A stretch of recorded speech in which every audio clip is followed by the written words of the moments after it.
Hello every pony, and welcome to this very quick and brief My Little Pony Friendship is Magic Season 1 retrospective. Ranging from my thoughts of each episode to behind the scenes info to the tracing back of the context of fandom memes, or if you just want to trip down nostalgia lane, this video's got you covered. I will say in advance, most of this video was filmed 2 months ago, so I look kind of different throughout the video. I didn't want you guys to get jump scared if you were wondering why, so yeah. And also, yes, while this is a compilation of the 3 parts of the retrospective, I went back and edited some parts differently. And there's 30 minutes of additional content that I added, just so you guys aren't getting the exact same experience twice if you've already seen those. So, also, yeah. And if you'd like to chat with like-minded people with similar interests while watching this pretty long video, feel free to join our Discord server, link in description. We have plenty of fun there. Also, if you enjoy these videos, please consider throwing me a couple bucks my way on Patreon. I mean, my chronic caffeine addiction ain't gonna pay for itself. I mean, to be fair, it's not really an addiction, because I can quit anytime I want. I just rely on these for concentration, sociability, exercise, energy, and just general mood and happiness. And this is my 12th one this week, but I can quit anytime I want, I promise. What was I talking about? Oh yeah, without further ado, let us dissect the show far more than any single person probably ever should.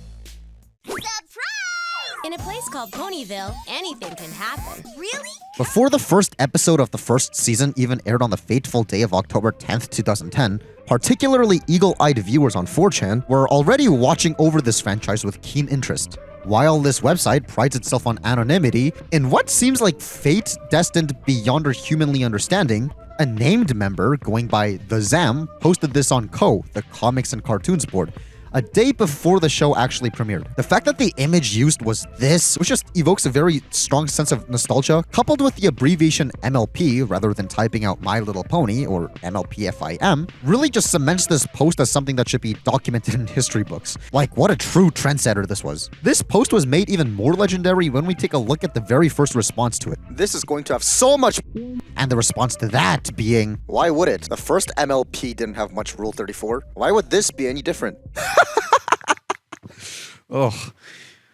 Anyways, the following day, the first episode of the show, Friendship is Magic Part 1, aired along with the channel The Hub.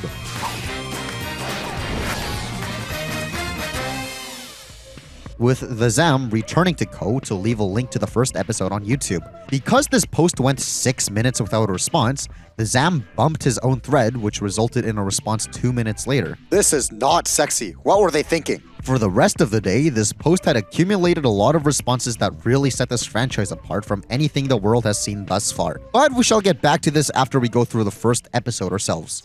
My Little Pony Friendship is Magic, where friends come together. Check your local listings. But before we even get to the first episode, we're gonna have to rewind the clock a bit to what came before the show. No, not that far. Or at least not yet. I think it's worth first starting this retrospective with My Little Pony Adventures, the test pilot. Now, the first thing you may notice is how this short contains no music, so it gives off some uncanny vibes, though it does have ample sound effects.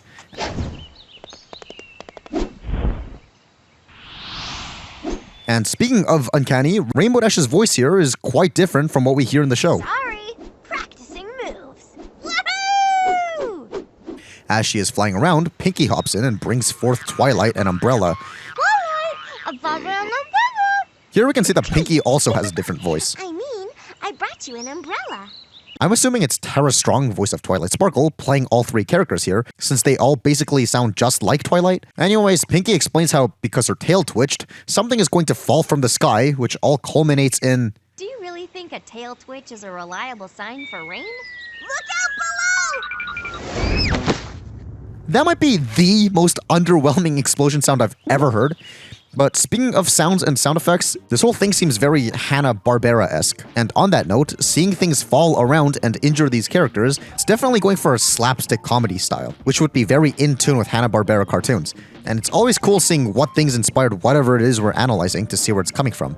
Now, there's not too much else to dissect in the short, on its own merits anyway, and the other things there are to analyze here are really only brought forth when compared and contrasted to the main show, so let's leave this here for the time being. Though throughout our journey, let us see what elements of this pilot thing survived into the actual series, and what kind of stuff got left on the cutting room floor. After all, this was basically show creator Lauren Faust's vision of what the show should have been, and it's always cool to see what a creator's original idea looks like before any network meddling takes place. Though I suppose, on the other hand, stuff stuff like this does require some network/investor pandering, since you'd want them to actually pick up or invest in or whatever it is you're pitching. So this may not have actually been as unfiltered as I'm making it out to be, but still, it's the closest thing to that we're gonna get.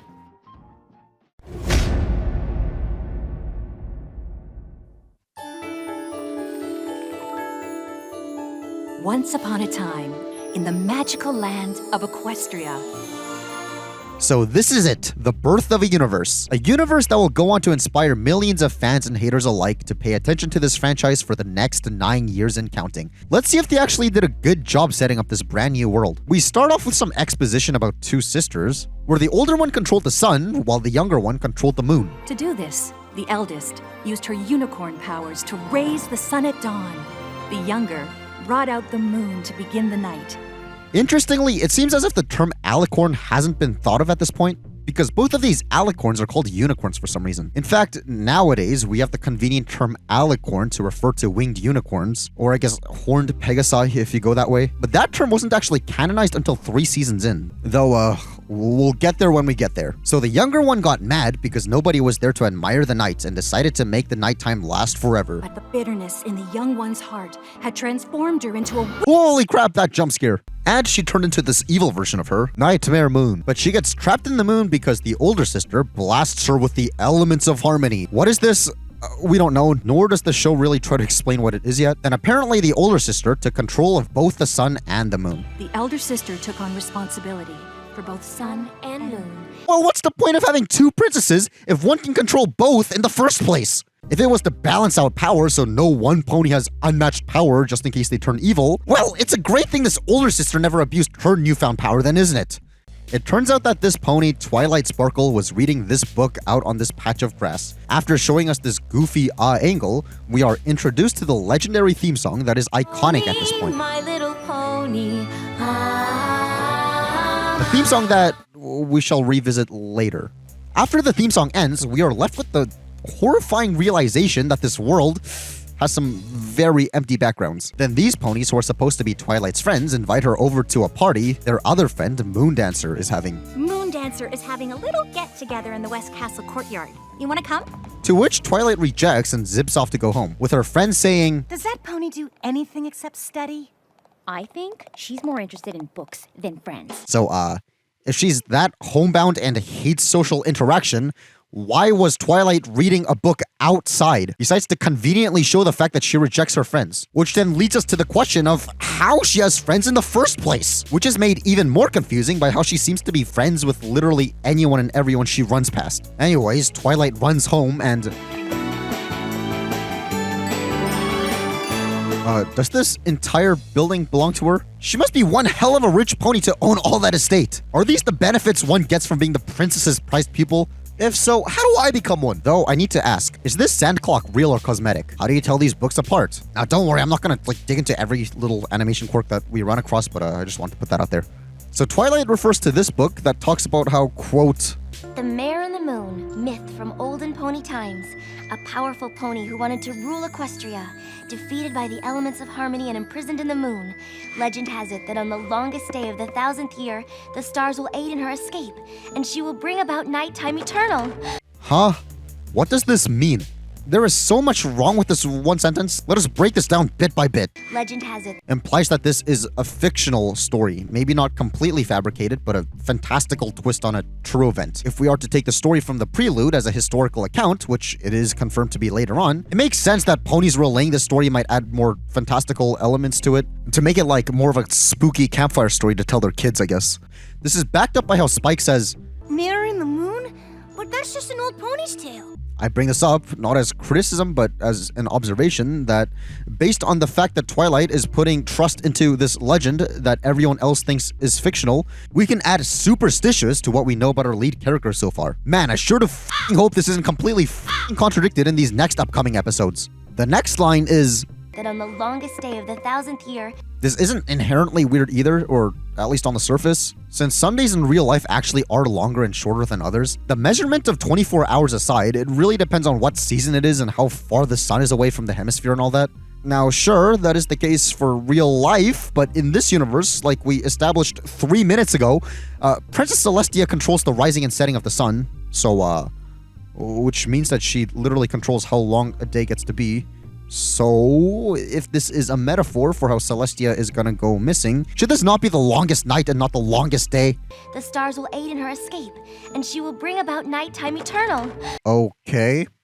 Says who? We even found out about this information to catalog it. At the end of the episode, we find out that the legend is true, but it's so specific. Also, why do the stars aid in her escape? Does Nightmare Moon somehow have control over the stars as well? We'll come back to this later. For now, if you were also wondering whether or not this sand clock is functional, it seems that the answer is, it's not just functional, it's sentient, since it disappears and reappears. This ladder also seems to be sentient, since it falls down, yet it's still up. Not to mention, isn't it amazing how the sand clock is actually, like, dripping now? But on that topic, why? It's moving at a fast rate, therefore it should have been completely finished while Twilight was out reading. Though, now that I think about it, maybe giant sand clocks are how ponies tell time instead of using clocks? That would be stupid, since that means that you'd have to stay up until 12 a.m. to flip it, just in time to indicate a new day, but I won't completely discard the idea of ponies using sand clocks to tell time. Then we get this visual gag of Twilight straightening her tail for Spike to bounce off of. Oh, Doki? I'm not sure if this is ever done again during the show's run. In fact, rewatching this first season, I noticed quite a few small things like this that make it distinctly different from the rest of the show, which shall definitely be noted as we go on. Anyways, Twilight gets Spike to write a note to the princess in order to warn her about the dangers of Nightmare Moon for this gag to go on. We are on the precipice of disaster. Hold on. Press it. Press it. Threshold. Brink? That something really bad is about to happen. We'll come back to this in a second. For now, I want to bring up this appearance of Nightmare Moon in the sand clock. I'm not quite sure what the percentage of people who ever watched this episode and noticed this upon their first watch is, because it's not necessarily supposed to be hidden, but it has just the right amount of subtlety, since it's not like they point it out or anything. For that, I'd say that this is some excellent foreshadowing. Though, it doesn't really explain whether this is just Twilight's imagination, or if Nightmare Moon is manifesting herself somehow, or what, but whatever. It's cool enough, even if it's nightmare fuel. Anywho, Spike continues composing Twilight's letter. The mythical mare in the moon is in fact Nightmare Moon. Something must be done to make sure this terrible prophecy does not come true. How does Spike know how to spell big words like mythical and prophecy, but not brink? And you're trying to tell me that in all of these years where Spike has been Twilight's pet slash son slash brother slash slave thing, she's never had him write any of these words before? This is made even more ridiculous when this proceeds to happen. It's imperative that the princess is told right away. Why does he try spelling imperative, especially in the middle of the page? Especially since he's already signed the letter. Your faithful student, Twilight Sparkle. Twilight Sparkle. Got it. Great. Send it. This would be completely unforgivable if not for the fact of how much I love Twilight's reaction here. This is such an expressive look, and I don't think they ever reuse it, which is interesting. Anyways, the princess quickly writes back saying that Twilight needs to touch grass instead of studying all the time, and that she needs to check up on the preparation of the summer sun celebration, and more importantly, to make some friends. Either that or she wrote two separate letters. It's kind of hard to tell. The potential first letter starts off with, My dearest, most faithful student, Twilight. Then there's a commercial break, which when it ends, it's resumed with, My dear Twilight, there is more to a young pony's life than studying. Are these two different letters sent in succession, or did the princess literally write Dear Twilight Sparkle twice in the same letter? Also, how convenient is it that Spike is reading this letter detailing how Twilight has a task to complete in Ponyville, as they are already approaching Ponyville? Unless this is like his second time reading the letter for some reason. None of this would be an issue if the entire letter was inserted as a voiceover narration instead of dialogue. Especially if it was played over some cool establishing shots of them flying over to Ponyville. Though, speaking of which, why are the guards running mid-air? Why not just only use your wings? Is there an advantage of doing this with your legs? Anyways, as they land in Ponyville, this happens. Maybe the ponies in Ponyville have interesting things to talk about. Hello? I remember this interaction specifically cracking me up when I first saw it as a child, so let me know what you thought of this great first impression as well. Anyways, Twilight's first thing to check up for the celebration is the banquet preparations, spearheaded by Applejack and the Apple family. Number 1, banquet preparations, Sweet Apple Acres.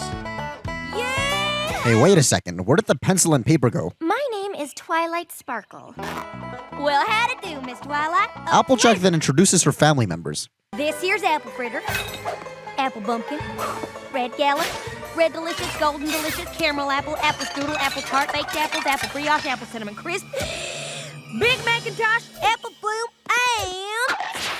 and Granny Smith. Wow, how family-oriented. She only rudely left out Apple Cider, Apple Brown Betty, Apple Cobbler, Apple Crumple, Apple Dumpling, Apple Flora, Sweet Tooth, Apple Mint, Apple Munchies, Apple Honey, Apple Leaves, Apple Split, Apple Squash, Apple Strudely, Apple Top, Apple Core, Uncle and Aunt Orange, Brayburn, Bushel, Hayseed, Crimson Gala, Perfect Pie, Red Delicious, Pink Lady, Red June, Wensley, Ginger Gold, Florina Tart, Fiddlesticks, Gala Applebee, Golden Delicious, Pacific Rose, Maple Apple, Jonah Gold. Now, unfortunately for the both of us, you missed, but more importantly, thank you. You almost put me out of my misery, and there were like 40 or more of these points that to help you get put out of your misery or whatever you just said. That was totally why I did what I just did. It totally wasn't because I genuinely hate you and want to see you suffer and die or anything. No, that's crazy talk. That couldn't be it. Well, the Apple family wants to have Twilight sample their food, which she declines, but eventually caves in from being guilt-tripped by Apple Bloom, which results in this fat Twilight. I mean, this is kind of disturbing since in any other cartoon, she would look like this right after the gag, but then would return to normal in the next shot, like this, for example. My good man, how you doing? You're gonna pay, one way or another. But the fact that we get multiple angles of her like this is just a little strange. But before we get to praise the beauty that is this, they look for a Pegasus named Rainbow Dash, who's been tasked to clear the clouds, who conveniently comes crashing into Twilight.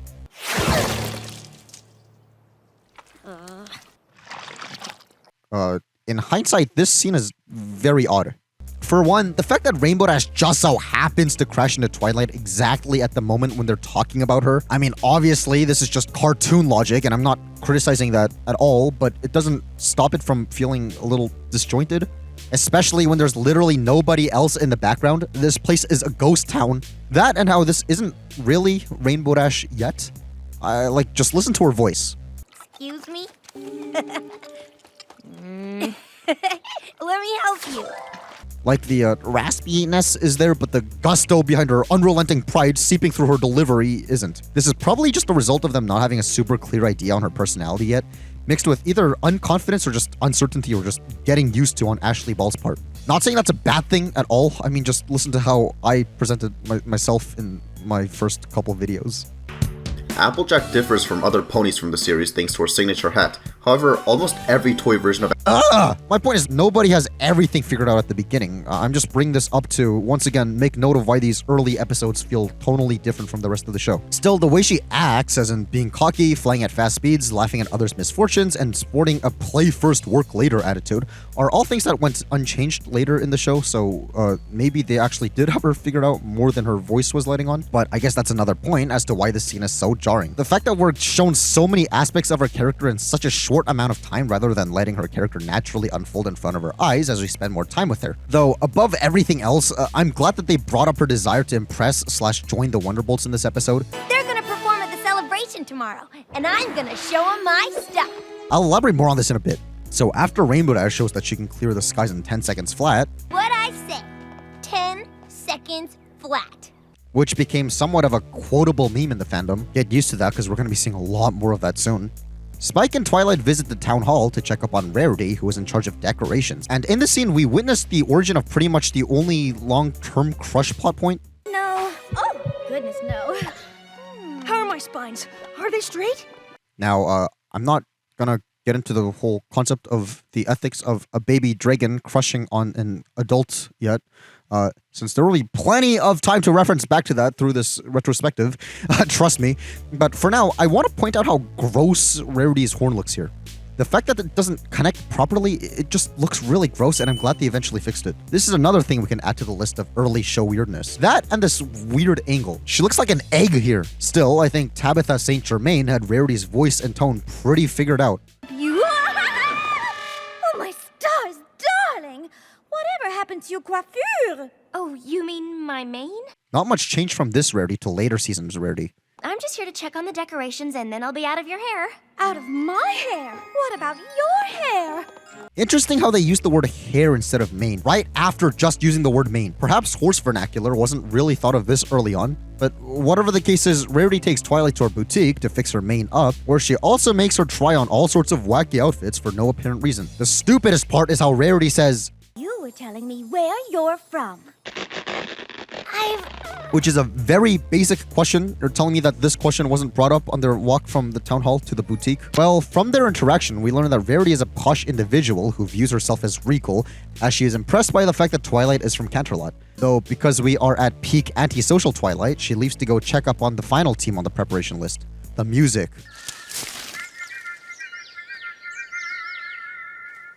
Wow, is this appearance of this Blue Jay a Mordetwai reference?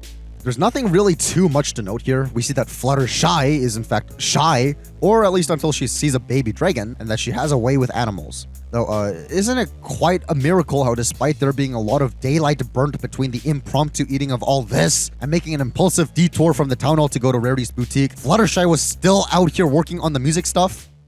Twilight gets followed to her new home by Fluttershy, who converses with Spike talking about his entire life up until this point. And that's the story of my whole entire life. This is stupid since the summer sun celebration is about to start soon, and from the looks of it, your birds weren't prepared for honoring the princess yet. I mean, no offense, but your rhythm is just a teeny tiny bit off. Yet you still have time for all of this? Do you want to hear about today? Oh, yes, please. Well, when Twilight decides it's finally time to recharge her social battery, it turns out that the entire town snuck into Twilight's house to throw her a welcome party. Now where's the light? Since the pink pony from earlier, Pinkie Pie, didn't want a newcomer to feel alone in a new village. You see, I saw you when you first got here, remember? You were all hello, and I was all, remember? You see, I never saw you before, and if I never saw you before, that meant you're new, because I know every pony, and Does this mean that the reason there weren't any background ponies anywhere earlier was because they were all secretly hiding in Twilight's house for the entire day until she decided to come in? If so, how long have these snacks and refreshments been sitting out here? Well, we've got more important things to talk about here, such as this random background pony whose eyes look weird for this one shot. That's odd. Pony eyes aren't supposed to do that. That's right, Bad News Crow. Heading back to our favorite little frog site, we can see what the initial reaction to this little gag was. Go to 1718 into the first episode and look at the ponies in the background. When you see it. Just cap it, Forrest, dude. When you see it. People didn't seem to get it, even with the screenshot provided. Not seeing it, bro. Licking her butt? Is that it? But this all changed when somebody said, Derp Eyes. And thus they coined the name Derpy Hooves, and she's become a fan favorite character ever since. It only took them 15 days to find it, but it was all worth it. Now, if you're wondering why this pony had crossed eyes in particular, a layout artist from the show revealed the reason on the frog/clover site. Apparently, the scene was originally framed so that you couldn't see her face. A revision was called on it, and there she was. Looks like she was a complete inside joke for whoever set up or animated that scene. She almost didn't exist. And like I said about the initial post by the Zam, a lot of this early show community building really seemed like destined fate in retrospect. Speaking of background ponies, in this party are Twilight's old Canterlot friends that we saw from the beginning of the episode. I have to wonder whether they put these specific characters here to reuse. In other words, were these specific ponies originally supposed to be Twilight's friends, or did they design all sorts of these background ponies and only during the storyboarding/animating phase did they pick these random unicorns to be Twilight's friends? Judging by the fact that there's not even a passing mention of these being Twilight's old friends at the party, I guess we can presume it's the latter reason. Regardless of what the reasoning is, man, is it awkward for them to all be here at a party celebrating Twilight's honor when she specifically ditched a party in one of their friends' honor just earlier in the day.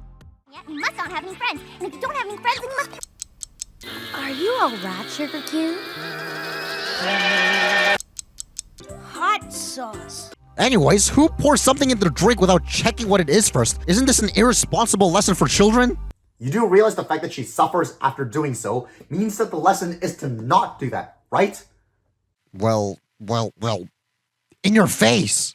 Anyways, Twilight then goes to bed because she hates social interaction, and this is kind of the best moment in the episode. Not only because of the implication of Spike getting drunk, but also in terms of getting to know more about what Twilight's character is like. Whereas most of this episode so far was composed of things happening to Twilight, this scene isolates Twilight, which gives some room for self-reflection, and therefore us, the audience, seeing how she's processing all this information. She gives us some key points of her personality here from the way she reacts to things. Here I thought I'd have time to learn more about the elements of harmony, but silly me. All this ridiculous friend-making has kept me from it. From this, we can gather that she's antisocial and would rather study, and possibly even a misanthrope. Also that she has really excellent roasting abilities. You really should lighten up, Twilight. It's a party. Now, with the Summer Sun celebration finally starting, the residents of Ponyville gather in the town hall with the mayor introducing the princess, Princess Celestia. And among this crowd, there's this background gig of Lyra Heartstrings jumping all excitedly. While Lyra is seen jumping excitedly like this in multiple episodes, this background gig doesn't really seem like it garnered the same amount of attention or interest or meme status like Derpy did. Strange how that works. Anyways, while the mayor is going off about... In just a few moments, our town will witness the magic of the sunrise and celebrate this, the longest day of the year. Twilight sees the stars finally aiding in Nightmare Moon's escape, and also Princess Celestia appears to be gone, with Nightmare Moon magically appearing in her place from the mist, scaring the gathering, including these three ponies that should not be together yet, since they meet for the first time in a later episode. This makes it obvious that this trio wasn't just an idea they came up with on a whim in the episode where they actually are introduced as a group. This placement is definitely deliberate, but in the same vein, I'm assuming that once again, the episode where they're introduced in wasn't made on a whim either, so explain! Also, I'm really not trying to criticize every little thing that's going on, but Nightmare Moon is supposed to be addressing this entire room, so why is she talking at such a moderate volume? It's been so long since I've seen your precious little sun-loving faces. And why is Applejack smiling here? Is this an animation error? Regardless, Nightmare Moon announces her plans to make the nighttime last forever to a group of clones. Throughout this retrospective, I won't usually rant too much about cloned background ponies, unless if we run into a particularly egregious case, since it has been memed and made fun of to death over the years. But I thought I'd mention it here, since it is the first occurrence of this in the show at such a big scale. That, and it's extra odd in this episode, since like we went through in excruciating detail, there were at least a dozen apple ponies you could have dispersed throughout here. Maybe the logic was that the screen would have looked too much like a vomit of a mismatch of colors if they had too many different ponies in one shot, but still, that would have prevented this paradox from happening. Plus, it would have made the world feel a bit more lived in. Not to mention how a large group of people could actually easily look like a vomit of a mishmash of colors anyway. The night will last forever.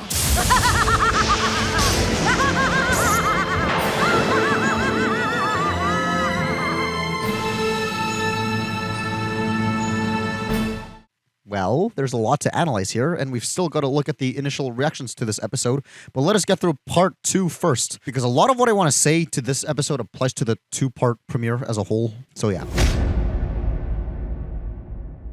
The interesting thing about this episode is how, starting with this one and going forward, every episode aired on Fridays with the exception of part 1 of this episode, which was actually premiered 5 days before it was supposed to in order to coincide with the debut of the Hub, the channel that will go on to be the home of the show for years to come. And I bring all this up because this fell on a Sunday rather than the usual episode premiere Fridays. And usually whenever I rewatch these 2-parters, I just skip the previously ons, since I'm binging them and I literally just watched the previous episode. But obviously, I get why these were put here, especially because there was a 12-day wait period between part 1 and part 2. Well, obviously, the first part of the episode had reruns before part 2 came out, but you get what I mean. All that to say, it tempted me to just only barely mention the fact that this episode starts with the previously on and just completely right away move along to the actual plot of part 2. But I actually paid attention this time and came to the conclusion that this previously on is stupid. I mean, let's watch it right now and you tell me what this is even trying to convey. Elements of harmony. See Mare and the Moon? That's just an old pony's tale. She will bring about nighttime eternal. It's imperative that the princess is told right away. My dear Twilight, make some friends. All the ponies in this town are crazy! I hope the princess was right. She's gone! Oh no! Nightmare Moon! That barely tells us anything. Or maybe it does, it's just really stilted and not paced well. It would have been so much more effective if we just had Twilight narrating over it, being all, so earlier today, I blah blah blah, met crazy ponies, now we're in this mess. Oh, I hope the princess is alright. Dramatic music. I think if they did something like that, it would have been much more coherent. Anyways, after the theme song, we get a direct continuation of where we left off. Seize her! Only she knows where the princess is! So, Royal Guards try going after Nightmare Moon, but ends up failing miserably, since she escapes. This is stupid. Were these guards called here from Canterlot in the 0.02 seconds between part 1 and part 2, or were they here this whole time, despite not being present in part 1? And if they were, why weren't they doing their jobs and ensuring that Princess Celestia wasn't getting captured? What are they even getting paid for at this point? Twilight runs back home with Spike falling asleep. You've been up all night, Spike. You are a baby dragon after all. Which is a very convenient way of practically writing him out of the episode, all while being followed by the rest of the main six, who come to the conclusion that she's the only pony who knows what's going on. Rainbow Dash even asks, And how did you know about Nightmare Moon, huh? Are you a spy? when she was the one secretly following Twilight back home in the first place. Where's she going? Also, going forward, take a note of every time Applejack bites Rainbow Dash's tail. No! We'll tally it up and take a shot for every single time it happens. Twilight explains to her stalkers that she needs information about the elements of harmony, since that's what stopped Nightmare Moon before. And while she is struggling to find anything about it, this happens. A reference guide. How did you find that? It was under E. Oh, I'm sorry, Twilight. I thought you were an expert on looking up things under E in particular. Elements, E, E, E. Aha! Elements of harmony. My bad for actually paying attention to your show. Speaking of being punished for actually paying attention to the show, Twilight gets questioned on how she knows this information, when said information seems to be a pretty widely spread tale that's been spread around for ages. Mirror in the moon? But that's just an old pony's tale. Twilight starts pulling this book out of the shelf, and isn't it amazing how all these books are shelved with the spine facing out, yet when she pulls it out, the spine is now facing into the shelf? Awesome. Anyways, this book relays... There are 6 elements of harmony, but only 5 are known. Kindness, laughter, generosity, honesty, and loyalty. Wow, cool to see that they just so happen to be standing in the right order. Wait, no they weren't! But on that topic, again with Rarity's weird horn. With the added extra of Fluttershy and every other Pegasus for that matter, having their wings being spanned out as one of their idle poses, instead of them being tucked in all the time like we got accustomed to in later episodes. Well, the book also mentions that the 6th element is residing in the ancient castle of the princesses, deep into the Everfree Forest, which the ponies decide to go to. The Everfree Forest? Well, that's dumb. You're telling me that there's this giant, thick encyclopedia all about the elements of harmony, and now you're going to travel all the way to the most dangerous place in existence before reading more of it? While they journey into the Everfree Forest, they all exchange information on why this place is scary. None of you have been in here before? Heavens no! Heavens no! Are you telling me that the concept of heaven exists in this world? Also, now that I'm reflecting on this, I just realized that the terms heavens no and hell no have the exact same meaning, despite logic indicating that they should technically mean the opposite. Anyways, this magical blue mist goes around, terrorizing the main 6 by making the ground they're standing on break off. Which results in what may be the actual stupidest part of this episode. Applejack, what do I do? Let go. Are you crazy? What I'm saying to you is the honest truth.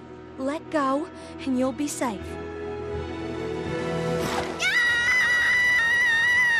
Temporarily jumping all the way to the end of the episode, Twilight deduces that all of her friends each represent one of the elements of harmony, with this scenario in particular supposedly proving that Applejack is the element of honesty. Applejack, who reassured me when I was in doubt, represents the spirit of honesty. This isn't honesty! Why couldn't she just say, let go when Rainbow Dash and Fluttershy will catch you? Or if anything, she was withholding truth, not telling it. Their second challenge comes in the form of this Manticore angrily lashing out at the main 6 because he has a thorn stuck in his paw that Fluttershy takes out. Now, I don't care about the actual scenario here, but interestingly, with this creature, Lauren Faust actually posted concept art of him on DeviantArt with this insight into his inclusion. When I submitted the premise for the pilot, there was a concern that facing a manticore would be too scary for kids, so I designed him kind of dopey to help ease worry. Imagine my surprise when I got the note that he didn't look threatening enough. It's not often that you're happy to get a note, but I was. I like the final one better. Good for her. Also, good to see these other stages in concept art. The next trial they face are these scary trees that have been possessed by Nightmare Moon's evil magic. And the way they get through this is by Pinkie singing all about how they need to laugh in times of danger rather than giving into fear. Laugh to make them disappear. Ha, ha, ha. That's a message, certainly. If some weird, crazed lunatic breaks into my house, holds me at gunpoint, I think laughter would be like the farthest thing from my mind at that point, but okay, Pinkie, if you say so. Though this is quite interesting in terms of how this is the very first musical number in the show, and the way they present it is by having Pinkie Pie sing it. There's a couple things to read between the lines here. Firstly, I feel like they gave Pinkie this extra time to shine mainly because she was barely present in part 1. Secondly, because Pinkie's already been established to be the weird random one, did they perhaps plan Pinkie to be the only one who would burst into random songs? Without jumping too ahead of ourselves, the first few songs are sung by Pinkie solo. This would line up with the mystery of how the instrumental accompaniment somehow just randomly pops out of nowhere to back up Pinkie singing, whereas it would be a bit too fourth wall breaking for somebody else to do that. If this was the case, I guess the writers realized how this actually really limits the range of what kind of musical numbers they can do in the show, and decided to just put a song in whenever they needed. Then again, this is just my guess and I might be like completely off with that, but I did want to point this out just so we can mark the evolution of the show.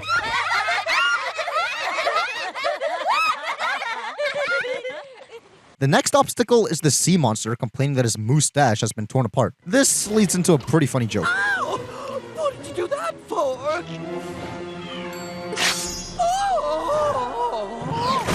Like, that's genuinely funny, and I'm so glad they went with that. Of course, Rarity didn't actually slaughter the serpent, but rather cut her tail to be used as his mustache. Twilight voices her concern for this. Oh, Rarity, your beautiful tail.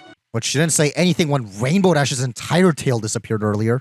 On that topic, a lesser show would have probably had Rarity's tail return back to normal in the following scene, but here it seems to be permanently shortened, which I have to give props to, since this way it shows that sacrifices actually mean something. When you sacrifice something of yours to give away as an act of genuine generosity, you shouldn't expect anything in return, nor expect yourself to be physically complete anymore. However, this act of selflessness shows that even if you have to live with a short tail like this for a bit, you still made somebody's day, and that's what matters in the end. As he is now jovial, the serpent lets the main 6 across. But before we also cross the river, let us discuss the sea serpent. While gone unnamed in this episode, due to YouTube auto captions being bad, apparently it picked up a line from a clip of the scene as Stephen Magnet, which has since gone on to be his fan-given name, and also his real name later on in the show. And while staff of the show liked this name, they didn't think Hasbro would approve of naming him after a fandom meme, so they just called him Sea Serpent on his trading card to play it safe. But they still put in a reference to this in his description blurb. Between his lovely luminescent scales, his expertly coiffed mane, his beautiful mustache, and his magnetic personality, there simply isn't anyone in the forest who can compare. Sneaky. Also, if you're wondering what the heck this sea serpent is doing in a random river in the middle of a forest, writer M.A. Larson apparently answered, "River serpent, obviously." I say apparently because the tweet that said this hasn't been archived and I can't find any screenshots of it. But the wiki says so, so sure. Similar to the Manticore, there exist these concepts for Stephen Magnet, and I guess they were trying to play around with colors to see which is the best combo. There's also these earlier designs, and these look disgusting. Maybe it's just because I have an aversion to, like, sea monsters in general, but man, am I glad they ended up with the design they ended up with. Their final trial is this bridge leading to the castle being snapped off, and when Rainbow Dash flies across to the other side to pick it back up, she gets invoked by this group of Pegasi called the Shadow Bolts. We're the greatest aerial team in the Everfree Forest. More like the only one in the Everfree Forest. But first, we need a captain. We need you. Just let me tie this bridge real quick. No!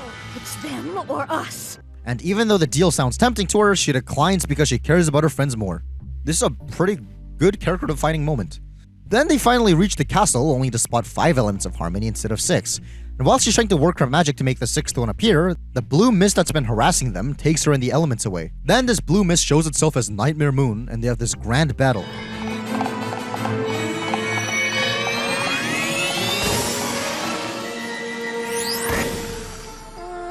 Well, if you can teleport, why didn't you just teleport across the bridge from earlier?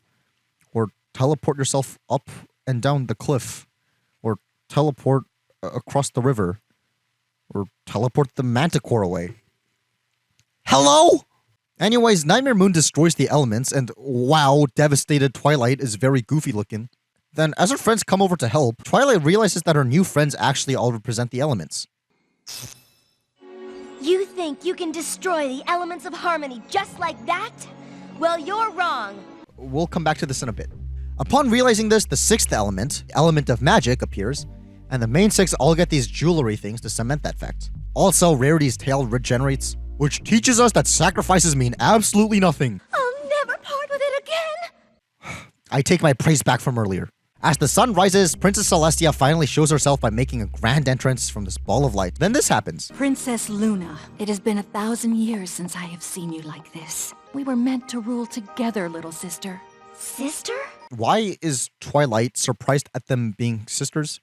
Did Twilight seriously not put 2 and 2 together from the legend talking about how there's a unicorn princess who controls the sun and moon, and also being closely mentored by a unicorn princess who controls the sun and moon? Even if this was that much of a shock, everybody that I've watched this with, yes, including initial viewers, thought this was obvious information, so who knows? This Reddit comment basically sums up the only possible explanation. The legend says the elder sister took on responsibility for both sun and moon, and that harmony has been maintained in Equestria for generations since. It very carefully doesn't say that it's been the same princess this whole time, and it's perfectly reasonable for Twilight and the audience to assume Princess Celestia is the heir of that long-ago princess. It does, however, raise the question of why Twilight didn't know her beloved mentor is really, really old. But to add on to that, because Twilight is a bookworm and presumably also a bit of a history buff, based on the fact that she likes reading, are we to assume that there's literally no historical records across generations talking about Princess Celestia? Well, obviously the rhetorical reason she says this is to repeat information to cement it as a fact for those of us watching at home.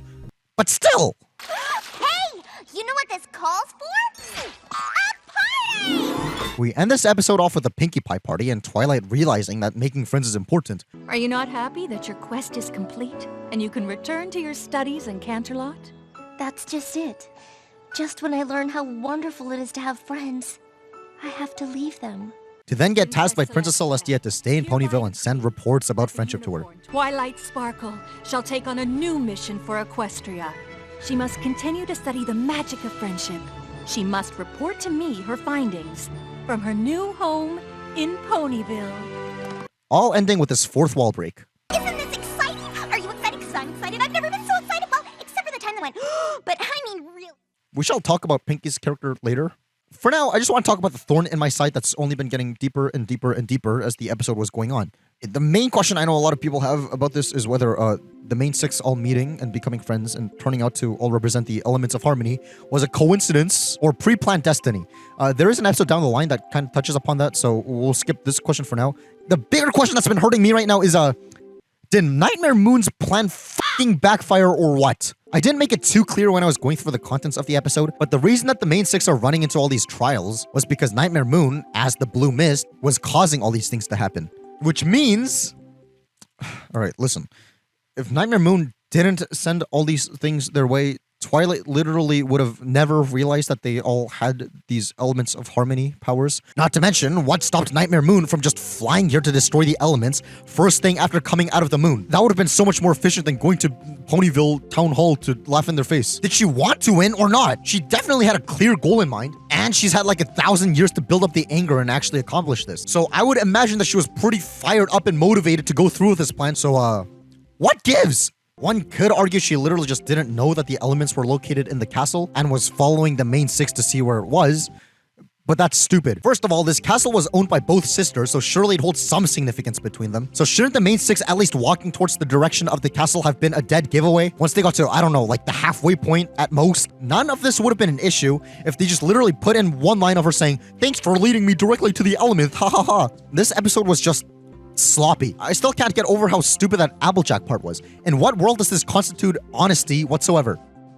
During the research phase of this video, I frequently referred back to the My Little Pony episode reviews by the mysterious Mr. Enter, mainly because he's gone through the effort of painstakingly making a video on every individual episodes, seasons 1 through 4, making the series a very convenient time capsule-like resource to see what people thought of these episodes closer to their air date, if I needed to bounce my ideas off of somebody else's thoughts to see if I'm on the right track or if I'm just unknowingly making bad observations. That, and even if 90% of the runtime of these reviews are just literally recaps of the episodes with him just saying it's good or it's bad at the end of the video rather than an actual analysis of the contents inside, I also see these as pretty much the de facto reviews of Friendship is Magic on YouTube, on an episode-by-episode case anyway. And the reason I bring this up now rather than saving it for acknowledgements at the end of the video is because I want to play what he had to say about this two-parter. The second episode feels like a butchered movie, since several vital lines of dialogue are apparently missing, leaving some very awkward implications. And this made me realize, this two-parter should have been a movie.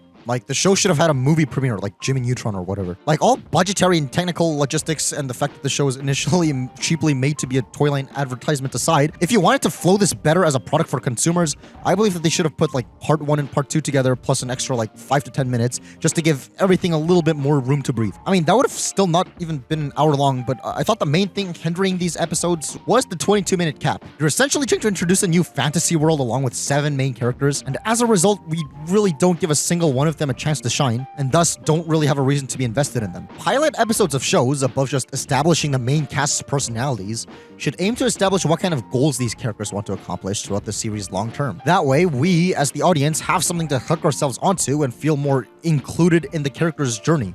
If it's just things happening and more things happening, it's easy to feel disconnected. As in, sure, I guess their goal this episode was to restore the elements of harmony, but how am I supposed to latch myself onto that? In this two-parter, we get a glimpse of Rainbow Dash wanting to one day join the Wonderbolts, which is fantastic. Even if I don't have any interest in joining a sports team or whatever the Wonderbolts are supposed to be a pony stand-in for here, fundamentally, this is something I can see myself in, to want to strive to be something greater to get my name out there. Now I can actually say, hey, I'm interested in Rainbow Dash's journey, I should tune into more episodes to see how this all unravels. So why can't we set more of that up?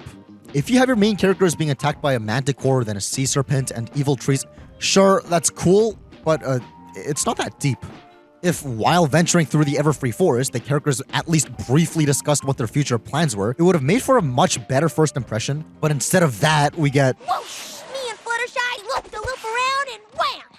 Caught you right in the nick of time. Redundant recaps of what we literally just saw. Yay. Not to mention how Twilight literally points out that this is redundant recap. Yes, Rainbow, I was there. This is just filler! I specifically brought up the concept of first impressions because while researching what the audience's reaction to these early episodes were, what I saw frequently is that besides maybe Fluttershy and Twilight, they didn't like the main 6 too much. They thought Rainbow Dash was too egotistical, Rarity was too snobby, Applejack is boring, Pinkie is too annoying. That's not good! But can you blame them for thinking this way?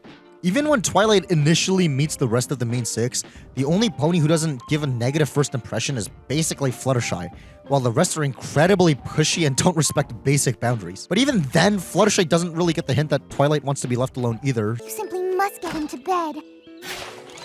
Yes, we'll get right on that. Well, good night.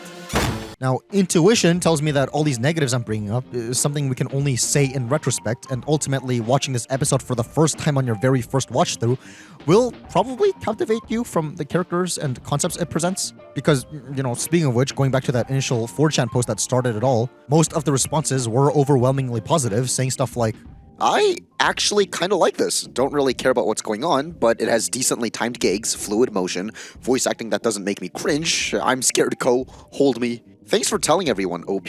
This is actually good. I actually watched this. Holy shit, Ko. What have you done to me? Can't wait for the next episode.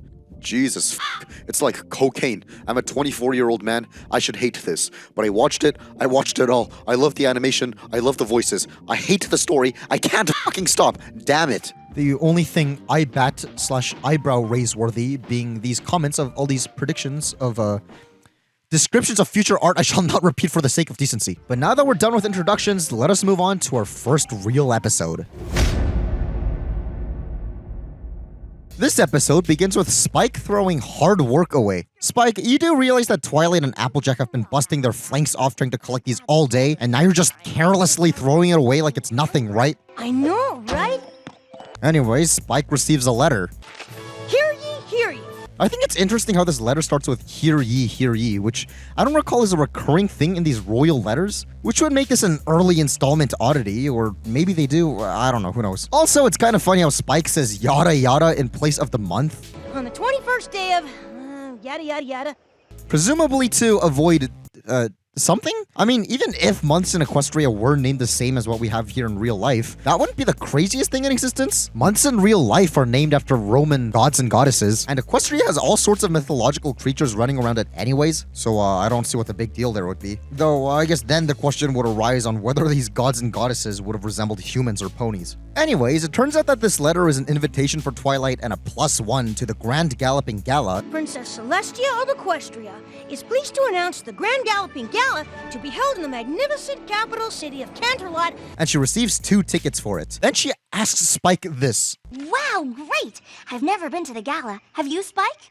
Considering Spike is only a baby and they've been together since Spike's birth, why the f would Twilight ask this question to Spike if not to just rub in the fact that he's never been in his face? Sure, maybe it wasn't planned that Twilight was responsible for Spike literally being hatched 2 episodes in, but that would imply that Spike is just Twilight's child slave with no overt attachment. That's even worse! Anyway, since Spike has no interest in going, Applejack gives her reasoning for why she could really use the spare ticket. Do you have any idea how much business I could drum up for Sweet Apple Acres? We could replace that saggy old roof. But that's how the farm usually looks like. And Granny Smith could replace that saggy old hip. And that's how Granny Smith usually looks? I'd give my left hind leg to go to that gala. Oh, well in that case. Then Rainbow Dash appears and reveals, What were you busy doing? Spying? No, I was busy napping. And I just happened to hear that you have an extra ticket. wow, so the one who accused someone else of being the spy Are you a spy? turns out to be the spy herself. You can never trust anyone on this ship. There are imposters among us. Anyways, we get some callbacks to the first episode, with Rainbow Dash explaining how she wants the ticket so she can impress the Wonderbolts there, so she can join them. I like this callback, and we shall revisit this later. For now, Applejack and Rainbow Dash start arguing on who has the better reason to get the ticket, and let's take a shot for every time Applejack bites Rainbow Dash's tail. Also, they start hoof wrestling. Winner gets the ticket. And this brings back some repressed childhood memories. Of course, I'm talking about this little seemingly innocuous animation called Applejack and Rainbow Dash have a hoof wrestle, where somebody seems to have reimagined the scene. You know what? Why not revisit a memory I vaulted away a decade ago?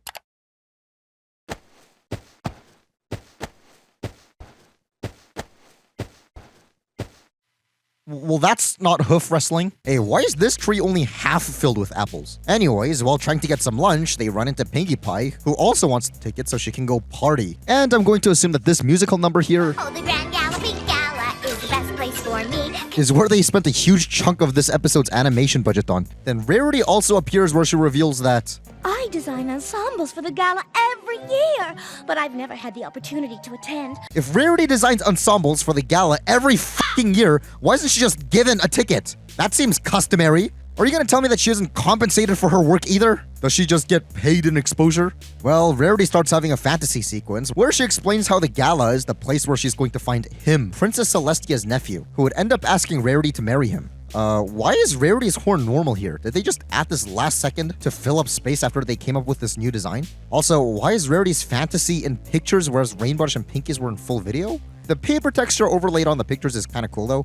Perhaps this is the lens Rarity sees life through as a whole, implying that she interprets her life as a fairy tale, which is a cool character study, intentional or not. Still, you're probably wondering how the f Celestia has a living nephew who isn't also an immortal alicorn. Well, fear not, as Lauren Faust has clarified the lore behind this here. He's the great,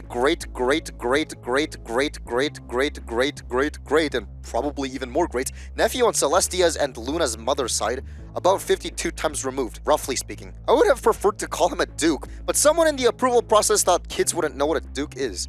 Huh?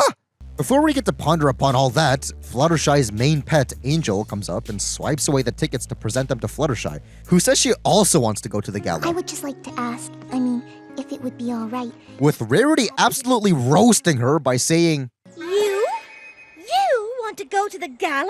she says that with so much needless hostility. With the music score in the background emphasizing how preposterously balderdash, Rarity finds this idea of Fluttershy wanting to attend this event that's unanimously known as something everybody wants to go to, which is really funny. Then it turns out that Rainbow Dash and Applejack were following Twilight, with the main 6 bursting into argument on who should get the ticket. And once it dies down, Pinkie says this. And then I said, oatmeal, are you crazy? Which might as well be the first one-liner from the show that's ascended into a meme. And at that, this isn't the only Pinkie line that spawned memes from this episode, but we'll get there when we get there. Twilight then tells her friends to f*** off since she can't decide when hungry. Why would Spike leave? He's in the very next scene. At the restaurant, Twilight picks apart this flower to help her decide which friend to take. Applejack or Rainbow Dash? Isn't it amazing how there were 7 petals on this thing and after taking off 5, it's completely naked? Is Twilight eating what are supposed to be decorations, or are these supposed to be like breadsticks? On that note, what incentive is there to go to restaurants if flowers and stuff are everywhere? Sure, their food at restaurants get cooked and prepared, but Twilight had no problem eating these flowers raw just now. And on top of that, what is the irony of Spike ordering hay? I'll have the hay fries. Extra crispy. Whilst sitting on hay. Can't he just use his fire-breathing ability to fry these himself? Speaking of seating options, let's discuss these mushroom tables. Are these edible? Do mushrooms actually get this big in this universe? Or is this like one of those early 2000s McDonald's chairs, where it's simulated food made bigger to be more fit as a chair? Twilight begins to overthink on who to give the extra ticket to, even playing with the idea of not going herself to give her ticket to another, so 2 of her friends can go instead. But that would still leave 3 disappointed ponies. So theoretically, Twilight would specifically give her ticket to Applejack and Fluttershy. Interesting. TV Tropes says the reasoning for this is, when Twilight considers giving up her own ticket so 2 of the others can go, she says that it'll leave 3 of her friends unhappy and imagines a crying Rainbow Dash, Rarity, and Pinkie Pie, implying that Applejack and Fluttershy were the ones she was considering giving the tickets to. It makes a lot of sense when you consider Applejack as the most selfless reason for wanting to go and has first dibs, and Fluttershy was the most polite about asking. I'm not sure if that was actually intentional or if this is reaching, since I'm pretty sure if they arbitrarily picked 2 other ponies in their place, this blurb would have cherry-picked some other ideas to put here. But that's kind of smart if it was the case. Definitely comment whether you think this was intentional or not. Also, get used to me referencing TV tropes a lot in this video. It really was a convenient and useful resource on referencing my thoughts and speculation on these episodes, to see what others have had to say about them over the years. Anyways, the rest of the episode involves her friends trying to suck up to Twilight to get extra consideration for the ticket. Me? No, of course not. Well, they end up at Rarity's boutique and... And you! I don't know why this is so funny. Perhaps it's because it's such an unnecessary background gag that they went through the effort of animating anyway. Or because they keep his mouth agape afterwards for an extended amount of time, but I don't know. It's funny. Though, while we're here, the way that Rarity presents herself here is so egotistical. Everyone would be clamoring for our attention. All eyes would be on us. And then everyone would finally know the most beautiful, most talented, most sophisticated pony in all of Equestria is Rarity the Unicorn. And Twilight Sparkle, of course. That I'm not sure how this was even acceptable. I actually remember how when I initially watched the show for the first time all those years ago, Rarity was my least favorite specifically for that reason. Anyways, after a run-in with Applejack, Twilight and Spike go back to the treehouse to see Fluttershy doing some spring cleaning during the summer. But we're all doing a little spring cleaning for you. It's summer. Well, better late than never, right? Which, okay, as much as I dislike Fluttershy, I will admit that joke was pretty funny. What are the implications of Fluttershy singing the theme song? Is this tuned to national anthem or something? More importantly, is there no lock on this door? Can anyone just walk into this building as they so please? Pinkie then shows up and sings this song. And in the song is the line, Pinkie, cutest, smartest, all-around best pony. which has been taken by the fandom to describe their favorite characters as best pony. This is a pretty common term that's being used this day, but I'm not sure how many people who actually use the term actually consciously know it all stems from that line. Anyways, Twilight tells her to shut up and everyone around them starts chasing after her to ask for the tickets. I think it's dumb how Golden Harvest / Carrot Top points out which direction they're running to, when everyone else is running the other direction. If everyone was running the wrong direction, wouldn't you keep the information of where Twilight is going a secret so you have a better chance for yourself? Well, when they get cornered, Twilight uses teleport magic to go back home, with her saying, Warn me next time you're gonna do that. I didn't even know it was gonna happen. Is that why you were able to do it intentionally and pretty perfectly in the last fucking episode? Okay, to be fair, this was the very first episode ever written, so I will cut this some slack, but not going forward. Anyways, it turns out that the main 6 were all waiting in the treehouse, and they all forfeit the ticket, saying that it was uncool to stress Twilight over this. Well, all except Rainbow Dash, which results in the best song of the entire show being formed. I got the ticket. I got the ticket. Why isn't this on Spotify? Twilight then sends a letter to Princess Celestia saying there's no good in blessings if you can't share them with your friends. So, though I appreciate the invitation, I will be returning both tickets to the Grand Galloping Gala. What? If my friends can't all go, I don't want to go either. This is a genuinely great lesson since it's showing us the importance of sacrifice. Then this happens. Well, wallop my wither, Spike. Isn't that just like a boy who can't handle the least bit of sympathy? Which I suppose is a good comeback. If you're getting roasted and can't think of a good rebuttal, just burp in your roaster's face. Works every time. I'm not even joking. I tried that in real life. It was pretty funny. So it turns out that Spike burped up Princess Celestia's response, where she sends 4 extra tickets so the entirety of the main 6 can attend. Wow. Praise revoked. I guess sacrifices mean absolutely nothing in this world. Also, we'll come back to Princess Celestia in a bit. For now, I'm focusing on, who's magicking these tickets? This episode was actually the very first written for the show, so are we to assume that every pony type was originally supposed to be able to levitate things with magic? That's just cursed. What else is cursed is how these bees are frozen in time. Well, don't even get me started on those bees. We'll save that for later on. The episode comes to its credits after panning over to Princess Celestia's castle. There's a couple different ways to interpret this. First of all, was this an intentional or accidental lesson? Since she finds out at the end of the previous episode that Twilight has 5 new friends, did Princess Celestia purposefully only send Twilight 2 tickets so that she'd learn how to deal with situations like this? Or was she just being inconsiderate until she was basically called out for it? This actually birthed the Trollestia meme to highlight her seemingly trollish behavior as listed here. Celestia does not give a fuck about anyone. Imprisons her sister to steal her half of the powers over day and night. Knows her sister is coming back but does not tell anyone for lulz. Give her favorite pupil only 2 tickets when she knows she has 5 best friends, then reveals, "Lol, could have given you 6 from the beginning, I trolled you." The moral is ancient beings with godlike powers have nothing better to do than troll all day, every day. This aspect of her personality will actually be slightly referenced in a later episode, but we're not quite there yet. In terms of the writing, I'm not actually sure as to how this episode is one of the most important ones of the season, since it kickstarts the whole Grand Galloping Gala storyline, which is basically the overarching plot of season 1, yet feels like such a filler episode. This is probably due to how the last episode dealt with a world-ending supervillain, and now we've jumped all the way down to, I'm not sure who to share this ticket with the conclusion being, oh hey, we got extra tickets for everybody anyway. And I'm sure if this show started with slice of life plots like this, this probably wouldn't feel too much like filler. Though, to be fair, like I said, this was the first full episode written for the show, and when it was being written, the plan was to have the episodes be 11 minutes and not 22, so obviously things would be a little clunky. So I will once again generously cut this episode a lot of slack there. But now that we've had 3 full episodes to establish the main 6 as a group, let us now see how the days in a life of each of them specifically look. Boy, howdy. I got my work cut out for me. This episode begins with Applejack telling Big Mac she's gonna harvest all these apples herself, since he's injured and can't help. And while Big Mac, rightfully so, is concerned that she won't be able to handle all this herself, biting off more than you can chew is just what I'm afraid of. She defends herself by saying this. This is your sister Applejack, remember? The loyalest of friends and the most dependable of ponies? Oh, I'm sorry, my bad. I, for some reason, thought Rainbow Dash was the loyalist friend. I guess that's on me for paying attention. Though the more notable thing here within the context of the show overall is how this is Big Mac's first speaking role. But still only 1 pony. And 1 pony plus hundreds of apple trees just doesn't add up. And at that, he actually gets multiple full sentences instead of the usual, yup. I have no clue if he was originally meant to talk more but realized that his character would work better as a soft-spoken and shy or what. But this does feel uncharacteristic in retrospect. But still, what if Big Mac wasn't injured here? You're telling me that this is even a 2-pony job? Wouldn't you need at least a team of ponies to harvest all this while the trees are still in season?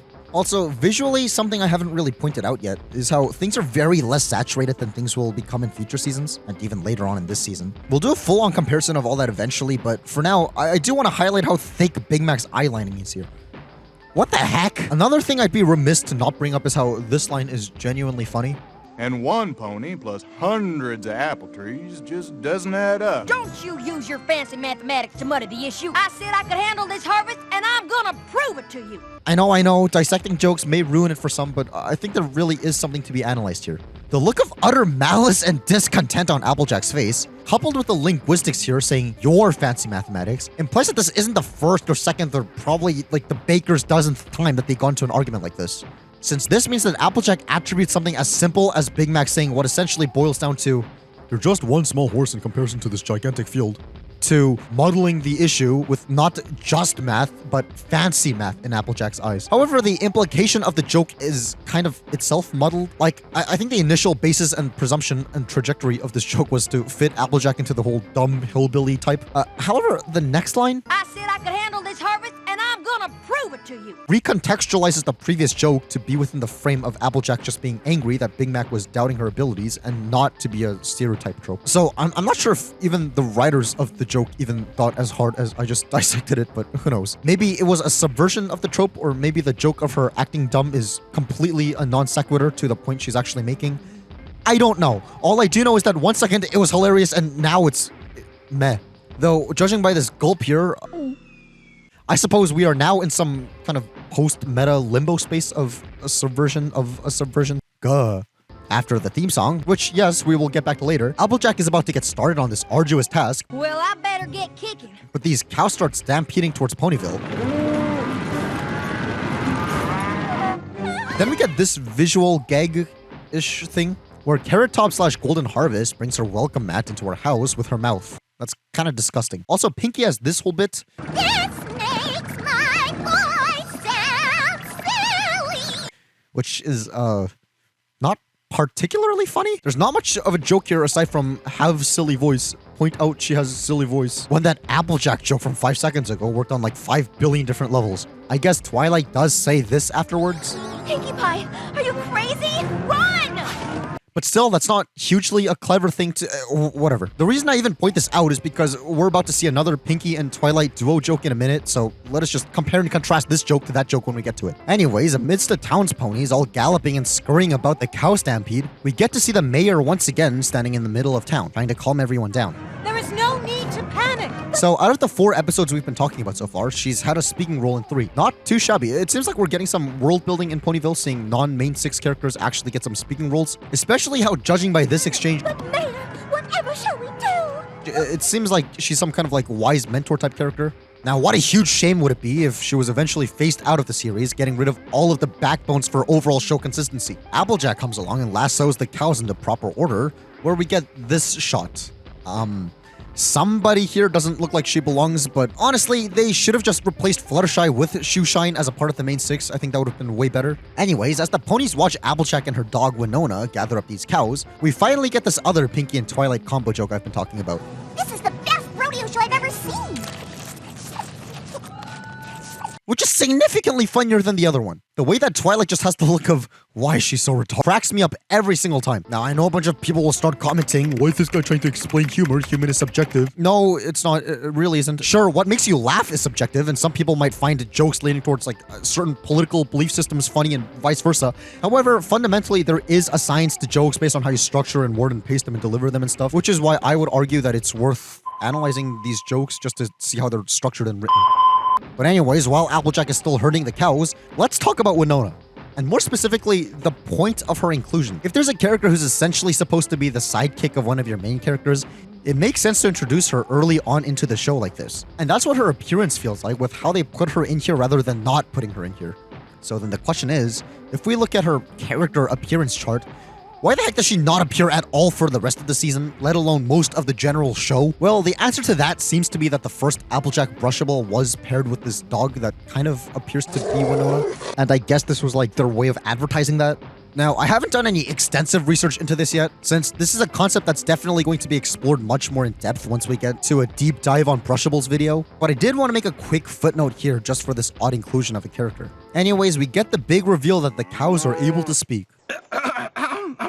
Oh my! Begging your pardon, Applejack, but Muriella here saw one of those nasty snakes.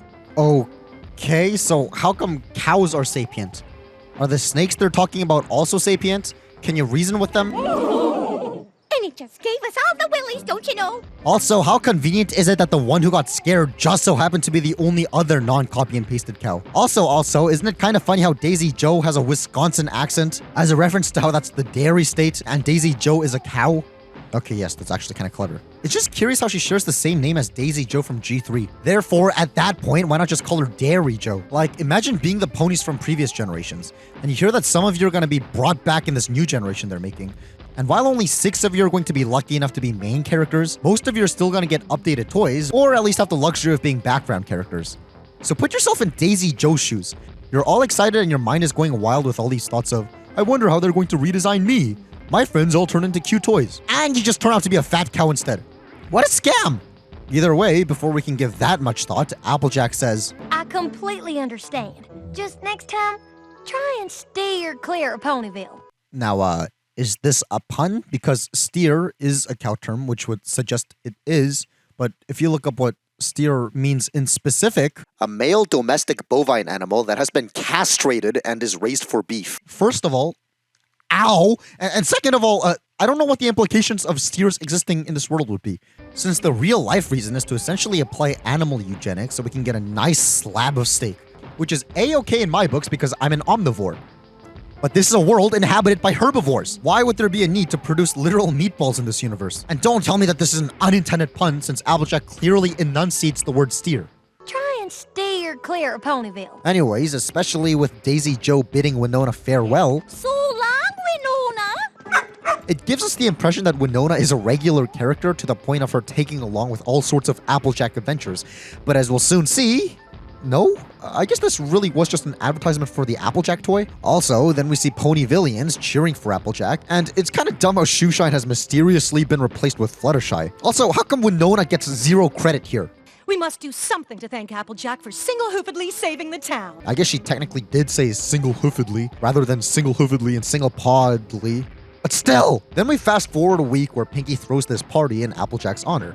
And we know it's been a week, not because of any visible visual indicator, but through their dialogue, which just actually adds more confusion. Is Applejack all set? Actually, I haven't seen her all week. Not since the stampede. Generously going under the assumption that the main six has tried checking up on her over the course of the week, just with Applejack being hard to find, would insinuate that she's been MIA, which would mean that there's 0 reason to assume that she'll even be here for the party. We also see that Twilight has a full-on speech prepared, which would make sense if she took the week to write it, but that just all seems like a convenient way to brush off an oversight. This wouldn't have really been a problem if we had an exchange with Pinkie ready to throw a party, but with Applejack saying, nah, I'm a little busy with work stuff, RN, but I promise I'll be here in exactly a week's time. I'll see you guys then. Also, it's kind of too bad that all I can think of when I see this scene is this video that kind of blew up on TikTok and Instagram Reels.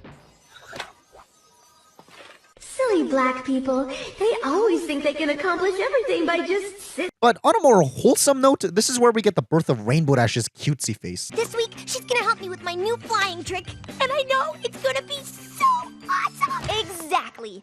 It's just kind of interesting how even though this shot and her uttering the phrase, so awesome, was memed a lot to convey how Rainbow Dash is awesome, within the context of her speech, she's actually talking about how Applejack is awesome. I guess that kind of just goes to show how easily the context of something like this can be removed for the sake of memes. But on the topic of Applejack... Miss Meyer, thank you kindly for this here award thingy. Did they just not hang out with or check up on her for a whole week? Some friends they are, and even if she was hard to find, she was literally just bucking apples this whole time. You know, around the place she is widely known to live in. Wow, now ain't that a very realistic depiction of my last 2 brain cells? Yeah, I like helping the pony folks and stuff. Why is no one offering to help Applejack when she's clearly unwell? Now you're probably thinking, well, she probably only looks this way so the audience is able to see that she's tired, but it's not enough to tell for the actual characters. Well... Was it just me, or did Applejack seem a little tired? So they can tell, and they're just not helping her. Did you see her mane? What? Her mane is the one part that actually still looks the exact same. Anyways, Twilight goes up to check on Applejack, where we get this convenient explanation of why her giant family from the first episode can't help around. Can't they help? Yeah, they were just here for the Apple family reunion.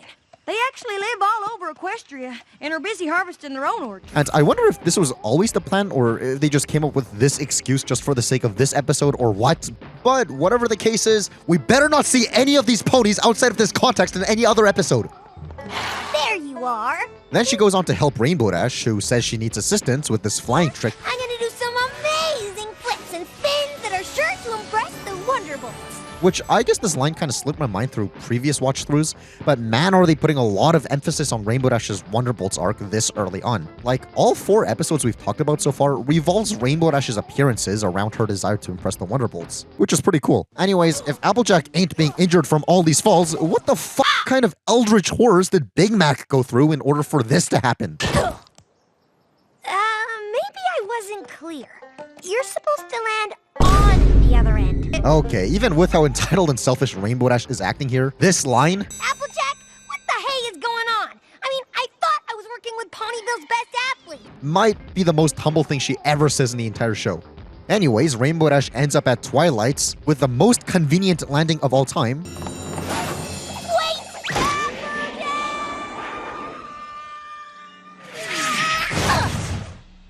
Can I help you? Where Twilight decides to talk to Applejack about her behavior. I need to talk to you. You need to walk to the zoo? Well, who's stopping you? What are the implications of zoos existing here? When this episode alone has made us question what animals are sapient and which ones aren't. It would be hilarious if they have human zoos, and the reason why we don't see any humans is because we don't see any zoos either. After refusing Twilight's advice on getting help, Applejack goes on to help Pinkie Pie, who earlier said, This week, I get to run Sugar Cube Corner for the first time. It's kind of weird how this business is owned and operated by Mr. and Mrs. Cake, with Pinkie taking over it for this one episode, but we've never actually even seen these two at all in the show so far, let alone running the shop, so this is a bit of an unusual first impression. Also, this exchange is a little curious. I'm Ponyville's prize pony to help me out. Why, she's the best baker ever. Right, Applejack? No, you're not the best baker ever. As the wiki puts it, as seen in the first episode, Sweet Apple Acres also caters food for events, in this case the Summer Sun Celebration, meaning the cakes are not without competition in Ponyville. Which is true, so why would Applejack work for her competitors? Can you get me some chocolate chips? What was that? Chocolate chips. Chips. Okie dokie. What next? Now, as funny as this is, does Pinkie just not see Applejack doing anything? Wheat germ. Wheat worms? Oh, that must be fancy talk for earthworms. So Ponyvillians all try these bad muffins and all fall ill. And they just so happen to call Twilight for help. We came as soon as we heard. Out of every other pony in town over someone who may actually have some kind of knowledge on medicine. Also, sick Pinkie, more like the peachy sweet minifigure. But on that note, it's revealed that these worms are still alive, which is disgusting, since I'm sure these are different types of worms this is talking about, but these ponies could have literally died from this. Also, if you've ever wondered where the whole meme of Derpy liking muffins comes from, it's all due to this one shot. I don't know why that role went to her in specific when this individual looks like she also likes muffins just as much, but sure. The third pony Applejack tries helping is Fluttershy, where we get this appearance of Winona again. Very unusual how she has such a prominent appearance in this one episode, and won't again until like next season. With the two messing everything up, these bunnies escape and cause havoc around Ponyville, and I just love these flower ponies' reactions. The horror! The horror! It was awful! A disaster! A horrible, horrible disaster! Also, just as a funny Easter egg / obscure fact, in the Korean dub of this episode, this part where Twilight is humming this random melody is replaced with this. As a reference to how Twilight's Korean voice actress also voices Anna in the Korean dub of Frozen. That's kind of cool. Speeding up a bit, Applejack finally realizes the error of her ways and accepts help from her friends to clear up all these apples, and... So while friendship is about giving of ourselves to friends, it's also about accepting what our friends have to offer. Your faithful student, Twilight Sparkle. Alright, so how do you not feel useless when Twilight is able to do an entire month's work of work in 2 seconds? This is like a huge, I'm not telling you how to do your job, but moment. As the episode ends, we see the first instance of Twilight sending off her letter to Princess Celestia with... Your faithful student, Twilight Sparkle. The term Your Faithful Student has become a term heavily associated with My Little Pony, notably with this song / remix by So Great and Powerful, titled Your Faithful Student.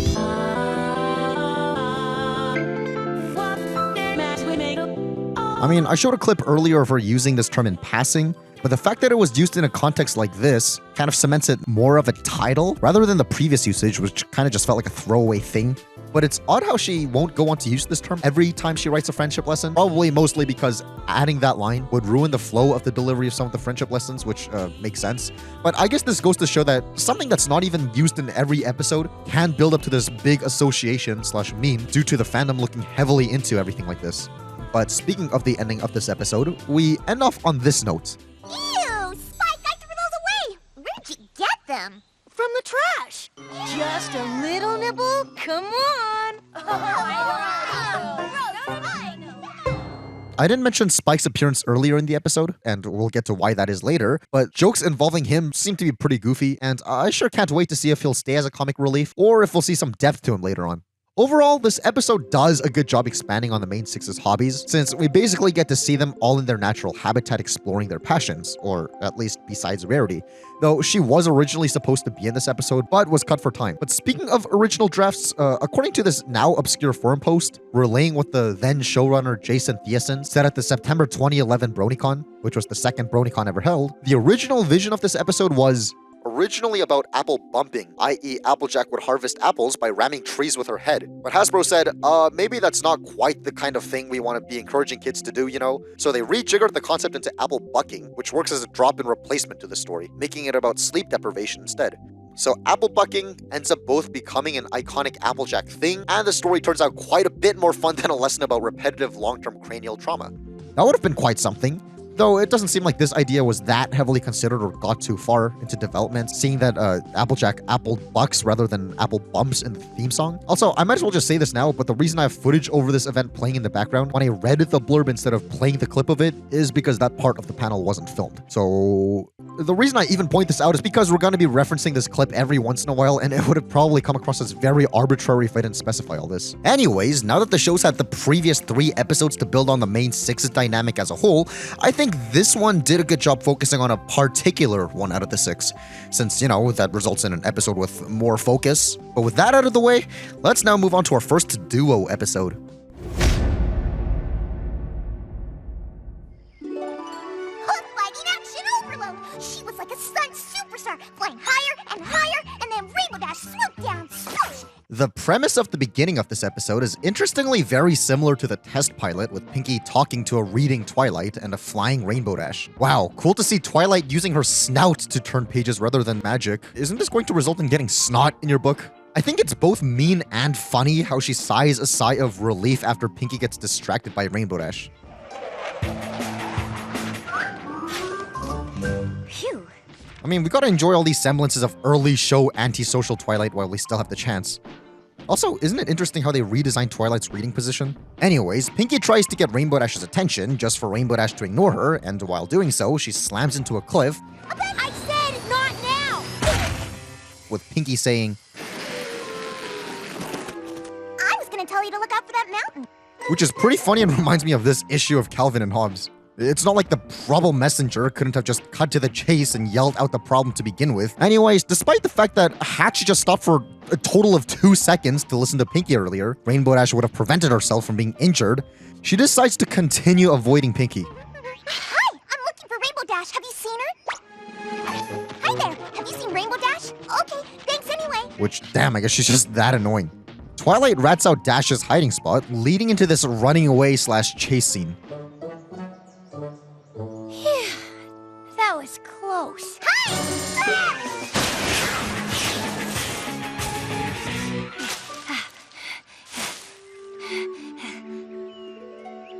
Hi again!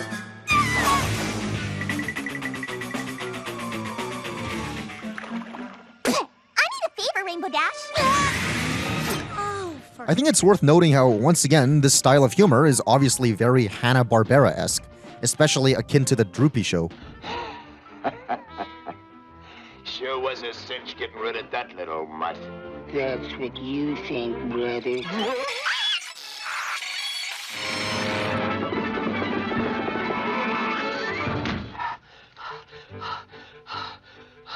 Which actually ties in with the vibe of the test animation, where it used a bunch of Hanna-Barbera sound effects, and was more slapstick focused like their cartoons.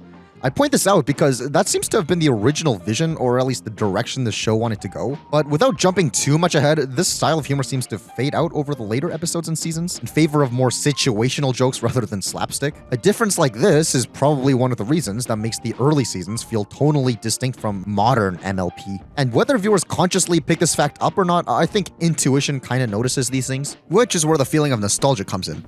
I mean, for me at least.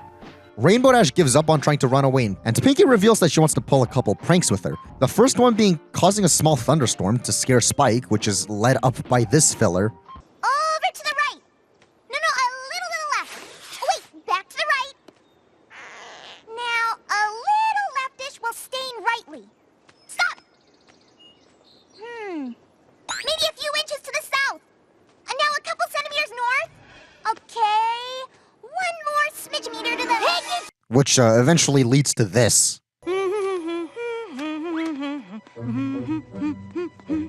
A billion questions, Your Honor. Firstly, what's with Spike humming the song? I will once again just assume this is Equestria's national anthem. Secondly, isn't Spike accidentally sending all these letters to Celestia, the dragon version of butt dialing?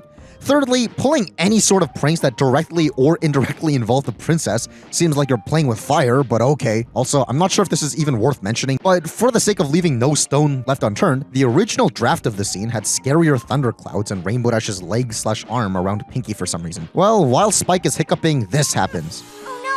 You're not hurt, are you? Nice to see that Pinkie is fine with messing up the princess's workload, but draws the line at Spike being injured, while also simultaneously saying that this is the funniest thing she's ever seen. Have you ever seen anything more hilarious? Their next prank is putting sneezing powder and a batch of flowers to deliver to Rarity. Holy frick, they fixed her horn for real! But that's still a short-lived victory when you realize how... Aren't they lucky that Rarity's initial instinct was to sniff the flowers? Like, what if she went straight to attempting to eat them? That can't be healthy for digestion. Not to mention how Pinkie and Rainbow Dash literally teleport. Is she even home? I don't know. This is gonna be... Their third prank is somehow sneaking into Twilight's treehouse and replacing her quill ink with disappearing ink, while she's trying to take notes on potion experimentation. Well, that seems dangerous. What if that results in an explosion or something? Have they gone mad? This could have ended up so much worse. Also, how convenient is it that Rainbow Dash holds up this invisible ink thing to show us what's going on? But how the f did they even sneak into Twilight's house and replace the ink anyway? Is that where their apparent teleportation powers from earlier come in? Though, if you thought that was bad, their fourth prank involves painting every tree in Sweet Apple Acres zany colors without Applejack noticing. I mean, not just without Applejack noticing, but all this in a short amount of time, and with their mouths, when the apples are elevated all the way up here. At least with Rarity's prank, it's over in like 2 seconds, but this one is gonna set the entire family business back by at least a couple days having to wash off all this paint. Speaking of which, Applejack was pissed off to the point where she started throwing these painted apples at Rainbow Dash and Pinkie, only calming down after the paint gets washed away in this barrel. She even giggles at this fact. Which is stupid, since what is this even trying to say? Was she unsure what was going on with these apples and thought that these two somehow permanently deformed her products? Because that would explain why she was mad enough to throw these apples at them, but did she somehow not see how they literally had paint material on them when she was presumably looking in their direction while these apples were being thrown? Or did she just not know that the paint could come off? I don't know, this is dumb. Then Rainbow Dash takes initiative to pull their fifth prank on Fluttershy, with Pinkie asking, Is someone over there? Who are we gonna squirt? Who are we gonna squirt? wow, the previous 4 pranks were on the rest of the main 6. I wonder who this one could possibly be for. Well, when Rainbow Dash reveals that it's for Fluttershy, Pinkie seems to draw the line here, saying, What? No. We can't prank Fluttershy. I mean, she's so sensitive. It'll hurt her feelings. Even our most harmless prank. Okay, so based on this logic, pranking a literal baby, messing up the princess's workload, causing potentially nuclear explosions, and ruining a small family-owned business is okay, but my feelings is where you draw the line. This is probably another reason I hate Fluttershy so much, just because everyone around her wants to give her special treatment rather than just letting her experience hurt so she can actually grow as a person. Not to mention how this information has literally zero payoff on the rest of the episode whatsoever. It's literally only in here to deliver the information that Fluttershy deserves special treatment since she's her, and nothing else of substance. Didn't we already know that Fluttershy is super sensitive based on how she's shy and not the one to assert herself to get her way? If they actually went through with the prank, they could have shown us the fact that Fluttershy is sensitive to stuff like this, rather than just spelling it out through dialogue. Her scene in the Ticketmaster did an excellent job at doing this. I would just like to ask, if it would be alright, if you haven't given it to someone else. So why didn't they do it here? Anywho, Rainbow Dash agrees that they should prank someone tougher. Who? Do I know them? Is that a Clockwork Orange reference? The next day, when Pinkie visits Rainbow Dash's house to do more pranks, this Griffon appears, and Rainbow Dash introduces the two to each other. Whatever, we shall analyze Gilda as a character more in depth later, but for now, I want to dial it back to a couple seconds ago. Was the sun not just rising? And wasn't the last shot of the previous day the sun setting? The fact that Pinkie and Rainbow Dash are up super early aside, are you telling me that Gilda showed up to Rainbow Dash's house after sunset but before sunrise? An argument may be, well, Gilda probably just showed up to Rainbow Dash's house last night and they had a sleepover. Okay, if that's the case, why does she say, Gilda just got here. We'll catch up with you later. Another argument could be, maybe the sunrise was only there for artistic purposes and it's actually the afternoon right now. Okay, if that's the case, why does Pinkie say, Rise and shine, Rainbow Dash. It's a brand new day Essentially, Gilda starts getting mad that Rainbow Dash has a new friend and tries dividing a wedge between them. And that's pretty much a good chunk of the episode, moments such as... However, one of the problems with this episode is how, while we're supposed to find Gilda as the villain who we should be rooting against, Pinkie's just being persistent and annoying. As this listing on TV Tropes says perfectly, unintentionally unsympathetic, Pinkie Pie. Anyone who's ever traveled a long way to visit a close friend that moved away, only to have one of said friends, new local friends, constantly horn in on everything you want to do together and try to dominate their time as well, may find themselves sympathizing with Gilda instead, jerk or not. And while I can't necessarily say I've ever been in Gilda's situation, I can guarantee it would piss me off if I ever was or if I ever am. I'm so glad Pinkie gets roasted here. Don't you know how to take get lost for an answer? Dash doesn't need to hang with a dweeb like you now that I'm around. You're dorking up the sky, stinky pie. So make like a bee. Buzz off! Hey, where's Pinkie Pie and her crazy contraption? She left. Something about being as busy as a bee. In fact, the episode realizes all this since when Pinkie consults Twilight on this matter, Twilight says, So, Pinkie Pie, are you sure that this friend of Rainbow Dash is really so mean? Yeah! She keeps stealing Rainbow Dash away, she popped my balloons, and she told me to buzz off! You know what I think, Pinkie Pie? Well, I think you're jealous. which is, facts, but we'll go much more in detail on that later. To cheer herself up, Pinkie goes to the town square and sees Gilda stealing fruit and pranking Granny Smith. Run for the hills! Everybody run, save yourselves! Similar to this scene from earlier, we have insight into the animation process here, with the first version of the scene looking like this. Run for the hills! Everybody run, save yourselves! But as the animator here notes, the flag in the background wasn't animated here, and also her movement went on for too long, so he shortened it. The video lists a whole lot of subtle detail that I won't really go into the nitty-gritty of, but I did want to showcase this here, just to show how much thought goes into stuff like this. Also, Gilda makes Fluttershy cry, which is based...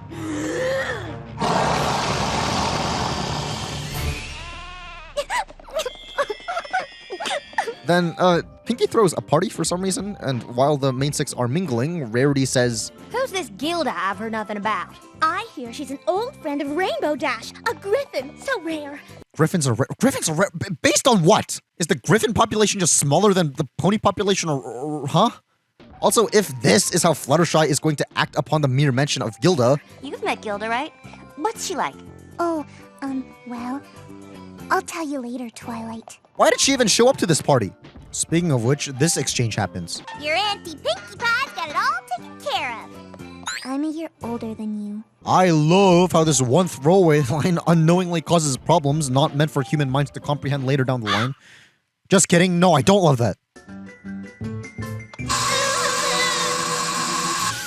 How are lethal shocks funny, even as a prank? How is this socially acceptable? I'm surprised she didn't turn to rotisserie chicken. Oh, Pinkie Pie, the old hoof shake buzzer. Hoof shake buzzer? Oh, well, no wonder why Gilda didn't see that coming then, since she don't got no hooves to shake. In the background, there's some birds providing music, which is somewhat of a callback for the very first episode, so that's neat. But are birds in this universe basically like music speakers or the radio? Doesn't it suck, since that means that if you ever want to listen to music in this universe, you need to teach these birds the song you want to listen to first? Anyways, speeding up a bit here, Gilda flips out from falling into every prank that was set up in this party and storms out, saying, When you decide not to be lame anymore, give me a call. How do you give calls in this world without calling technology? The only form of long-distance communication we've seen thus far is sending letters via dragon. I'm not too sure either Rainbow Dash or Gilda owns a dragon. Well, Rainbow Dash stands up for Pinkie and tells Gilda to leave if this is how she's gonna treat her friends. No, this is not how I thought my old friends would treat my new friends. If being cool is all you care about, maybe you should go find some new cool friends someplace else. And yes, this episode was made to show that Rainbow Dash really is loyal, but isn't she technically not being loyal to Gilda by not asking for her perspective? I just think they should have made a bigger deal on the discernment of what kind of factors deserve loyalty, and which actions deserve reprimanding. As the audience, we saw Gilda do all that awful stuff, but in Rainbow Dash's perspective, literally all that happened was Gilda got pissed off because she got pranked to death and everyone laughed at her. That seems like a pretty justified response on Gilda's part. Rainbow Dash and Pinkie do the hoof shake prank thing on each other, but we don't see the ponies as skeletons when they get electrocuted, like we saw with Gilda. That's strange, unless if Pinkie intentionally somehow made the shock on Gilda stronger than on Rainbow Dash, which is evil. Also, isn't it sexy how Rarity's horn goes from good to bad between frames? The lesson Twilight learns is that Learn that it's hard to accept when some pony you like wants to spend time with some pony who's not so nice. Though it's impossible to control who your friends hang out with, it is possible to control your own behavior. And I think that's a pretty good lesson, no complaints here. Does it apply to Pinkie's situation whatsoever? No, not really, but it's still a good lesson in a vacuum. With the plot of the episode out of the way, let's finally address the elephant in the room, or rather the griffin in the room. Looking at Lauren Faust's DeviantArt gives us a bit of insight into Gilda's character. This was the very first sketch of Gilda for the 2008 MLP FIM Pitch Bible, before she got her bad attitude. At that time, I didn't have her character worked out, I just had a section about magical creatures and drew a griffin for it. Once we want to script with Grouchy Gilda, her original name was Griselda, but it didn't pass legal. I think it's kind of interesting how Gilda's original name was supposed to be Griselda, which also appears in the audition script for the part of Applebloom. And while we're here, it's also notable how Applebloom was supposed to have this line. Relighting birthday candles, I love that prank! What a classic! Either that or they just gave her this part just for the audition to have more lines, because they didn't have enough actual Applebloom lines ready. But that seems like clickbait for the voice actress. Anyways, I know more griffins appear later in the show, but it's still worth analyzing episodes within the perspective and context of watching these episodes back when they originally came out. So we must ask, how the f does Gilda exist? Where did she come from? Will she show up ever again in the show? In retrospect, we have answers to all these questions and then some, but it took until season 5 for any of this to be established. In fact, the Jason Thiessen Q&A I mentioned earlier actually made mention of this. Is Gilda an illegal immigrant when she goes to Ponyville? Next question. And also one with an actual answer here. We haven't really figured that out yet. We may have to invent a new place or something. Yeah, griffins just exist there as far as we know. Not everything is planned out ahead of time. Sometimes it's figured out as we go. At least this was all good fanfic fodder all the way back then. In-world questioning aside, as I've made pretty clear, I have actual meta writing problems with this episode as well. In fact, this listing on, once again, TV tropes pretty much takes the words right out of my mouth, so let's give it a read. Gilda blowing up at the party guests after being pranked one too many times, automatically blaming Pinkie Pie for setting the pranks up to target her specifically, and walking out on Rainbow Dash when she admits to doing it herself, and demands that Gilda has to accept her friends if she wants to continue being friends with her, is completely understandable. Gilda had been the sole receiver of a long list of pranks during a party Pinkie Pie herself set up. The party guests, including Rainbow's friends, repeatedly laughed at Gilda's humiliation, and Rainbow Dash doesn't even attempt to apologize or take responsibility for her part in upsetting one of her closest friends. This is pretty much what I meant by how this probably wasn't the best way of showing that Rainbow Dash is the element of loyalty, since it pretty much required her to cut ties with a friend without either of them really taking the time to explain themselves to each other. By the same token, it's hard to blame Gilda for being at least a little angry at Pinkie Pie for trying to weasel in on her time with Rainbow Dash, especially since they hadn't seen each other in a long time. The closest anyone ever gets to calling Pinkie out for her own clingy behavior is Twilight, who's made to apologize for it at the end. It even brought up this super good point that didn't even actually cross my mind while watching the episode. Gilda yelling at Fluttershy for bumping into her is a legitimate complaint, as Fluttershy had been walking backwards in the middle of a busy market street and not really paying attention to her surroundings. Exactly. Fluttershy. No, not literally. Now, I'm not going to sit here and pretend that I like Gilda or whatever, since this may be an unpopular opinion, but I just don't find the griffins all that interesting, let alone Gilda in specific. However, sure, let's make a new creature who isn't the pony evil and inconsiderate, and let's all isolate and marginalize the one guy who isn't the pony. Great lesson. This idea was made into a song by Jackalap called Winter, which is definitely one of my favorite pony fan songs. I once saw you running from them, what did they do to you? They turned you into a fool, but you're nobody's fool. They don't know you like I know you, all those ponies are the same. I swear I will go away, I swear I will go away. Especially the remix by The Living Tombstone, like holy crap, this is awesome. There's a girl that I know, that is as white as a winter's blanket snow. But I know, her heart is longing for someone to call. One last thought I want to leave this episode on is how people back then saw this bird guy and thought, man, I want myself a piece of that, and waifooed her. I mean, this was before she was fully characterized, along with all the other Griffins in Season 5. So, I can't say I exactly see what about her character was all that attractive based on this episode. Like, I mean, this episode didn't exactly have Gilda put her best foot forward, but, no judgment, I suppose. What a thought to leave this episode on. Oh boy, it's the Trixie episode. It's odd how a character as well liked as Trixie originated on such a lackluster episode, but I'm getting a little ahead of ourselves. Come on, Twilight, you can do it! The episode starts off with Twilight participating in animal experimentation. Huh? Anyways, Spike is convinced that this mustache alone will be the key to getting Rarity to becoming a pedophile. Hello, Rarity! What's that? Just my awesome mustache. Sorry, Romeo. Romeo? So, Pony Shakespeare exists? Or are we to assume that Equestria is actually a post-apocalyptic Earth, where humans existed years ago, and the works of the actual Shakespeare has survived that even with an apocalypse happening, inhabitants of this planet continue to discuss and reference his plays? As attractive and enticing as you look, it's just for practice and it's gotta go. Wait! But why does it have to go? Shouldn't this practice also test the longevity of your spells? And what the is the point of testing this spell in the first place anyway? Rats. Interesting how Spike says rats when rats apparently don't even appear in the show ever. Mice appear, but not rats.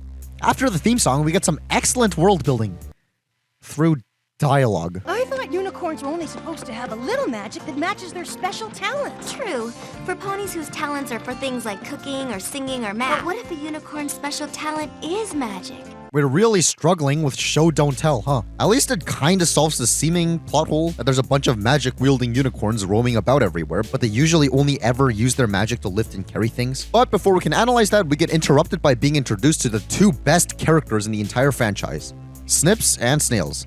I know the majority of people who are fans of the show probably can't stand these two and think that they have an annoying voice or ugly designs, but I can't help but see them as like really goofy and funny. Sure, it's a little questionable how Snails' cutie mark is essentially describing the fact that he quite possibly has some kind of, medically speaking, mental retardation. Wait, then why isn't my cutie mark a snail? Snips and Snails tell Twilight and Spike that there's this brand new unicorn in town who's really good at magic. They say that she's got more magical powers than any other unicorn ever! Where we see Twilight make this expression, which shows us some vulnerability in her character, I suppose. We'll come back to this later. For now, they end up going to this new unicorn and... Come and witness the amazing magic of the great and powerful Trixie! Wow, how convenient is their timing that they made it just in time for the beginning of the show? Whatever, this entire scene is just kind of unpleasant and hard to watch. Trixie goes off about how she's great, with the main six trying to show that they're greater, all while Twilight is scared to outdo her magic, since she's scared that her friends will think that she's a show-off, despite the fact that those very friends are trying to outdo her magic. At least we get this exchange. They don't call me Rainbow and Dash for nothing. When Trixie is through, the only thing they'll call you is Loser. Roasted? But speaking of, according to the wiki, when this episode first aired on Treehouse TV in Canada, an entire sentence with the word loser was muted in the scene where Trixie is taunting Rainbow Dash. Now, I couldn't find any actual footage of this anywhere, but does that mean that the entire scene would have played out like this?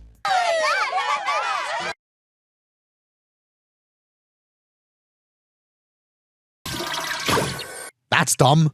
Anyways, this happens. No! Green hair! Not green hair! Well, I never. Surely there are some other green-haired ponies you could have used for this joke? Did they really have to recolor the mane of an already existing character for, like, no reason? Once again, the great and powerful Trixie has proven herself to be the most amazing unicorn in all of Equestria. Interesting how Trixie calls herself the greatest unicorn rather than the greatest magic user or the greatest pony, which as a writing rhetoric is good for making her egotistical, but in universe, she's essentially putting down about give or take 1/3 of her potential audience. And that's sort of the main problem with this episode. Trixie is a show pony, therefore it's kind of her job to exaggerate and hype herself up. Who wants to see a show pony that's all, "Hey guys, I'm perfectly adequate at magic and my skill level is similar to you guys"? That would be stupid. But for doing her job, she gets punished, but we'll get there when we get there. Snips and Snails keep glazing Trixie and talk about how she vanquished a creature called the Ursa Major. But because Spike doesn't buy it, they decide to bring one out to get her to do it again in front of everybody. Which, spoiler alert, Trixie essentially gets exposed for being a fraud, with Twilight having to bail everyone out, giving milk to this Ursa Major, where we get this line of a cow saying, that is quite something. I mean, yeah, I'll take you up on your offer, but what kind of dialogue is this? Whatever, we've got bigger things to worry about, such as, let's not get distracted from the fact that Snips and Snails are directly responsible for the entirety of Ponyville almost undergoing total destruction. We deserve whatever punishment you give us. For starters, you can clean up this mess. So what is their punishment for almost destroying the entire town? Should I give them number 25? 25, yes. And I think I deserve it too. I think you're right. Sweet! Well, that's stupid. From a writer's perspective, sure, the mustache spell at the beginning was theoretically a decent use of Chekhov's gun. However, the entire scene at the beginning was already questionable as it is, and this ending sure isn't a logical solution nor a satisfying one. So this is just nonsense. But we shall come back to this idea later. We learned that the bear they brought over was actually an Ursa Minor, and an Ursa Major actually looks like this. That's totally not terrifying whatsoever. This is made even more terrifying when you look at this concept art scale thing, comparing the size of the Ursa Major to a normal pony. Not to mention this initial sketch of the Ursa Major. I'm glad they changed it. So the episode concludes with Spike saying, So, how did it go with Rarity? She didn't go for the mustache. "Oh really? That's odd. I thought having facial hair was the make or break for people becoming interspecies pedophiles. I was sure it would work." Now, I know I skimmed over this episode more than the others so far, but that's because the specifics of this episode was really more humor-based, more than anything worthy of serious dissection or analysis. Heck, the episode literally introduced Snips and Snails, who are the definition of comic relief with no actual character. And that's fine because the humor in this episode is genuinely funny. Snails, you thinking what I'm thinking? Why is it they call it a flea market when they don't really sell fleas? Yeah, oh, come on. I know a lot of people find these guys to be repulsive, but I personally really like their dynamic with each other, and by extension, their dynamic with Spike. No, but nothing. The proof is in the pudding.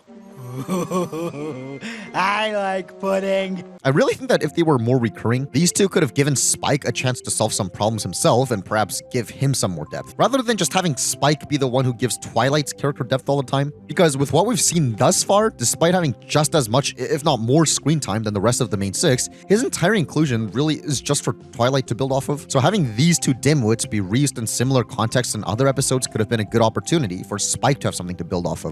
Though, like what I said about Mayor, it sucks how Snips and Snails were eventually phased out of prominence as the show went on as well. Though, speaking of Twilight, it's a little weird seeing how passive and insecure she is in this episode. We knew you had ability, but not that much. I'm sorry. Please don't hate me. Similar to what I said about Big Mac talking more often than usual earlier, I'm not sure if this was how she was always supposed to be when the series started off, or if this episode just did a bad job writing her character. Everything previous to this, we saw that she was assertive, willing to tell her friends to f off if they're bothering her, but now she suddenly can't be asked to just briefly put herself out there in order to shoo away this pony that all her friends clearly dislike. But building off of that, once again, from a writer's perspective, I think this episode was just aiming for pure humor and for that one specific lesson Twilight learns, rather than anything indicative of like world building or serious character study. And that's fine, it's just a little jarring is all. Though we will go much more in depth on this topic later. Looking at discussions of this episode, the most common talking point really seems to be how, once again, Trixie is a performer and the main six are being petty. I get it. Trixie was arrogant and overly boastful. She lied. She's a stage performer, though. That's kind of required. And while she was a bit mean in the way she lashed out to criticism, the main six were being an awful crowd. Booing the performer and downplaying her achievements, just shut up and enjoy the show. So much wrong with this episode. Trixie wasn't innocent, but she sure as hell didn't deserve what happened to her. The main six got what they deserved, I feel. They talked trash and got put in their place. Shouldn't have had to happen in the first place. And I'd agree that the signals this episode seems to be giving out is how the main six can't just enjoy a performance and would rather get personally offended at the fact that someone's putting on a show. Not to mention how one may argue that Rainbow Dash shouldn't be the one to be saying stuff like this. Trixie's just a loudmouth. When she also acts like this. Just because one has the ability to perform lots of magic does not make one better than the rest of us. Especially when you got me around being better than the rest of us. Which, yeah, is hypocritical, but for this, at least they're self-aware with it. There's no need to go strutting around and showing off like that. Oh? That's my job. I think, if anything, that was at least a good way to show that Trixie is just that annoying and painful. But even then, Trixie really didn't do anything that the main six didn't bring onto themselves, so the entire episode kind of falls apart. Especially when these guys in the back don't do anything, it's just the main six that decide to speak up. At least it wasn't boring though, there was an actual threat in it, the Ursa Minor, which gives us higher stakes than something like not knowing who to share a ticket with. Plus, it is pretty interesting to see in retrospect that a lot of people's favorite pony originated on such a bad episode. Though, now that's making me wonder if people only dislike this episode in retrospect because they grew to like Trixie from later episodes, and this episode just puts her in a bad light. But speaking of Trixie, according to Goddess Faust, the premise called for a boastful unicorn, originally a boy actually, and Chris Savino came up with Trixie and the hilarious way she talks in the third person. I wonder what the thought process behind all that was. Anyways, fun fact, according to this little post divulging information involving concept art and stuff like that, these ponies were actually supposed to appear in this episode, but they didn't until a few seasons in, yet were released as minifigures before they appeared in the show. That's kind of dumb, and I wonder why they weren't included in this episode. Another fun-ish fact, this is the first episode where the entirety of the main six aren't given lines. Pinkie and Fluttershy are seen standing in the crowd, but apparently have no reaction to their friends getting roasted on stage. The trivia section on IMDb says, Andrea Libman has already recorded her lines as Fluttershy and Pinkie, who are going to give Twilight advice on how to defeat Trixie, but all of her lines are cut due to time limits. I am not sure what the validity of this statement is, with how IMDb doesn't require you to provide sources or anything for trivia, and I can't find anything to back this up. And this has such a stupid typo in it, I'm inclined to not believe this. Shame, if this is true, that's kind of dumb since there's this one scene I didn't even bring up because it's super redundant and unnecessary. So if they took out Pinkie and Fluttershy scenes in order to include this part, that's just bad writing. Or maybe it was a case of animation budgeting, with this scene just being cheaper to animate. Still, especially because Pinkie and Fluttershy are perhaps the most emotionally sensitive ones out of the main six, I think they would have brought some nice dynamic to the rest of the group trying to outdo Trixie. Perhaps trying to talk her down instead of trying to outperform her. If we had an instance of Pinkie where Fluttershy trying to offer kindness to Trixie instead of immediately rushing to one-up her, with Trixie still saying no, I think that would have given us more of a reason to actually side with the main six in this episode. But speaking of Fluttershy, time for our first episode with my least favorite pony in existence as the starring role. I know pretty much everyone is in unanimous agreement that Fluttershy is the cutesy, adorable one of the group, but this episode just makes her seem so frustrating to be around. But once again, I'm getting a little ahead of myself. The episode starts with Fluttershy playing God by deciding what species gets to live or die. That's kind of messed up. Also, this reaction Fluttershy makes when feeding these birds these worms did make me laugh. It's so random and it caught me off guard. But that doesn't mean I like her now. Angel Bunny starts coughing, which is the result of the smog in the sky. I know I've glossed over his previous appearances, but that was so that I can say this here. It's weird seeing Applejack's Brushable being paired up with what is supposed to be Winona, with Fluttershy also being paired up with what you would assume, based on that logic, is Angel. However, I'm not sure if this is actually supposed to be Angel. Not because they look too dissimilar or whatever, since I'm sure most people who see this will count it as Angel, but because there's this bunny at the beginning of the episode, who matches this toy bunny's appearance to a T. What the f? So judging by how every other bunny here are copy and pastes of each other, did they design this one in specific to be Fluttershy's main pet instead, yet change their mind? How do you explain this? And also glad to see that this one random bunny gets to be super accurate in a toy form when they can barely do the same for their main characters.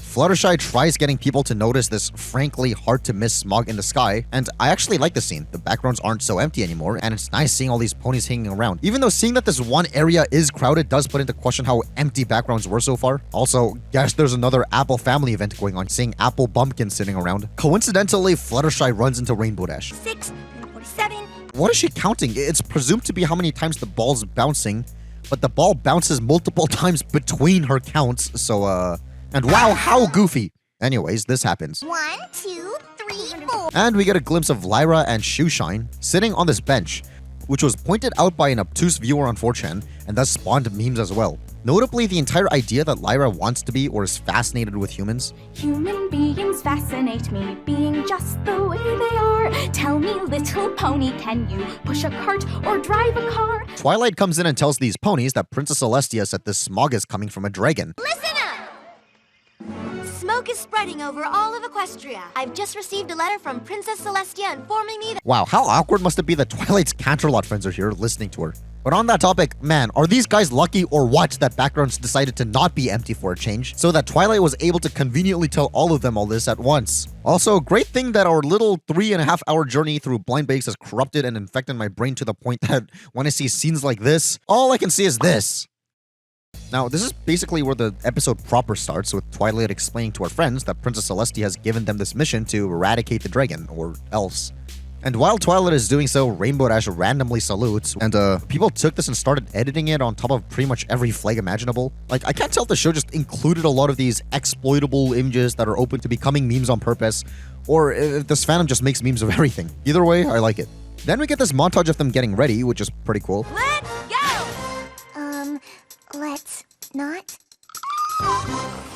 Though it would have been cooler if Rainbow Dash kept this makeup thing throughout the entire episode, instead of getting rid of it in the very next shot. But we've all got to keep a good pace if we expect to make it up the mountain by nightfall. Mountain? Maybe all the Fluttershy ranting I've been doing on my channel could be considered bullying the disabled, since what do you mean, mountain? Mountain? You're the one who saw it coming from the mountain in the first place. I didn't realize you were either blind or had some kind of, like, memory issue. But speaking of which, I know a lot of people ask me why I don't like Fluttershy. Well, we'll have a lot of time to examine why throughout this retrospective, but I don't think this episode helps me like her at all, and I'm on Team Rainbow Dash this whole episode. Are you sure you want Fluttershy to come along? I mean, that pony's afraid of her own shadow. She's just gonna slow us down. Like, the entire episode is filled with Rainbow Dash justly roasting Fluttershy. It's so high. Well, it is a mountain. And once again, remind me to take a shot for every instance of Applejack biting Rainbow Dash's tail later on. I hear the only thing that sparkles more than the dragon's scales are the jewels they use to build their nests. Welcome to my cave, Rarity. Care for a diamond? Roar! That wasn't particularly funny, but I guess we have to show everyone laughing to remind us that Pinkie is the element of laughter. But then Twilight goes on to crap all over that fact. Girls, this is no laughing matter. Then we get this triple roast whammy. Hey, what are you waiting for? An invitation? It's so steep. Well, it is a cliff. You could just, I don't know, fly up here? Roast it again, and again, and again. The thing is, I'm not sure if Rainbow Dash is supposed to be unlikable here, and we are supposed to side with Fluttershy, but if that's the case, why would you make Fluttershy so annoying and make Rainbow Dash correct? We're entering an avalanche zone. The smallest peep could cause a huge rock slide.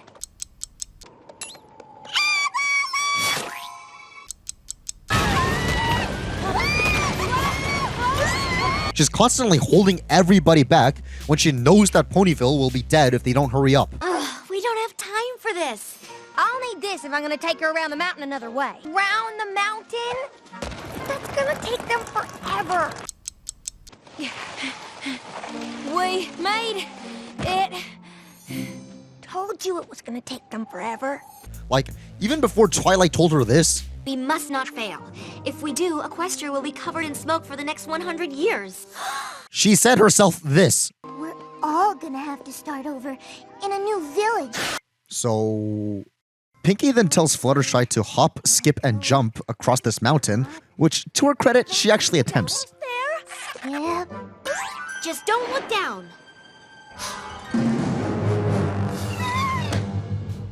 Okay, that one was Twilight's fault, I concede. And as they approach the cave the dragon resides in, Pinkie is seen with Boneless? Never mind, we're getting way too ahead of ourselves. Then Fluttershy gets too scared to go in and... Oh. So Rainbow Dash says... Oh, great. She's scared of caves now, too. Which is an excellent roast, but it is stupid since none of her friends clue in on what she's scared of here. And, dragons actually are scary. But Fluttershy... Also, what kind of character placement is this? Huh? But still, is this even a question? You have a wonderful talent dealing with all kinds of animals. Yes, because they're not dragons. We've seen you walk right up to a horrible manticore like it was nothing. Yes, because he wasn't a dragon. Spike is a dragon. You're not scared of him. Because he's not a huge, gigantic, terrifying, enormous, teeth-gnashing, sharp-scale-having, horny... Shouldn't this all be common sense, or are ponies just naturally not scared of gigantic dragons? Anyways, because Twilight actually cares about not dying, she shoots her shot at trying to rid the dragon, and this happens. Be probably just doesn't realize what he's doing. Right? Yeah. Sure. You say so. Which is pretty much the same thing as her friends basically leaving her to die, which is funny. What else is funny is Rarity's attempt to get him out. But I couldn't possibly head back home without mentioning what handsome scales you have.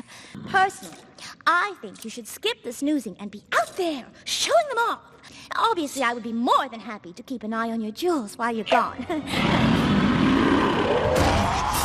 I know people may not like Rarity on the account of her, I don't know, being selfish or whatever, but it's funny when a main cast of characters have a slight hate for each other. Nothing like big, obviously, to the point where it's like unhealthy or toxic, but it's just also a little bit more meaningful that they remain as friends if they have stuff like this. I was this close to getting that diamond. You mean getting rid of that dragon? Oh, yeah. After Rainbow Dash gives the dragon a little nudge, Get out! this happens.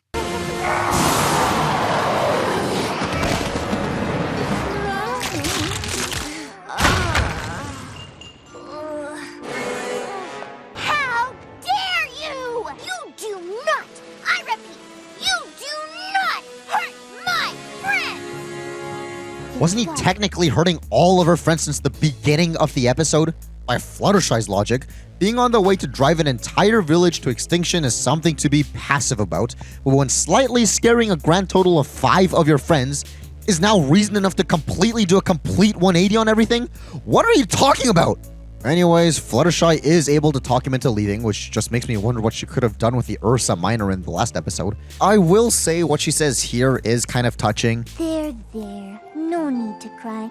You're not a bad dragon. You just made a bad decision. Especially if one applies this to their lives. It's telling us that even if we did bad things in the past and made bad decisions in the past, we can continue to grow and change as a person. So that's a good message. So the dragon flies away, never to be seen again.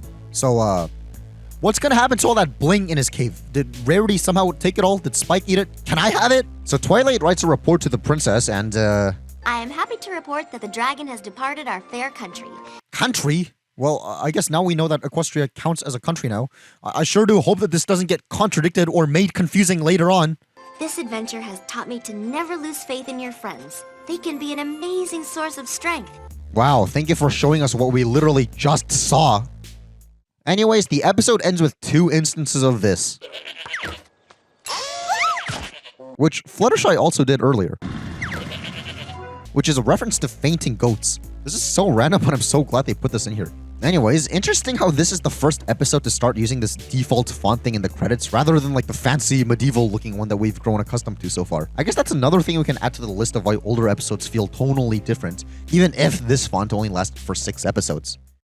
The main problem I have with this episode, I mean, besides the obvious, is why the f would Princess Celestia task the main 6 to do this mission? She literally has guards. What is she paying them for? But speaking of the episode itself, I thought Fluttershy's character arc was interesting. The episode starts with her basically having to warn everyone in town that they're about to die, yet she can't because she's too quiet and shy.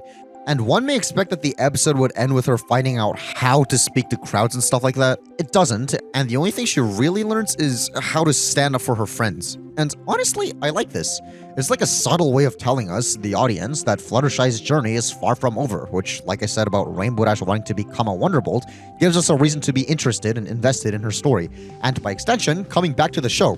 I think Fluttershy's shyness achieves a similar effect. I'm not sure if this was done on purpose or not, but a lesser show would have just solved the entire thing in this one episode and just resort to Aesop amnesia in the very next episode if it's convenient for them. However, the way that this episode did it was a great way to include us in our journey, so to speak.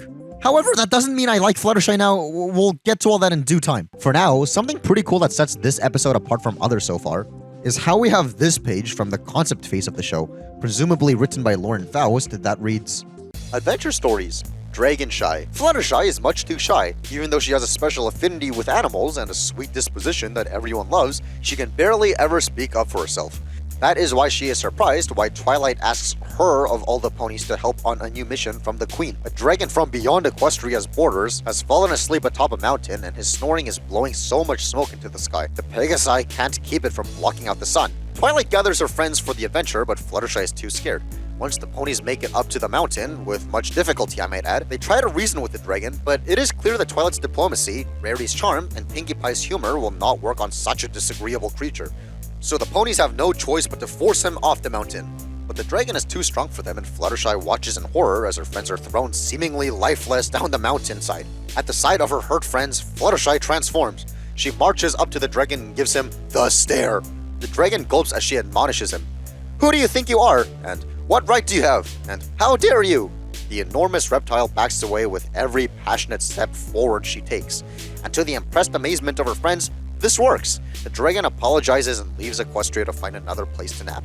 And Fluttershy finds that when you believe in something, even the smallest of us can find the strength to do what is right. Beautifully written. And I'm assuming that this was written pretty freaking early on in development, seeing how Princess Celestia is still referred to as the Queen, and Pinkie's name is spelled with a Y. But it's pretty cool to see that the entire plot of this episode was thought of in such detail this early. Also, this makes mention of the stare, but that won't become a thing till a few episodes later, and not in this one. But other than that, I really wonder how much of the final episode actually matched Goddess Faust's original vision. Really beautiful art too, this is awesome.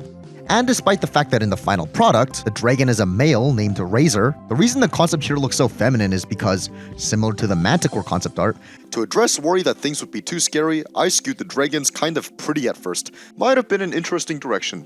But speaking of background info, this was the first episode for the storyboarder of this episode, Sabrina Alberghetti, or Sibsy, aka Wildfire, aka the person married to Manda Pony, and holy crap, is that a whole can of worms. And she had this to say about it.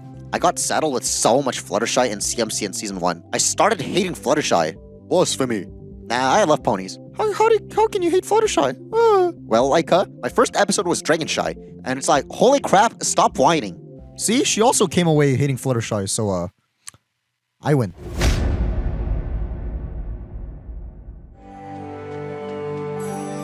Alright then, our second duo episode. Though instead of being about Rainbow Dash and Pinkie, it's about Applejack and Rarity. Let's see what kind of interesting things arise from this pairing. Because the entire collective Pegasus population apparently forgot last week's scheduled rain, you have to compensate by letting down a thunderstorm. I simply cannot imagine why the Pegasus ponies would schedule a dreadful downpour this evening.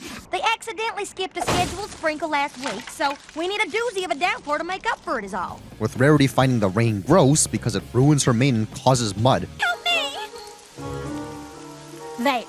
Hunker down to your heart's content whilst I finish things. And Applejack finding Rarity gross because she's too uptight about everything. Oh, no! I'd prefer not to get my hooves muddy. Gah, there is just no pleasing you, is there? I mean, how muddy could that patch possibly be when rain can't even reach the ground below it? Add to that, how is the grass field around it not muddy? Y'all wouldn't know useful if it came up and bit you. Wait, what did you just say? Bitch.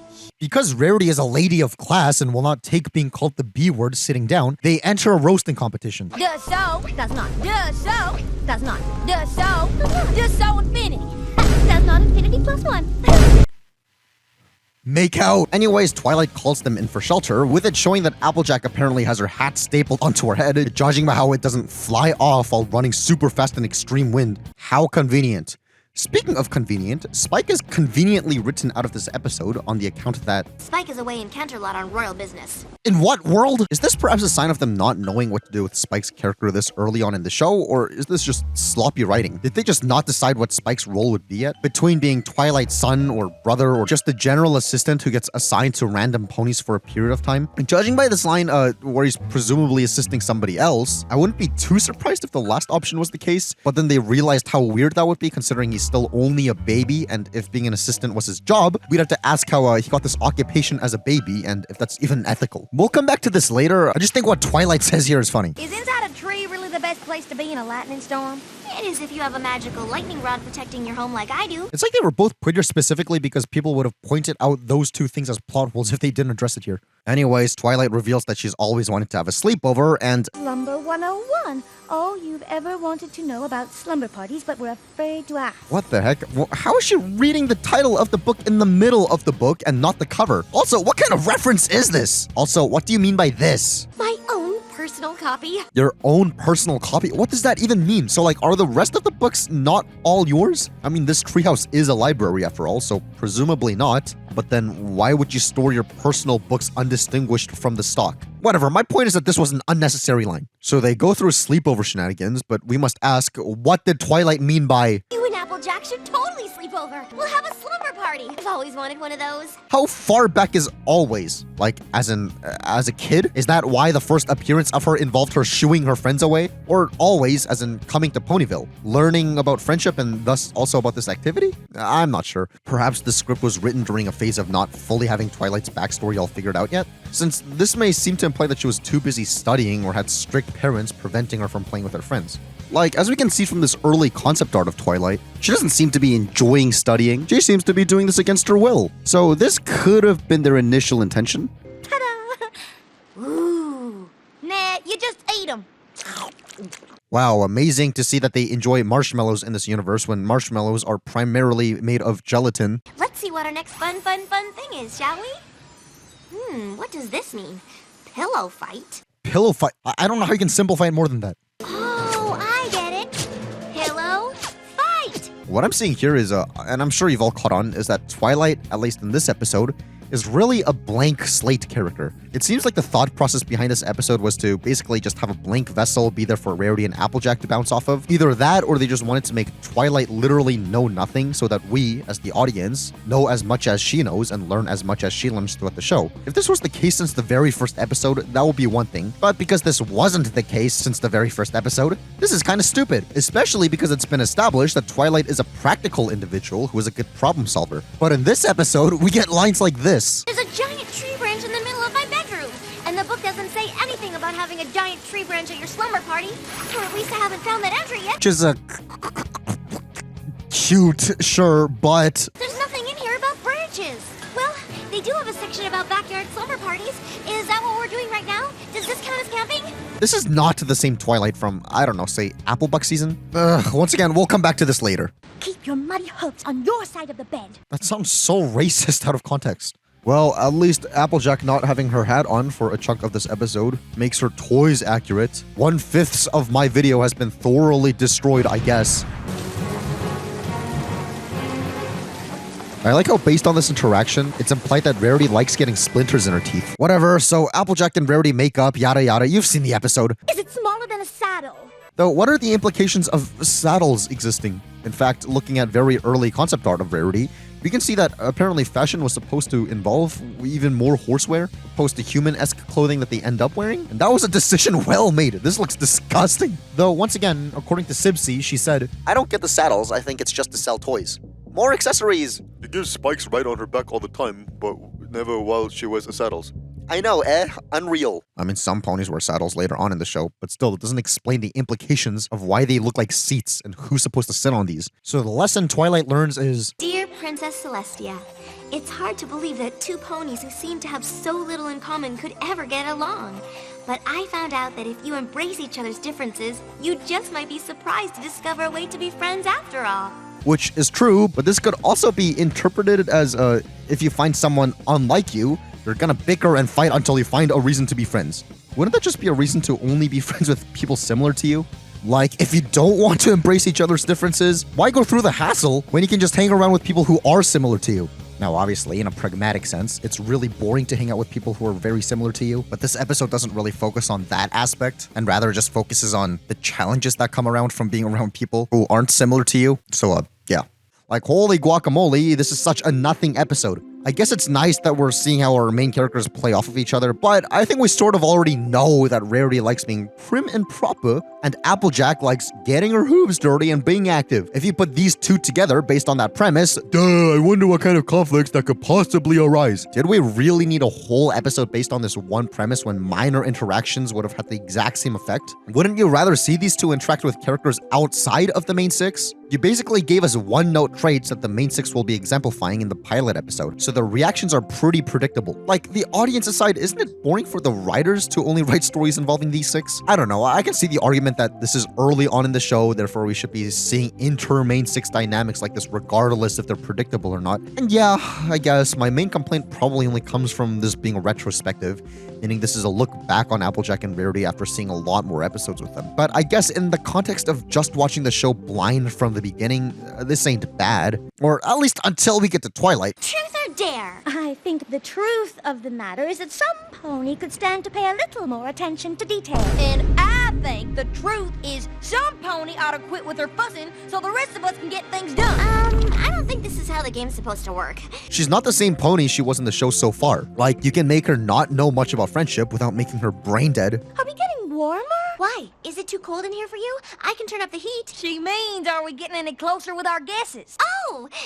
No. You're telling me Twilight, who has been previously established to have a fairly extensive range of vernacular, has never heard or even used this expression before? Aside from that, once again, this is actually such a nothing episode. I guess Applejack and Rarity going ooh was pretty funny.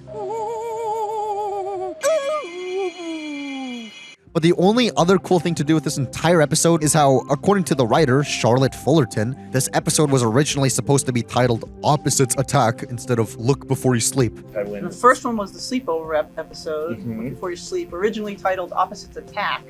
So there's a lot of them when you guys are coming up to me during the weekend, like, oh, you wrote what? I'm like, wait, say the episode? Which one was that? Oh, it changed titles and characters changed names too. Like, honestly, I think that might have been the better title. At least then it would have been more memorable, since most of this season's episode titles are just making puns out of idioms. This would have stuck out as something different, but oh well.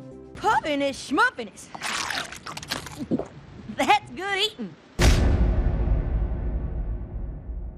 Oh boy, it's the racism episode. Immediately from the first spoken dialogue here, I'm confused. Rainbow Dash must have gotten up early for once and cleared all the clouds away. Is that to say that Rainbow Dash is solely responsible for what the weather will be like each day? Is that a reference to how there were multiple Pegasi who aren't Rainbow Dash taking care of the weather in literally the last f***ing episode?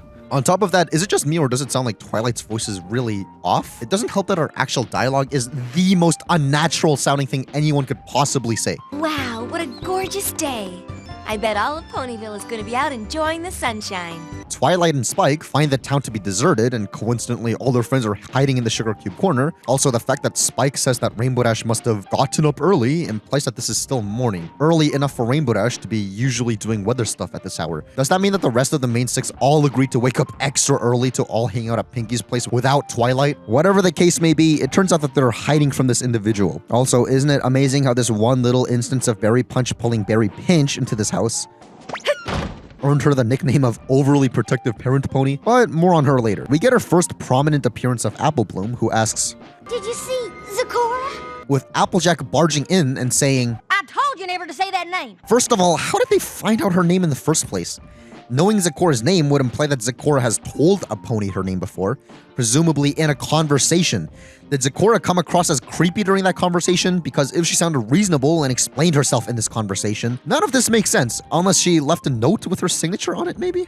Secondly, what's wrong with saying her name?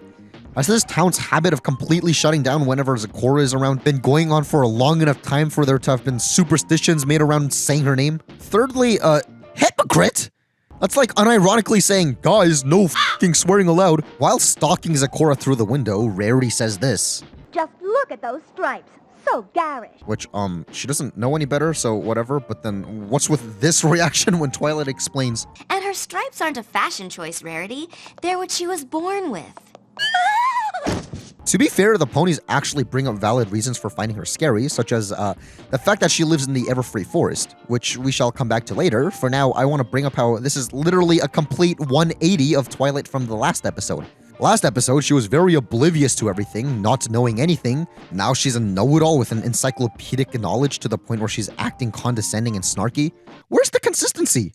So Pinkie sings this song about Zecora. She's an evil enchantress. She does evil dances. And if you look... That wasn't as good as Rainbow Dash's I Got the Ticket song, but this should also be on Spotify. But I guess this song not being on Spotify must have struck a nerve with Twilight, since she starts acting like this for no reason. Once a month, she comes into Ponyville. Ooh. She lurks by the stores. Oh my. She digs at the ground. Good gracious. And I guess even Applebloom found her annoying here, since she sneaks out to follow Zecora. So they go to look for Applebloom to bring her back, and this part's kind of stupid. The next day, the main six all have something weird about them, with them all assuming that they've been cursed by Zecora.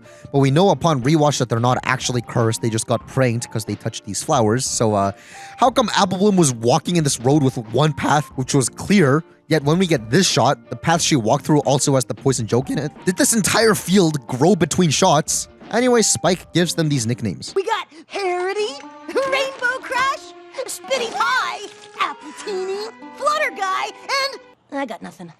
Twirly Sparkle. I mean, seriously, I can't even work with that. And I like how Apple Teeny only works as a pun if you know your alcoholic beverages. But more importantly, the writer of this episode, Amy Keating Rogers, posted the original notes for Spike's roasts. Harity, Rainbow Crash, Flutter Guy, Apple Teeny, Droopy Horn, and Pinkie Pie ? Interesting how Twilight had a roast written out for her, but Pinkie didn't. There's a bit to unpack here. First of all, was the Y changed to an I in Droopy so they don't legally butt heads with the character Droopy? A similar thing happened with how Angel was supposed to be a mouse called Mortimer until they got the memo that Mortimer Mouse exists, so perhaps? Also, it's kind of funny how when they finally actually came up with the roast name for Pinkie in the episode, it was easily the weakest one out of the bunch, so I guess Pinkie Pie's name is just hard to come up with something for. But speaking of Pinkie... Really? You ever hear of personal space? No! She's never heard of personal space? That explains a lot. So Applejack follows Applebloom along as she tries to find Zecora again, and isn't it a little disturbing how Applebloom literally leaves her own sister to die? Sorry, Applejack, but I'm the big sister now. Like, she was supposed to be the one likable thing in this episode, but nope, that's gone out the window too. So the rest of the main six follow after Applebloom, and... She stole your song? Doesn't sound anything like your song. She's an evil enchantress. Watch out. You saw those terrible things. Now do you believe us, Twilight? I like how Harity waited for Flutter Guy to finish the song before saying anything. What if she's making Applebloom soup? What if she's making Applebloom soup? Wow, great use of ad break double take. Then Zecora starts chanting, and if you're wondering what she's actually saying here, isn't it quite something how, according to Goddess Faust, we did not have the time or resources to have authentic Swahili, so we asked the voice actress to ad-lib some African-sounding gibberish. I was a bit disappointed, but I just imagine it's not Swahili, it's zebra. Disappointed in what? Not being able to hire a Swahili consultant, or in the actual ad-libbing, saying that her voice actress, Brenda Critchlow, actually did a bad job. Which seems like an interesting thing to just put publicly on your DeviantArt, but sure. More on Zecora herself later, but...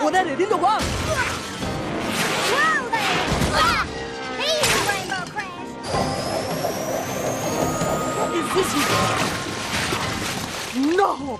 Holy crap, do the writers just want to make the main six super unlikable? This is kind of uncalled for, ain't it? So Zecora explains everything, and they go back to Ponyville to get the remedy to what they have, and wow, it seems like Trixie's been practicing her magic, since she's apparently able to make clones of herself now. Anyways, we get this appearance of the flower ponies, and enjoy and savor this because this is the last time we're going to be seeing them so prominently for a while. Look, Rose, how awful! The wicked enchantress has cursed them all! The horror! The horror! It sucks because them being overreactive could have been a really funny recurring gag, especially since that would have given us an excuse to give non-main six characters recurring speaking roles. But I can also see it getting pretty old pretty fast. Hey, where's Applejack? Wow, nice reuse of the gasp from episode 1. I mean, they also reused this in episode 1, but still. I wonder if they keep reusing this because it hurts to perform. I don't want to jump the gun, but it's still worth noting that a handful of this season has episodes with really stupid conflicts that really make no sense. As TV Tropes takes these words right out of my mouth. The viewer is supposed to find the cast suspicions of Zecora to be unfounded and based on misconceptions. Problem is that while they do go overboard, their suspicion isn't entirely baseless. 1. Zecora lives in a forest that's infamous for being full of dangerous creatures. 2. Zecora is a zebra, a species that none of the cast members have ever seen before and have no frame of reference for. 3. Later episodes confirm that there are all sorts of dangerous creatures and persons in the setting. 4. Sakura's behavior doesn't exactly help her case. She shows up wearing a cloak with glowing eyes of doom, and when she comes around, she just sort of walks around aimlessly rather than making any attempt to communicate. In light of that, it isn't really that odd that the townfolk are a bit wary of her. It's especially true in AJ's case. It's not exactly surprising that she'd want to keep her little sister from following a stranger into a dangerous forest. And that's facts. Still, obviously, I get what this episode is trying to say. They even literally spell it out for you. Never judge a book by its cover. Someone may look unusual or funny or scary, but you have to look past that and learn who they are inside. And while I get the lesson, and I'm being mostly hyperbolic here, I'm pretty sure judging people by their cover could save your life under certain circumstances. Like if I was walking late at night and there's like a dark alleyway that's like a shortcut home, but I saw someone like this or this or this standing on the other side, I'd rather stay safe than sorry and take the longer route. You could be thinking, F, that's rude, that's inconsiderate, you don't know what's inside of them, they could really be nice individuals. Would you? Well, would you? Don't lie to me, cut the cap, you wouldn't either, I guarantee it. Whatever, at least we got the shot of Pinkie doing this, which turned into this meme to greet new bronies. Welcome to the herd indeed. We're like 9 episodes down with 212 more to go. We relish welcoming you, friends. Isn't this exciting? Are you excited? Because I'm excited. I've never been so excited.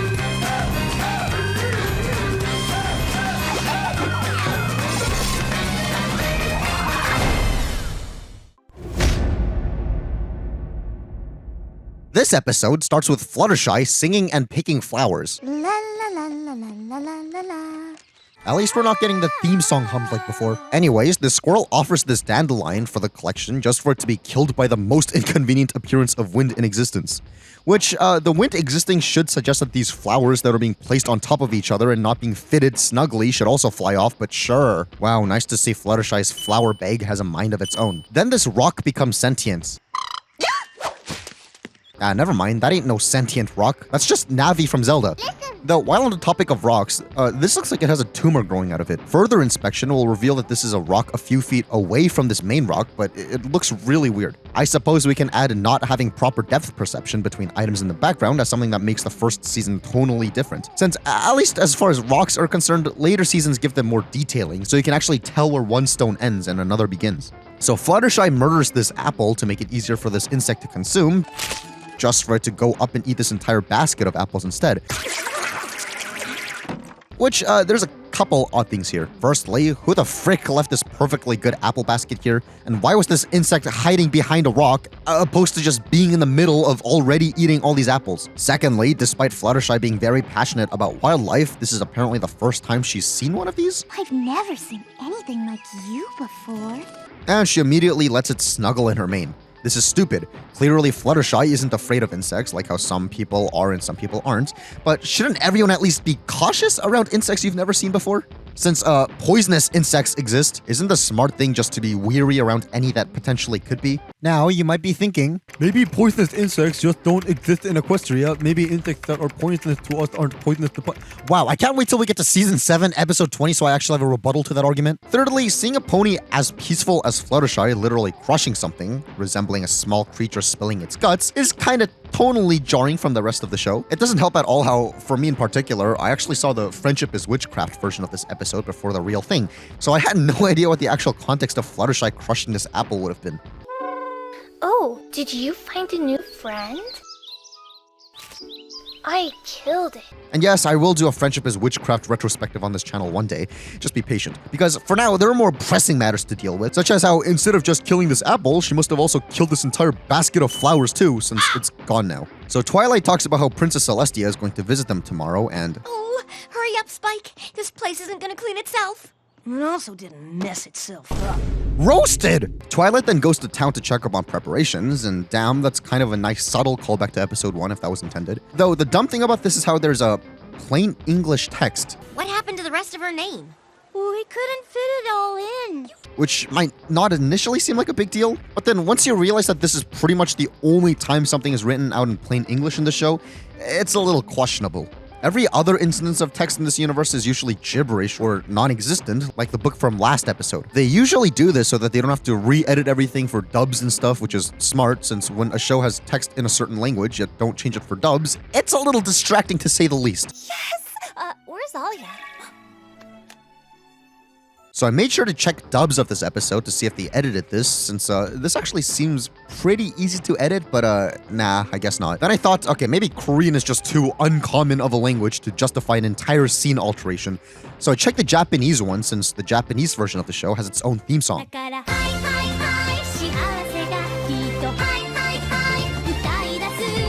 So surely they'd care enough to make this one change.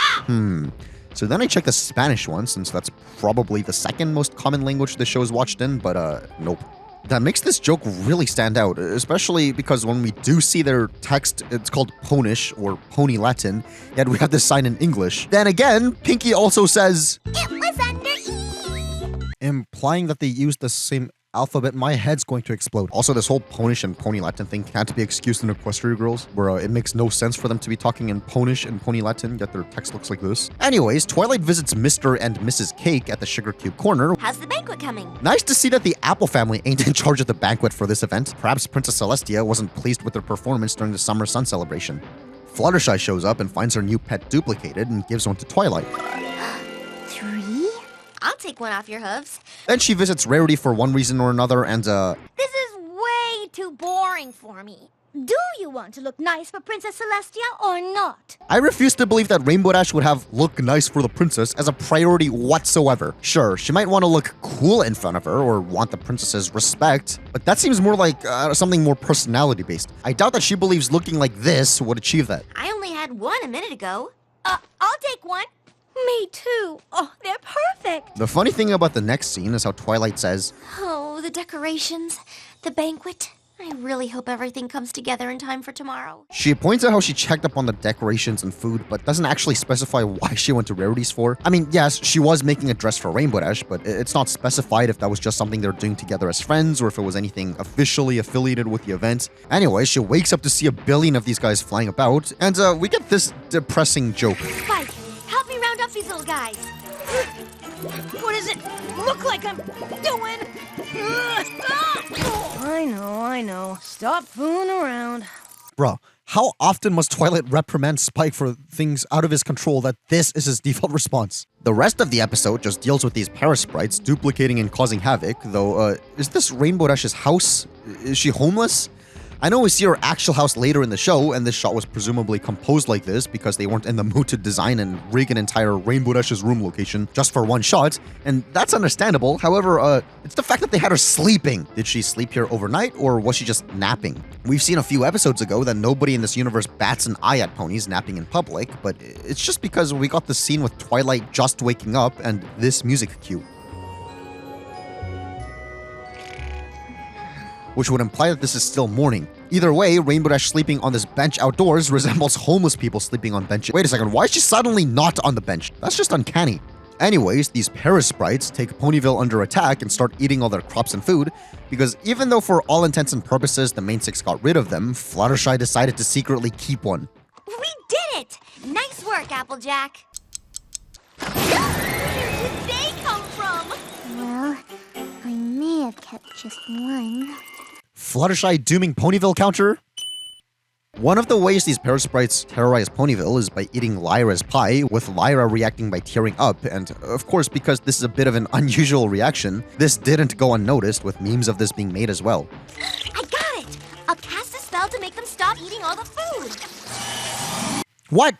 That's a spell? Sure, garbage disposal just got easier, but cool to see that Twilight could theoretically starve an entire species to death. Sure, parasprites can apparently survive off eating anything and everything, but what if she cast this spell on us humans? We definitely cannot survive off eating wood.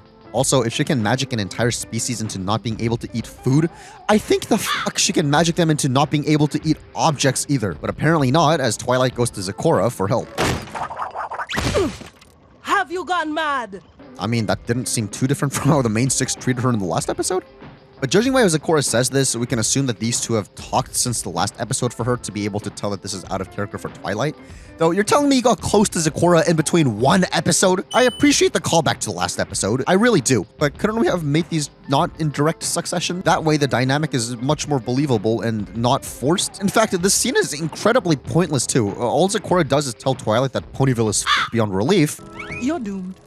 And Twilight goes back to panicking in Ponyville in the very next scene. At least it was cool filler, even if it did cause that little dissonance. Also, it kind of implies that Twilight was fine with Zecora dying, seeing how she definitely knows parasites are dangerous at this point, yet brought one over to her.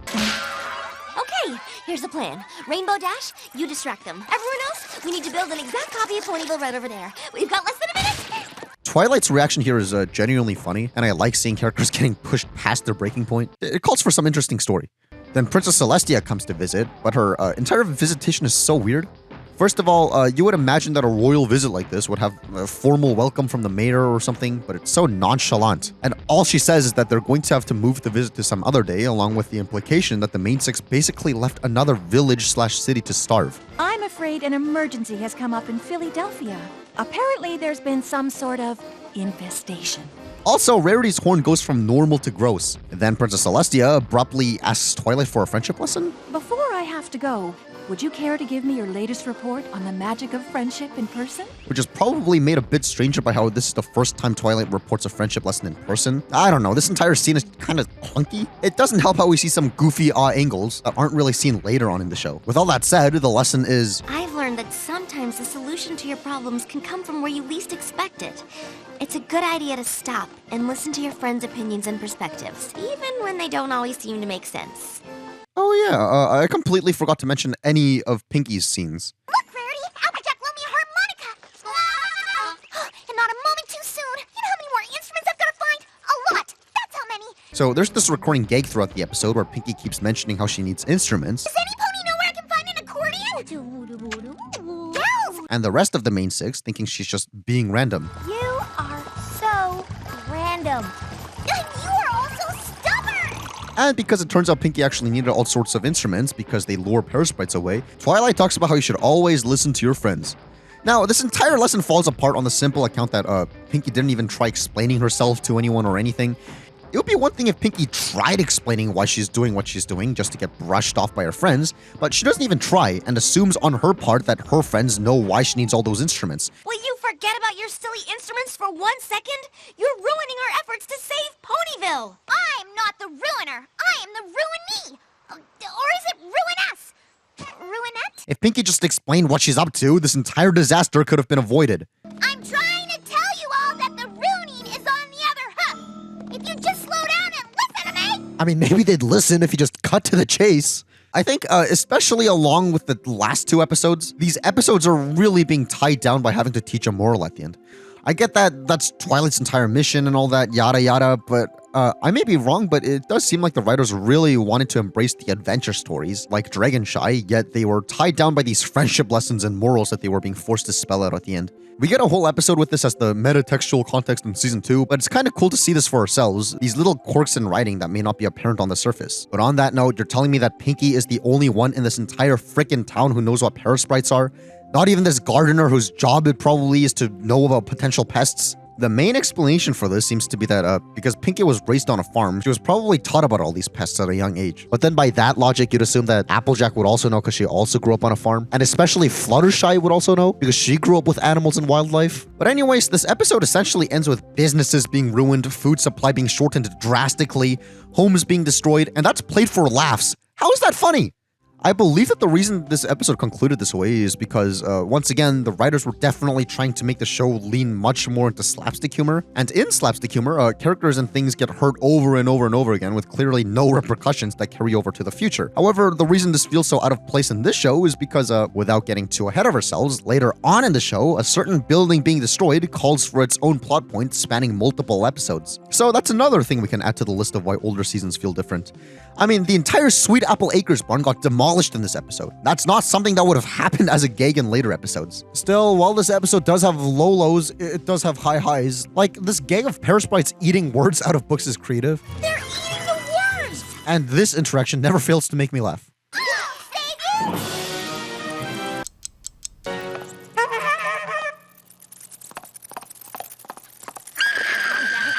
Anyways, as for some behind-the-scenes stuff, this episode was originally supposed to be called Pied Piper Pinkie, which would have made the allusion to the Pied Piper story much more apparent, and while I think that the title is cooler, it might have, spoiled the ending, so whatever. Also, it's kind of cool seeing Lauren Faust saying she had Tribbles from Star Trek in mind while working on the episode, but with M.A. Larson saying that he was thinking more about Gremlins than Tribbles. I know I was surprised when I heard that you hadn't watched the Tribble episode, but you wrote Swarm of the Century, and so many people made the connection between the Parasprites and the Tribbles, but that wasn't in your mind. It kind of was. It was more Gremlins, but it definitely was. I mean, I still haven't seen the Tribble episode, but I know what it is. You know, I've heard it referenced so many times, and I know the basic storyline, but I haven't seen it.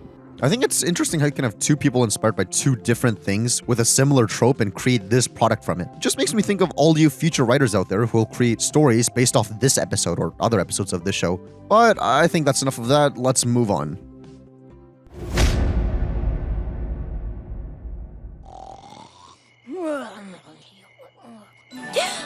Spike, wake up! Wake up! This episode starts off with a rather depressing note. Mommy?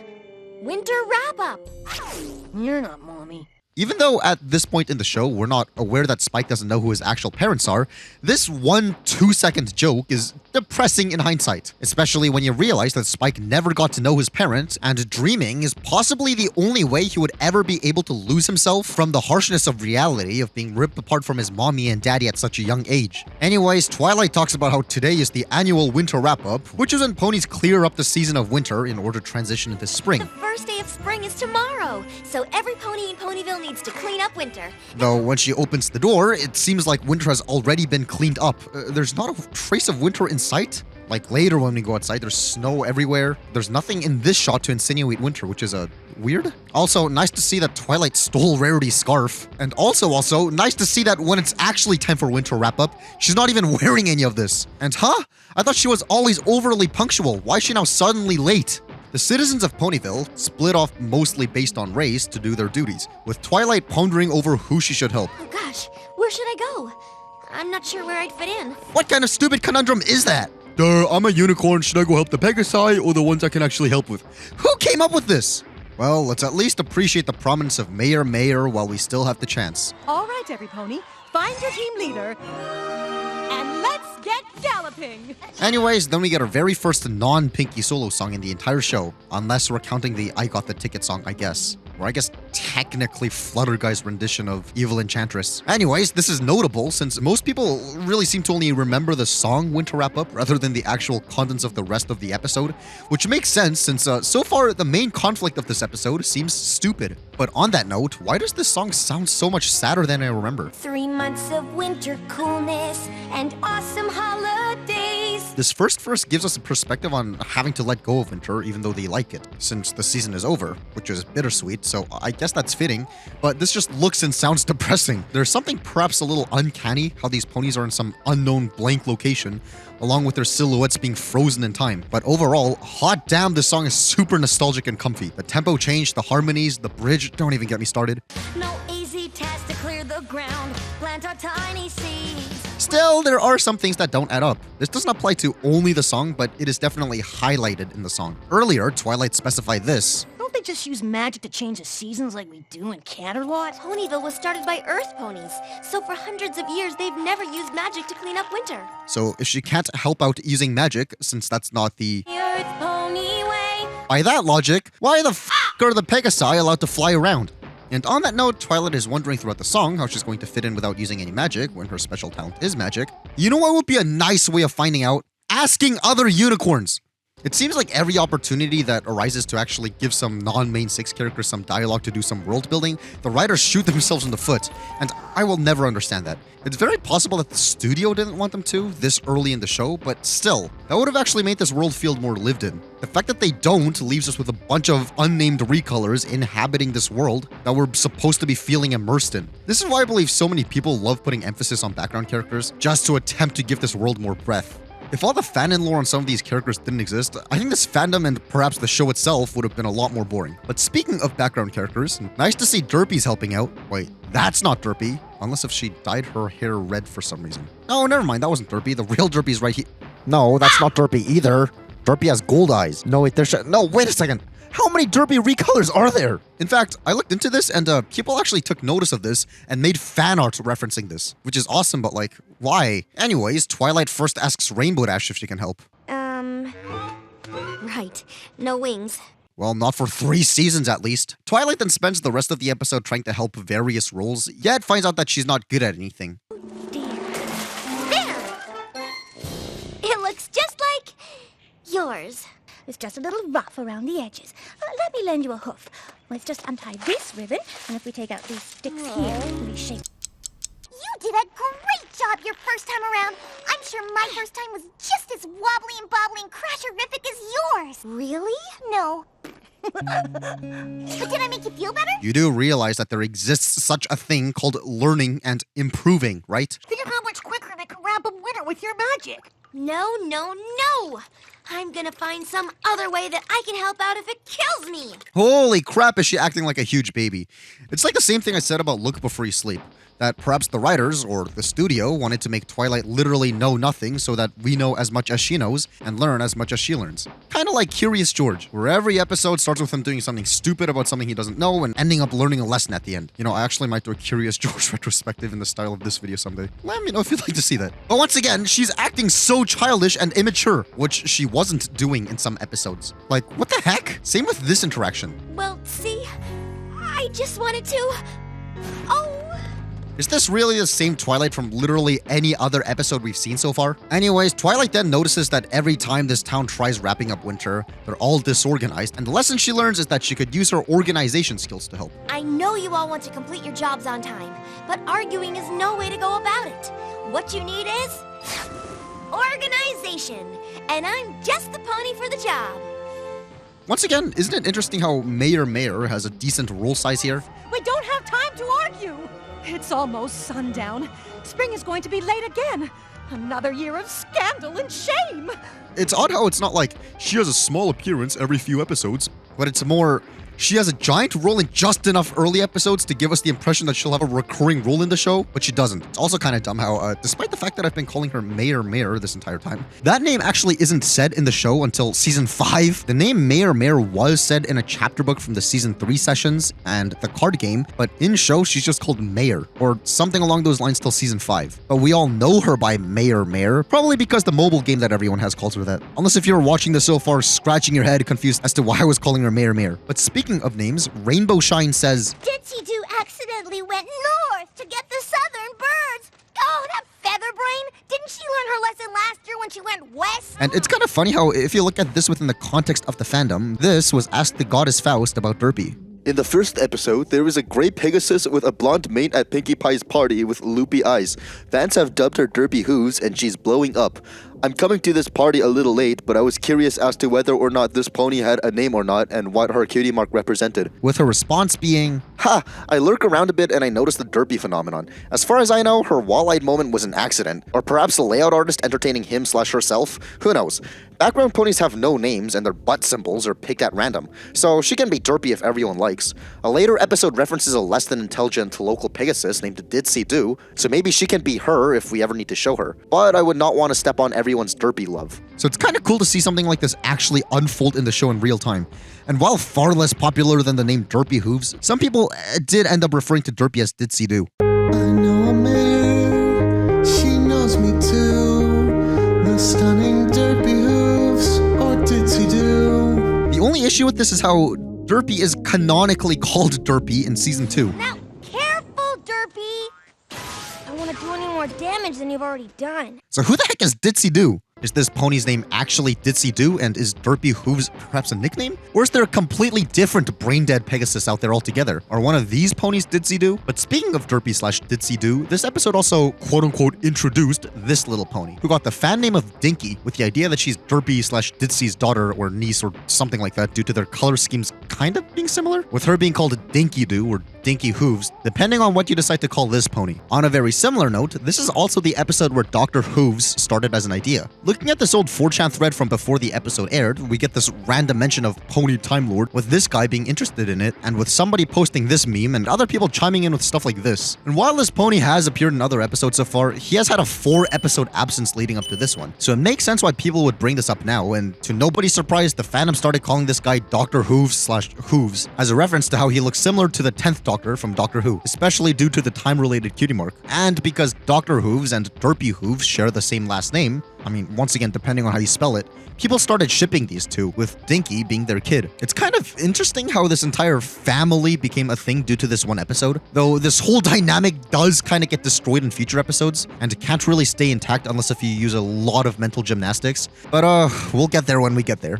The lesson of the episode, though, I think this episode has a really good message. Like, just because you don't seem to fit in with anything doesn't mean that you don't have your own special skills. You just need to find what makes you special. Though, it's kind of dumb how the episode ends like this. How's that, Spike? Spike?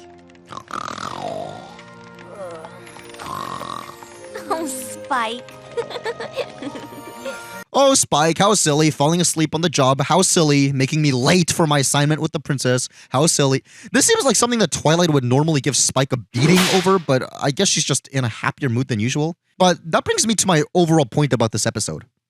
Like I said, I think the only thing anyone really remembers about this episode is the song, and rightfully so since the song is amazing, but without the song, all we're really left with is Twilight acting like a baby and expecting to be perfect for whatever new thing she's trying for the majority of the episode. Though, the thing is, when Season 1 originally aired, it did have this EI watermark, which stands for Educational and Informational, which would explain this whole bit about them literally almost breaking the fourth wall to explain what hibernation is. Hope you had some wonderful dreams and restful hibernation. But it's time to get up now. Spring is coming. What's hibernation? It's like a long sleep.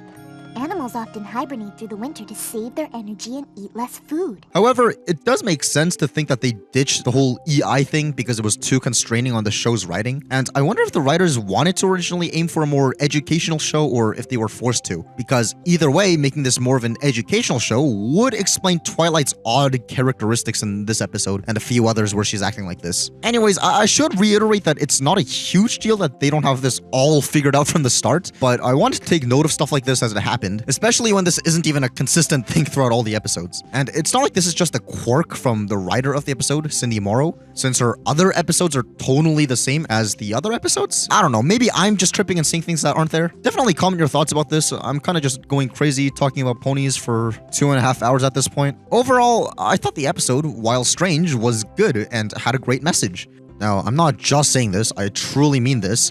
I believe that each and every one of you watching has a unique talent, and just because you don't fit into anything conventional doesn't mean that you can't think outside the box and show the world that you have something special. Like, back in high school, I barely had any prospects for anything in the future. Every day I was stressed about what kind of career path to take. I didn't seem to be good at anything. Like, even after high school, I originally wanted to get into becoming a therapist or criminologist, but after realizing that neuroscience bores the fuck out of me, I went into trades and took house inspection. But then I realized that I'm too much of a creator than I am a practical person, so I changed majors once again to English. But then I realized that college was a scam where personal ambitions go to die. So once again, I was very stressed and didn't think I had a future whatsoever. But then I thought outside the box and realized that I've acquired the skills over the years to create this channel, and everything that's happened in my life kind of all lined up for this channel to become a thing. And here you are watching this video where I'm talking about how all the stars lined up for you to be sitting there watching this video. Almost as if this is my message to the universe and the universe's message to you. And once again, I truly believe that all of you watching have a similar thing lined up like this that you just need to find. Whether it's a field of study or a business or what have you. So ultimately, I relate to this episode and I like the message. Good job for that. I just can't get over Twilight acting like a huge baby. It's like 100 steps forward and 100 steps back at the same time. The opening shot of this episode involves close-up shots of children's rear ends with a double combo of a teacher encouraging her children to stare at hers. You can all see my cutie mark, can't you? Like all ponies. So at least this episode has the show record of being the fastest to get me on some kind of FBI watch list. As if I'm not already on enough of those things for various different reasons. Look at her hair! Yes, I know, but honestly, that's how every pony was wearing their mane back then. Though, instead of talking about your weird hair, you should talk about how your tail is glitching. It's strange how this one shot of Cheerilee became a meme due to its resemblance to Epic Face. Man, do I feel old bringing up Epic Face. Yet this is also the one shot where Cheerilee's tail is Fluttershy's tail. How does that even happen? It's normal before and after the shot. I sure do hope somebody got fired for that blunder. Anyways, we get an explanation for cutie marks, and while they tell and not show, which would normally bug me, a cutie mark appears on a pony's flank when he or she finds that certain something that makes them different from every other pony. I think the context of this being in a classroom is actually a really great excuse and works pretty well. Now, the only thing is quite interesting how they took almost half the season to explain what cutie marks are, and they left it as a huge elephant in the room for the first half of the season. Though, I guess that's more organic than introducing every little concept in episode 1 or whatever. My point is that this is a good scene, I like it. Since, like I said about Rainbow Dash's introduction, it's kind of jarring to have everything about something introduced all at once. Now, my only question is, how is there a globe here? How do they know what a planet is? I mean, presumably through telescopes, but do they also have spacecrafts to know this is how Earth looks? Anyways, this happens. What?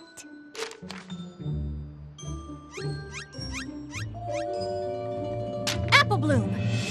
What could be so important that it couldn't wait until after class? The fact that Shirley went quiet until she reprimands Applebloom makes it seem like she was silently watching what was going on. That makes the fact that she doesn't say anything about Diamond Tiara originally handing the notes really stupid. If they had Shirley continued to say stuff in the background as this was going on, that would have made this less dumb, but speaking of dumb, when school is out, we saw 9 children in class, yet 6 plus 4 come out. 11 out of 10 counting skills. And on that topic, wow, nice to see that these children's parents don't pick them up or anything. Yeah, we live right next to a super dangerous forest with pony-eating creatures, but you're on your own, kid. And no, I'm not ignoring these two. We'll come back to their designs later. Anyways, the episode is basically about Applebloom, and to a lesser extent, Twist, being bullied by Diamond Tiara and Silver Spoon, since she don't got no cutie mark yet. I don't know why we had to sit through a lecture about getting a cutie mark. We all have them already. I mean, almost all of us have them already. You're still totally invited to my quinceañera this weekend. See you this weekend.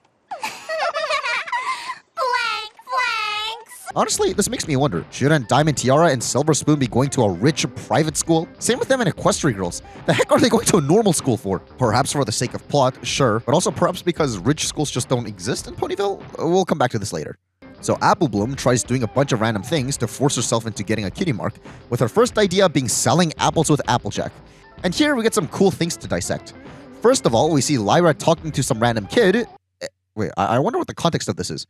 As fans, we can make headcanons about how Lyra and this kid are in some kind of big sister program, or she's babysitting, or something. What were the storyboarders and layout artists thinking when they did this? Was this supposed to be Lyra's kid, or sibling, or something? It's just that if she was talking to a similarly aged pony here, it's like, whatever, we can chalk it up to her talking to her friend. But it's just the fact that she's talking to a kid. There's definitely a story there that we're not seeing. Anyways, nice to see Applebloom destroying their profits and potentially dying. What the heck? Whatever, at least we get this legendary interaction. There'll be 4 bits. I didn't put those in my bag.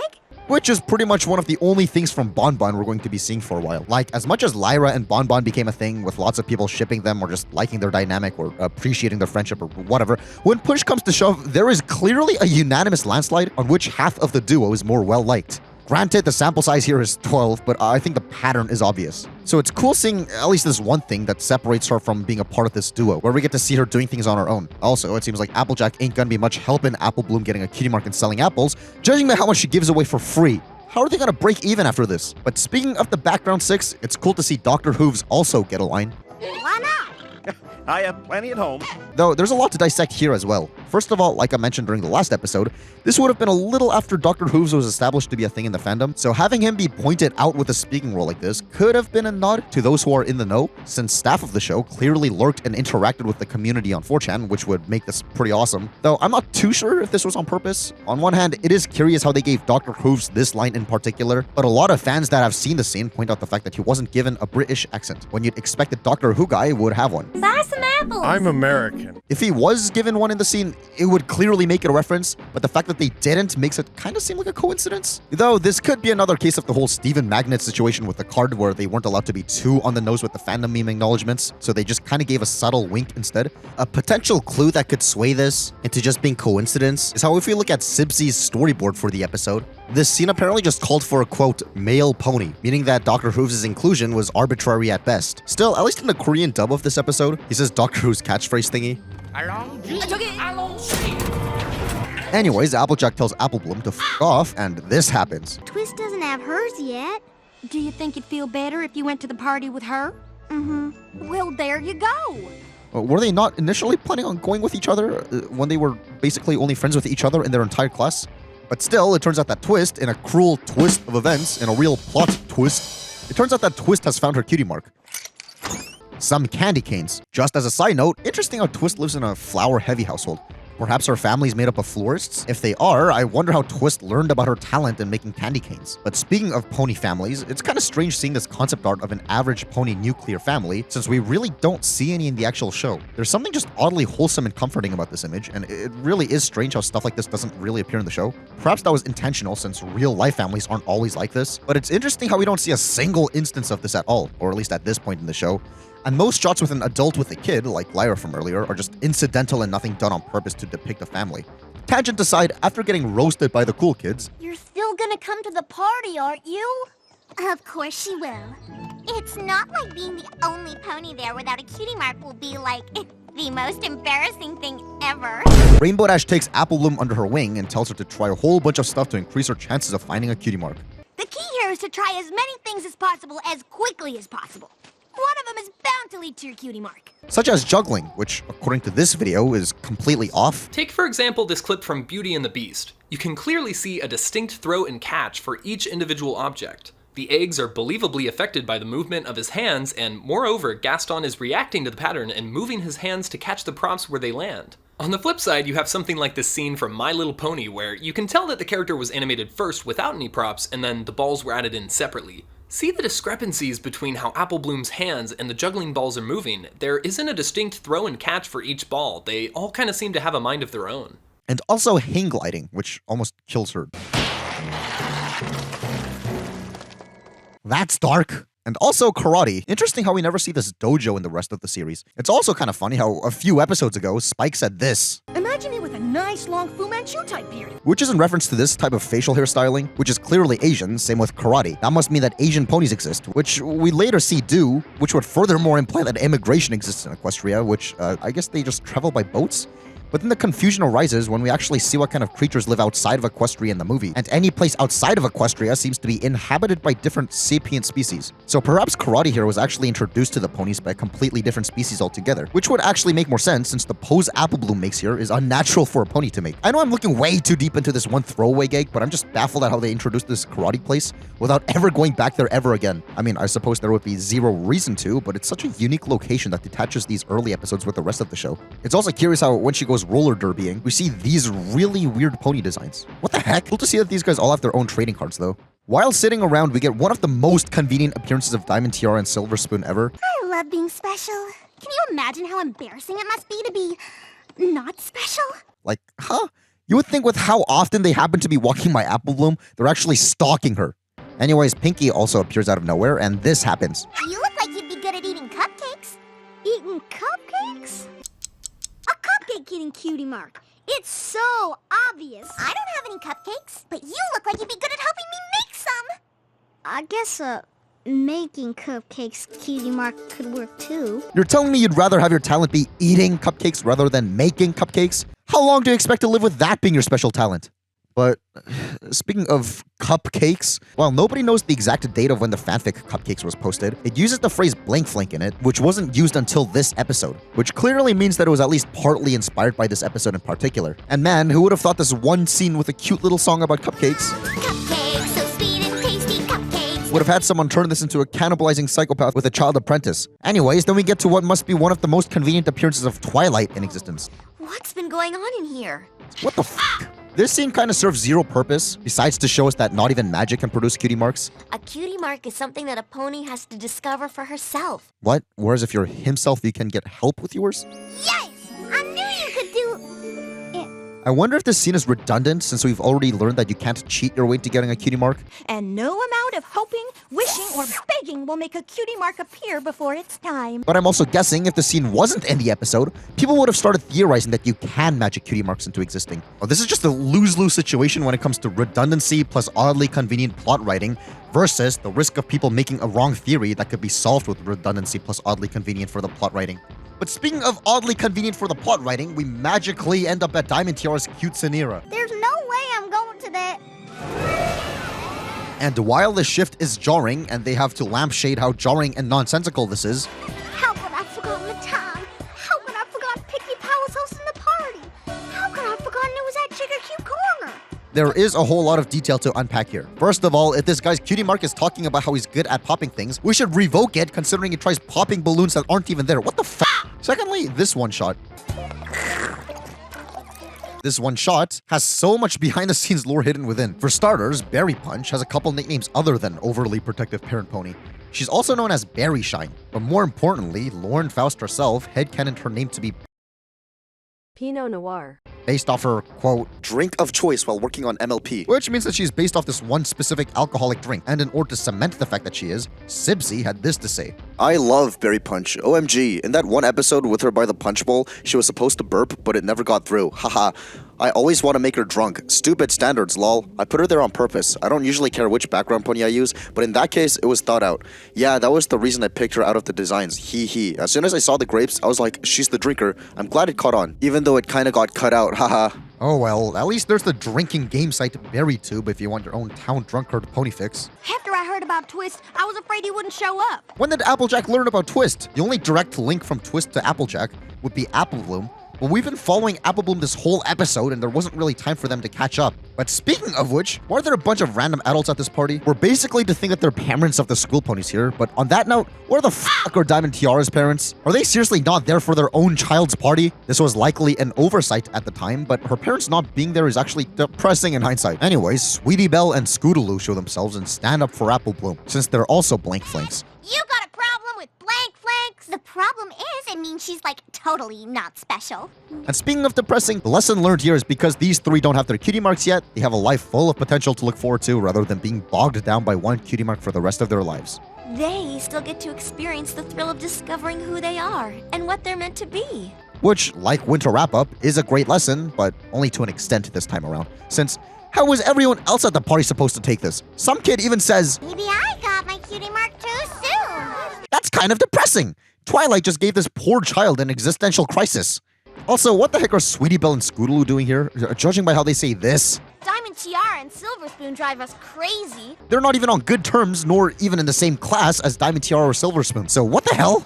Don't you worry a bit though, because every episode going forward will gaslight us into thinking that they are in the same class. One could argue that this school just has multiple classes, just like real life schools, and just because these individuals don't all share this one particular class together doesn't mean that they don't share other classes together. But if that's the case, wouldn't Applebuck already have known about these fellow blank flanks because they would have been in this class together? What do you say we celebrate with some of these delicious cupcakes? Not the cupcakes. Trust me. But that's clearly not the same cupcake that you baked earlier. That's not even the same as this one. Anyways, the episode ends with these three forming the Cutie Mark Crusaders Club, which is pretty cool. What if the three of us work together to find out who we are and what we're supposed to be? We could form our own secret society. I'm liking this idea. We'll need a name for it, though. The Cutie Mark 3? The Cutastically Fantastics? How about the Cutie Mark Crusaders? The odd thing about this is how TV Tropes claims that the episode was a poorly disguised pilot for a spin-off series featuring the Cutie Mark Crusaders.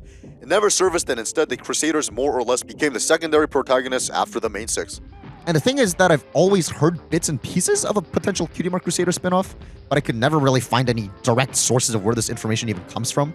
The most detail I could really find on this was a forum post that says, No, it's not happening. Lauren Faust originally pitched a Cutie Mark Crusader spin-off that would have acted as an educational program, finding out how things are made and such with the CMC providing narration, but Hasbro wasn't interested. Too bad because the concept was kinda cute. With some other guy inquiring, Do you have a link to where she mentions this? I'd love to read it. Just for the thread to die right after that question. 10 out of 10.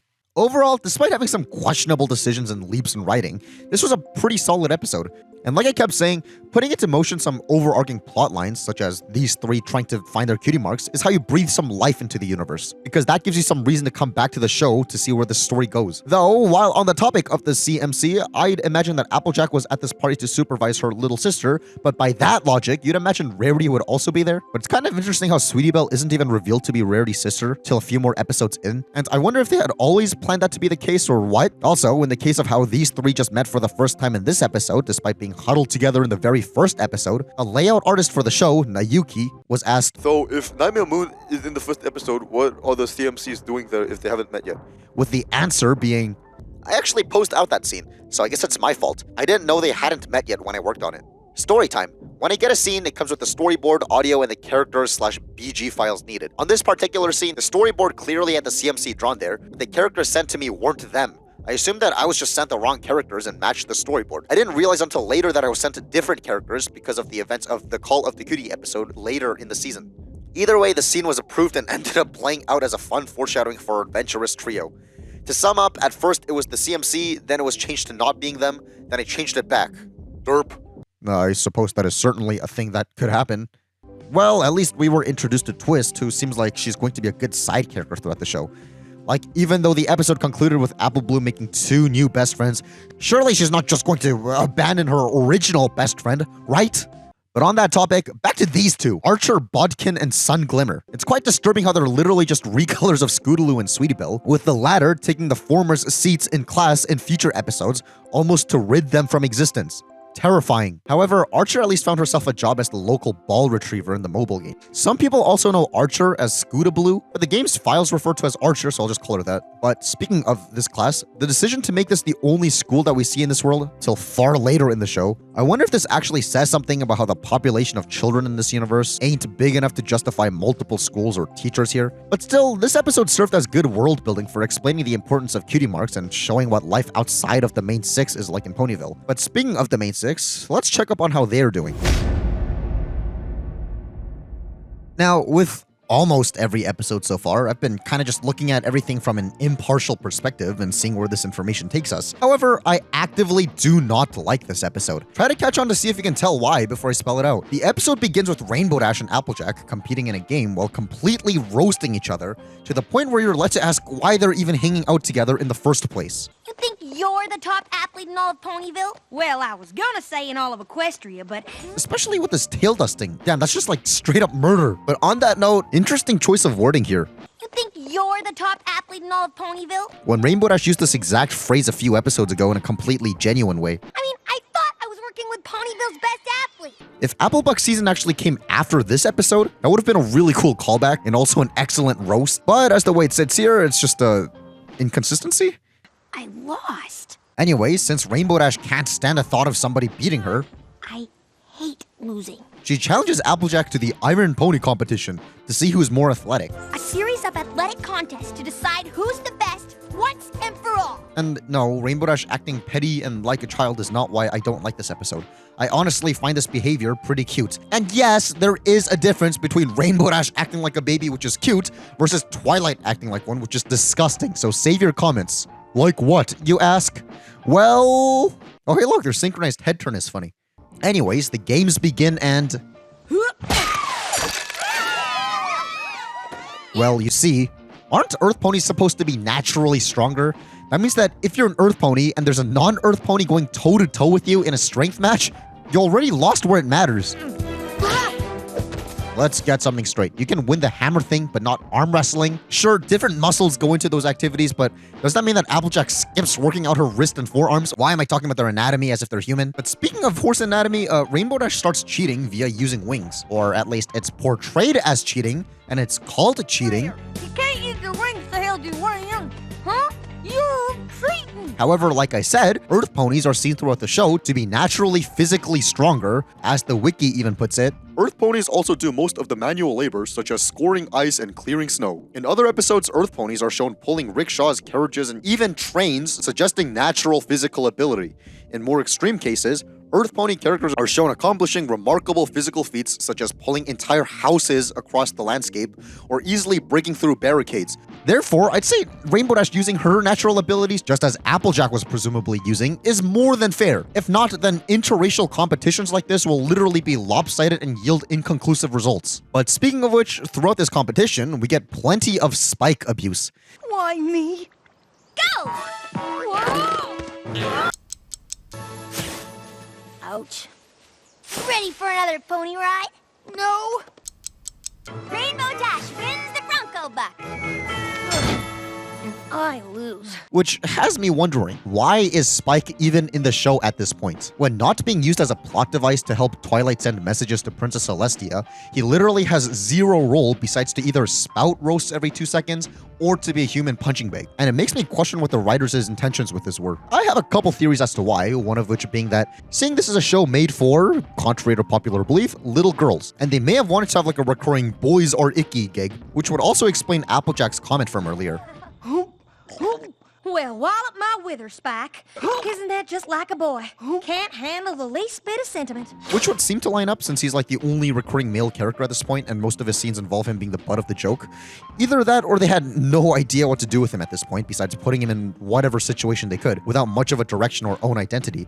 And there's nothing wrong with that. I just thought this was a very unique position for a character to be in. I win by a landslide. Or mudslide in your case. Roasted! Anyways, to settle this happens. Prove it. Gladly. How? Tomorrow's the annual running of the leaves. I challenge you to race me. That must be one of the most convenient timing of the running of the leaves in existence. Also, strange how Applejack didn't bite Rainbow Dash's tail this time. Back to Spike though. I guess as a way to give him some character, they decided to make him want to be the sports announcer. Why are you so excited about the race? It's only for ponies. Yeah, but I'm hoping I can be the announcer again. Getting disappointed when seeing that Pinkie's already beat him to the punch, with Pinkie cheering him up by doing the announcing together. Pinkie Pie? Hey, Spike, what's up? Oh, wait, it's me. I'm up. I was just wondering. What?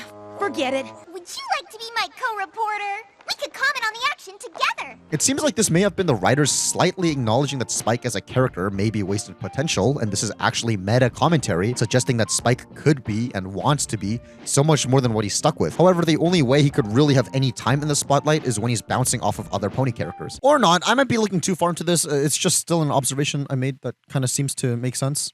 So we learned that just as ponies have to manually change seasons like we saw a couple episodes ago, ponies have to also physically let autumn leaves fall off trees. Now, if you're thinking, but winter comes after fall, has almost an entire year elapsed between one episode? Well, I guess this was a pretty common complaint since Goddess Faust explained this away. The episodes are currently airing in production order. I really have no excuse for what people may consider to be a confusing timeline, except that we're making these shows pretty darn fast. And if we're not about to throw out a good premise and replace it with a meh one, because of it may seem out of order. It may make more sense for everyone to imagine that episodes like Fall Weather Friends in reality happened before winter wrap-up. The logic on our end was that we needed to inform the audience of the world dynamics, that the ponies control the weather, early in the season. If we didn't have the more solid explanation in Winter Wrap-Up first, Fall Weather Friends may have been more confusing, or we would have had to waste a lot of time in Fall Weather Friends explaining that stuff. Which really does confirm that this season has out-of-order episodes, and the reason given makes a lot of sense, but I'm glad they didn't have to, quote, waste a lot of time in this episode explaining stuff, since that time was allocated to all these roasts instead. Make way for the Iron Pony. The Iron Phone. Though, as Pinkie and Spike's commentary get more lively, my commentary kinda dies down, since as for everything afterwards, there's not much to really break down, since most of the race is composed of pretty straightforward visuals with Rainbow Dash and Applejack arguing and accusing each other of cheating, rather than any particularly deep interactions worthy of psychoanalysis. However, I did want to point out how these Rainbow Dash clones are kind of disgusting. I mean, that's pretty much the rest of the episode. Applejack and Rainbow Dash being unpleasant towards each other until the end where we get a surprise visitation from Princess Celestia. Princess Celestia? Who looks very stupid from the front. I guess it's always a thing 2D animators have to struggle with, since most default poses of characters are at a 45-degree angle, so when they do have to draw them from the front, it ends up looking very goofy. Though I'm sure a lot of these examples people post everywhere were drawn goofy on purpose, since, you know, they were drawn by hand, frame by frame. But still, I like how when the default pose of the characters are the front angle, like South Park, they end up looking goofy from the side. So I guess there's just no escaping the wrath of that. The reason I mention all that is because in this other shot of Celestia's front angle, she somehow looks normal, so what gives? But still, yeah, sure, give us an episode about how two of the main characters we're supposed to grow attached to don't get along and do petty challenges and accuse each other of cheating, especially this early into the show's run, when we're not even halfway through season number 1. That's honestly my main gripe with this episode. The episode would have been fine if it just involved either Rainbow Dash or Applejack going against some other random character not in the main 6, like what they did with Gilda. But as it stands, it's just like watching my parents fight. Plus, inserting some random competitive athletic pony would have been the perfect opportunity to do some good world building with other citizens of Ponyville this early on. I'm not sure if we're even supposed to be rooting for one of these ponies or if we're supposed to see both of them in the wrong or what. But either case involves causing a rift between the audience and at least one pony out of 6 that we're supposed to be getting attached to. And the only time they do get along, besides kind of at the beginning, is at the very end. But that seems so forced in order to return everything back to the status quo and nothing genuine. They also get along when they're roasting Twilight. You're not an athlete, you're an egghead. I am not an egghead. I am well-read. Egghead. Have you ever run a race? No, but I do know a lot about running. And do you know this from books? What'd you read? The Egghead's Guide to Running. Did you stretch out your eye muscles to warm up? See you at the finish line tomorrow. Another member of the main 6 we're supposed to be growing attached to. So, However, like I said time and time again, at least this episode does have some skull emoji worth roasts. And from just a straight humor perspective, and divorced from the context of where we are at the show as a whole, I can appreciate this as its own thing. I guess there's also some kind of meta humor when you realize that the majority of this episode is just Ashley Ball roasting herself back and forth. I'm sure this episode was one sexy payday for her. But anyways, these characters act so petty, which obviously an episode of a show needs this tiny little thing called conflict in order to have this little thing called plot. But did this episode in the first half of season 1 really have to try dividing the audience on choosing sides? There's an episode way later down the line that's pretty much a repeat of this episode, and we will get to that when we do. And despite being the lowest rated episode of the show on IMDb, I still think that episode has a better setup to the whole Applejack and Rainbow Dash are competitive towards each other plot, since that episode shows how outside characters react to that dynamic, and how it affects others, which actually gives the episode something of a message. What we get in this episode is them like fighting towards each other. At the very least, I suppose this episode kind of gave some of the main 6 a bit more depth in character, but then again, that's pretty much inevitable when you have, like, I don't know, an episode with characters. And if you didn't catch on, I'm pretty much just repeating the same 2 points over and over again. But that's only because those 2 points are basically the entire episode. Maybe I'm being irrational and you think that it shows something interesting I'm not picking up on. Let me know what you think. Oh hey look, our first Rarity solo episode. Did the very first Rarity-centric episode give us good first-ish impressions? Let's find out. The episode begins with Rarity asking her cat, Opalescence, Can't you just picture it? Moi, stepping out in a stunning new gown at the Grand Galloping Gala in Canterlot. What? The Grand Galloping Gala in Canterlot? Well, as opposed to the Grand Galloping Gala in Rockersville, Virginia? Thanks for specifying. That's such a clunkily worded sentence. I get the rhetorical reason the sentence is worded like that is to tell the audience that this event is taking place at a certain location, more specifically to convey that the fact that there's going to be a fancy party at a fancy location. But this is kind of dumb since the in Canterlot part of the sentence only has any weight whatsoever if you already know that Canterlot is a regal place. If you've seen the episode The Ticketmaster prior to this one, like intended, you already know that the gala will be taking place in a fancy place called Canterlot. Whereas if this actually is the first episode of the show you're watching that you're catching on TV or whatever, this is super unnecessary information that only makes her dialogue sound clunky and unrealistic. Then again, I guess Rarity is Rarity and might impress the fact that it's in Canterlot just because she's Rarity, but the tone of the line indicates that that's kind of an afterthought. Down at the Grand Galloping Gala in Canterlot. If she had emphasized it more like, the Grand Galloping Gala, ... in Canterlot, it would have had a better flow to it. I know the only thing more unnecessary than the last part of that sentence is me ranting about the last part of that sentence, but still! Also, nice to see that Rarity uses glue, apparently. Guess we better put those pony corpses to use, besides forming marshmallows and rainbows with them. It's kind of funny how somebody actually asked about this in the September 2011 Q&A with Jason Thiessen. What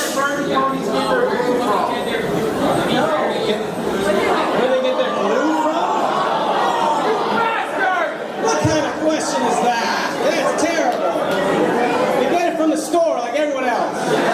But on a more positive note, it's nice to see that we're getting a continuation of the Grand Galloping Gala storyline. I tried looking into old threads and forum posts to see how people reacted to this information back then. Like, did people expect the show to actually follow through continuity like this? Or were they surprised that things actually continue through episode? I'm pretty sure it kind of blew my brain away when I watched the show for the first time that they're actually doing callbacks, but I guess we'll never know since the only conversation anyone really seems to want to have about this episode are about the song, a certain line of dialogue, and a new background pony getting introduced. But we'll get to that when we get to that. So Rarity basically almost kills Opal. And can we get a consensus on this in the comments? Do you guys even like opalescence? I personally think she's weird and gross, and I'd gladly put her down with my own 2 hands given the opportunity. So wait, did I say opportunity? I meant to say opaltunity. Twilight and Applejack somehow walk into Rarity's room, much to her annoyance, leading us to assume that locking your doors isn't a concept that exists in this world. The reason they're here being that Twilight wants her old dress fixed up for the gala, which might be the stupidest coincidence ever, seeing that Twilight had a request for something Grand Galloping Gala related, while Rarity was doing something Grand Galloping Gala related. On top of that, I wonder what Applejack is even doing here. She literally says she doesn't want anything from Rarity. Let me guess, Applejack. You don't want a new gown either. Shoot, I was just gonna wear my old work duds. Are we to assume that Twilight stopped by Applejack's place on her way to Rarity's? The part that baffles me the most is how Twilight brings up this dress that she's had for a while, presumably since she's lived in Canterlot. Judging by how when she moved over to Ponyville, she didn't have a bag or anything, are we to assume that Twilight went over back to her old house just to look for this dress, just to bring it over to Rarity? If so, did Applejack take along to Canterlot, or did Twilight make her journey all the way over to Canterlot and go to Applejack's? You get the point. But before we can get to the bottom of that, Rainbow Dash conveniently shows up. It's one thing if Rainbow Dash walked into this boutique or said something about hearing her friend's voice from outside, but it's the fact that her reasoning is... Sorry, new trick. Didn't quite work. Like, back to Applejack, they obviously only put her here with Twilight because they couldn't think of any other justification for her to come over here on her own. And as with Rainbow Dash, they just came up with a ridiculous excuse because whatever. But I like how they didn't even attempt to get Fluttershy and Pinkie in the scene. Still, Rarity insists on making dresses for all her friends the same so they can have a fashion show to advertise Rarity's business. Oh, and when I'm done, we can hold our very own fashion show. It'll be a wonderful boost for my business. Plus, fun. Anyways, this leads us into our first non-Pinkie solo song. Though, before we actually talk about the song itself, I should just ask this before I lose the chance to. Isn't it stupid how, for a pony as popular as Rarity, the only people she seems to be friends with is the main 6? Is that she has no other friends, or is it the fact that she thinks she's too good to hang out with anyone who isn't the main 6? Despite the fact that she doesn't even get along with some of them. Anyways, I think I like the song. Thread by thread, stitching it together. Musically, it's good. Though the lyrics are so matter-of-fact to the point where it doesn't really even seem like a song, more of just a list of what's going on. Perhaps they only made all this a part of a song because it would have been incredibly difficult to make the process of dressmaking into a fun plot. Do you think it looks cheesy? Do you think it looks cheesy? I think these lyrics are cheesy. Couldn't you just simply die? Well, your wish is my command. Anyways, Rarity finishes all the dresses and makes the grand reveal to her friends, but none of them seem to like theirs. You're telling me all 5 of them happen to not be content with theirs, and that this is such an overwhelmingly unanimous opinion that they all clued into that fact without saying a word? Are we, as the audience, also supposed to find these dresses bad? If so, do I just have really bad fashion sense since I think these look fine? Twilight's dress looks like it would suit Trixie better than Twilight, but still, that's not really a point on whether I find the dresses ugly or pretty. Like, I mean, are we supposed to find these dresses pretty with the point here being that the main 6 are super entitled and have bad fashion senses themselves? I mean, if you thought that this was good enough to wear to the gala, you cannot be talking about what dress looks pretty or not. Well, we'll come back to this later. The more important point to make here is how Pinkie references Elf 2003. They sure are, something. Yes, something. I love something. Something is my favorite. Why are you smiling like that? I just like to smile. Smiling's my favorite. This wouldn't even be worth pointing out if it weren't for the fact that later down in the show, there exists a pony version of Buddy the Elf. I don't know what to make of this, and my mind can't wrap myself around it, so let's just move on. Not a problem. There's plenty more where that came from. They were only a first pass. Well, in that case, thank you again, Rarity. What have I gotten myself into? Rarity insists on remaking the dresses to appease her friends, which is stupid. I'm not calling Rarity stupid, I'm calling this entire thing stupid. First of all, holy crap, are these the most entitled ponies in existence? Your friend clearly looks unwell from making all these unique dresses completely for free, and your first instinct is to be ungrateful for it? I guess what we're all saying is that they're just not what we had in mind. Yeah. Wow, that might actually be a reference to me. How I pull all-nighters and get sleepless nights. And how I sit in front of my computer for hours at a time instead of going outside. Just to put in passion, hard work, and effort into all my videos. Just for people to insult me in the comments. Anyways. They realize that while these dresses are for them to wear to the gala, Rarity is making them mainly for the fashion show, which will reflect on her business, right? We'll come back to this as well. To remake their dresses, Rarity consults her friends one-on-one, starting with Fluttershy, and I think this scene is a good case study into why I don't like Fluttershy. The entirety of Dragonshy aside, Fluttershy says this. I love it. Oh, you're just saying that. No, I do. It's nice. Lying through her teeth. It's only after Rarity presses hardly on her that she spills her true feelings about her dress. The arm size tight, the midi collar doesn't go with the shawl lapel, the hems are clearly machine stitched, the pleats are uneven, the fabric looks like toile. Now, to some of you, this may be seen as cute or whatever, but to me, this seems disingenuous. To give her the benefit of the doubt, she acts like this because she isn't confident about speaking up due to social anxiety and all that fun stuff. I get that, okay? I really do. I've been there for the better part of my whole life. But it's just that when she does speak up here, she is confident and knowledgeable about what she's actually talking about. Used a back stitch here when it clearly called for a taut stitch or maybe a traditional blanket stitch, and the over design is reminiscent of prêt-à-porter and not true French haute couture. I get that's the joke, that she's being out of character here, but the addition of... whatever you want to do is fine. At the end, seems like a huge middle finger after giving that speech. From this, Rarity starts a reprise of her song from earlier, but with dialogue exchanged in between verses this time, with Pinkie saying, Streamers! Streamers, whose dress is this? It sounds so passive-aggressive and authoritative and entitled, with how pissed off she looks here. Once again, Pinkie, you do realize that this is supposed to be for Rarity's fashion show, right? And yes, that's obviously the point of the episode, that Pinkie represents those who criticize things without having any idea of the labor and work that goes into creation. Nothing wrong with wanting to tell a story with that message, and yes, we will discuss the entire meta message of this episode in a bit.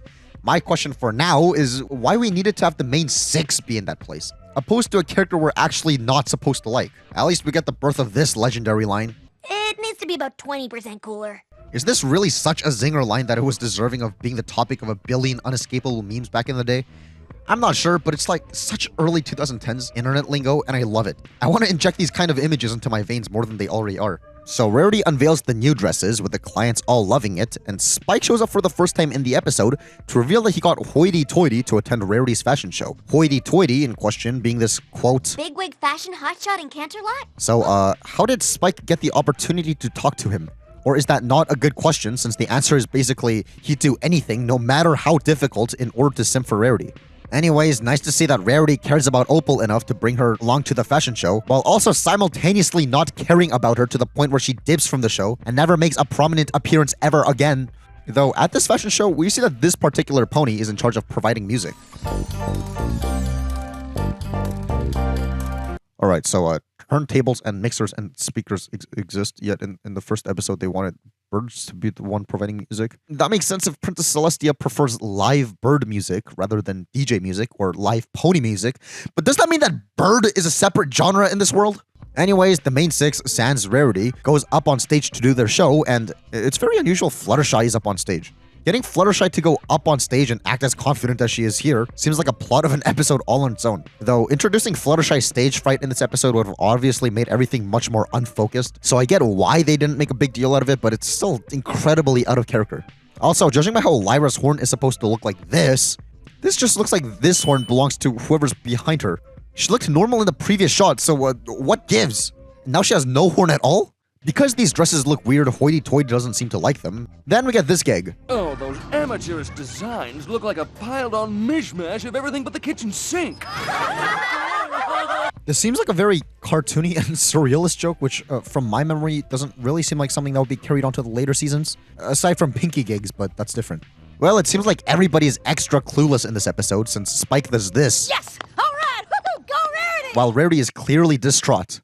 Rarity then becomes a recluse for days. You haven't come out for days! I'm never coming out! With the way they get her out being that they kidnap her cat to put her life on the line. Opal, how did you get up there? Hang on, you poor dear. Mama's coming!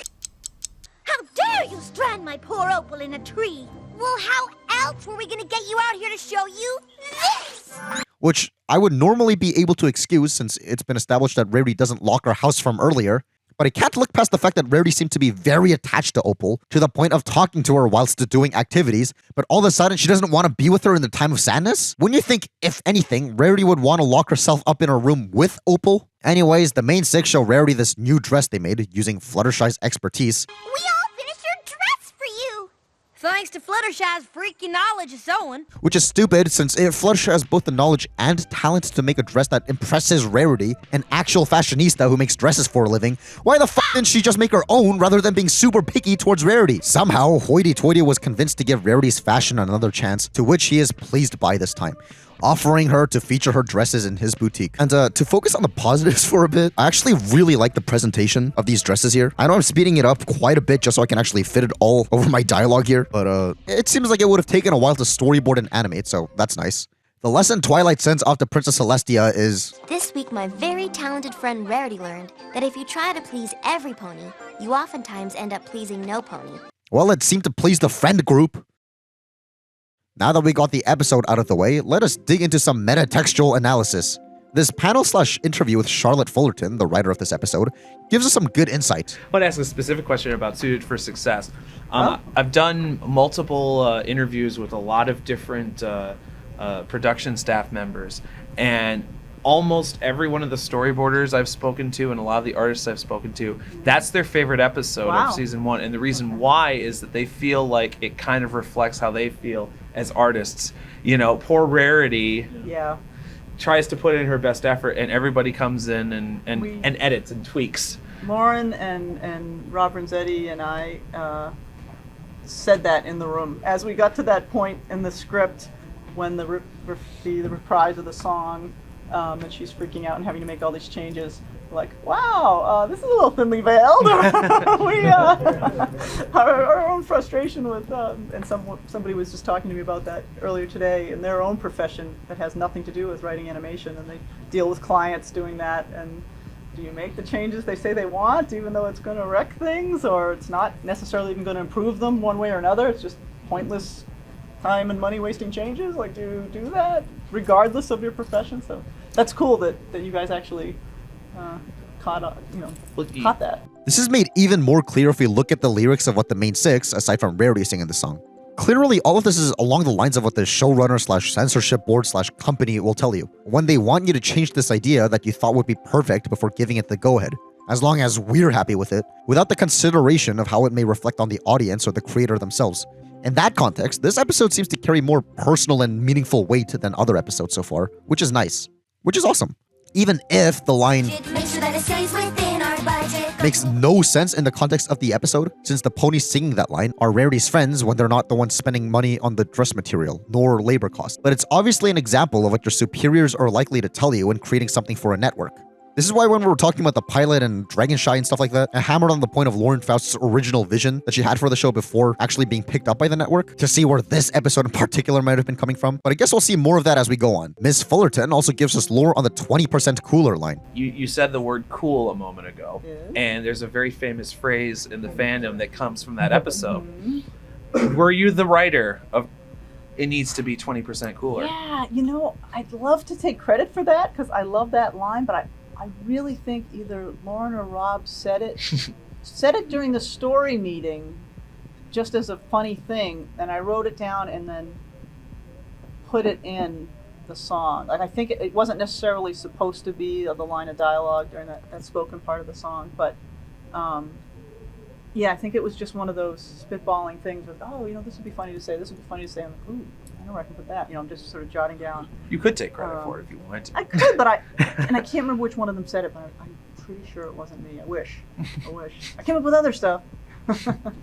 And all of this is interesting, but this is unfortunately also where I have to bring up some of the same basic criticism I had about the last episode. Why, especially this early into the show, would you make all the conflict be based on the main characters we're supposed to be growing attached to? Obviously, if you were to tell me to, I don't know, list the top 5 words that come to mind when describing, say, Pinkie Pie, you wouldn't list entitled. So clearly this was all an instance of them writing these characters to be out of character for the sake of creating a plot and conflict, which is stupid. If we're at that point, why couldn't we just make the episode involve ponies outside of the friend group so it wouldn't matter if they were entitled? But surely if you didn't want the main 6 to be unlikable, the main chunk of this episode could have involved some other snobby/entitled clients. And after the climax of the episode, the main 6 could have seen how much of a hard worker/good dressmaker/etc. Rarity is. They could have then ended the episode with them asking her to make the dresses. Is that a perfect fix? No, especially because then the 20% cooler line wouldn't exist. I'm really just trying to brainstorm ideas to mend how cluelessly entitled everyone is here. Like, Griffon the Brush-Off worked well because it wasn't a member of the main 6 bullying another. Plus, using other characters aside from the main 6 sort of enhanced world building, but that's a whole separate topic. But we shall revisit all these complaints later. For now, we gotta explore some religious allegories instead. Oh boy, get ready for our first truly controversial episode. The premise of this episode is pretty straightforward. Pinkie claims to have these signs from her body that indicate what's about to happen, dubbed the Pinkie sense. The twitching means my pinky sense is telling me that stuff's gonna start falling. You two better duck for cover.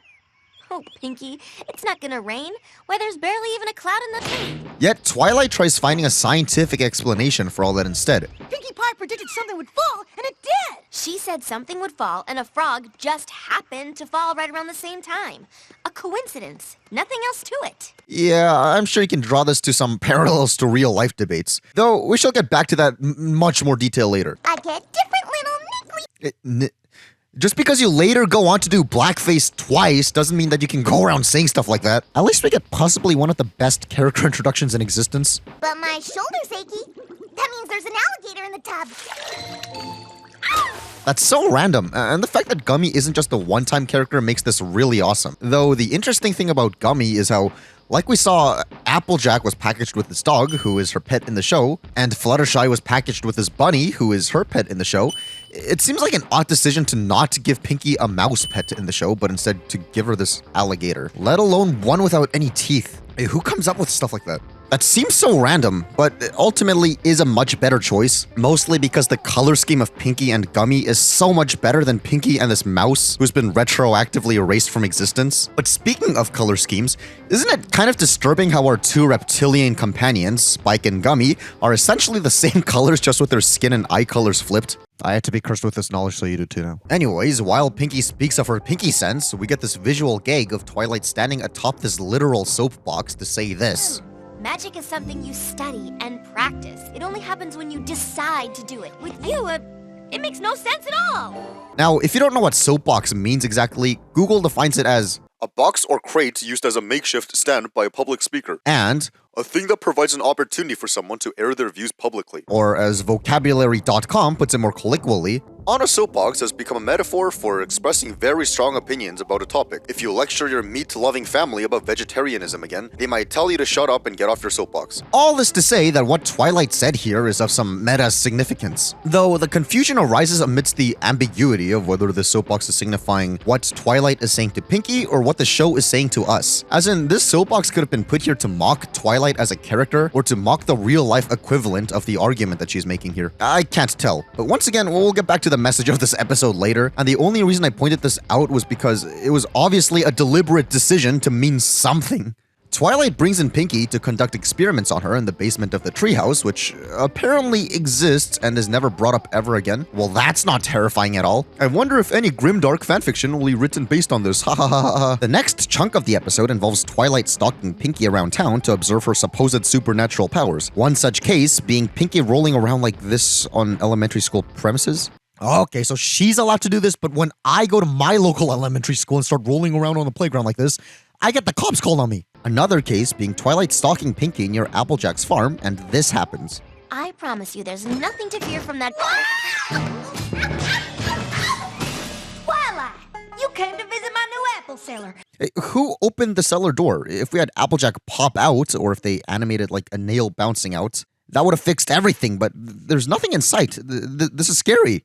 But speaking of which, visually, the background landscapes in the show have been getting so much better, yet they feel more empty than ever since we're seeing so many locations, yet the only characters roaming about just happen to be Twilight, Spike, and Pinkie. Or at least until we get this gag. You're overreacting.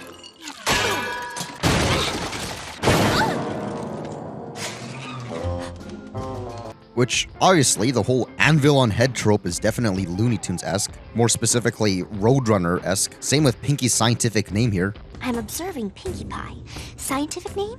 Pinkius piegus. Which probably is a reference to how every Roadrunner episode starts with a gag like this. Which I bring up, because that's totally the same style of humor and overall vibe that the test pilot had. And the whole premise and plot of the two are similar as well. Though, speaking of which, after episodes of Derpy's eyes being normal, for the lack of a better word, the crew finally gave in to Derpy's reputation in the fandom and decided to give her these goofy eyes instead. Plus, the fact that she apparently has a job at a moving company was likely a reference to the fandom's depiction of her being a male mayor at the time, so that's pretty neat. Pinkie then says that there's going to be a doozy at the bog Fluttershy is heading to.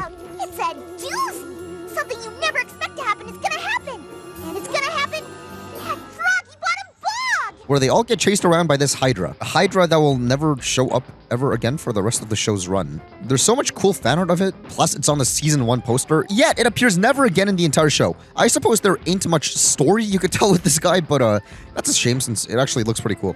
Though, something we can and do remember this scene for is this angle Twilight finds herself in. See what's behind you, Twilight! Which is where this "that's not friendship" image that gets posted around everywhere comes from. Oh, I'm so sorry. Wow, nice to see Fluttershy leaving this frog to die. That was necessary. At least we get this callback. Hop, skip, and jump! There's nothing to be afraid of. It's just a hop, skip, and a jump.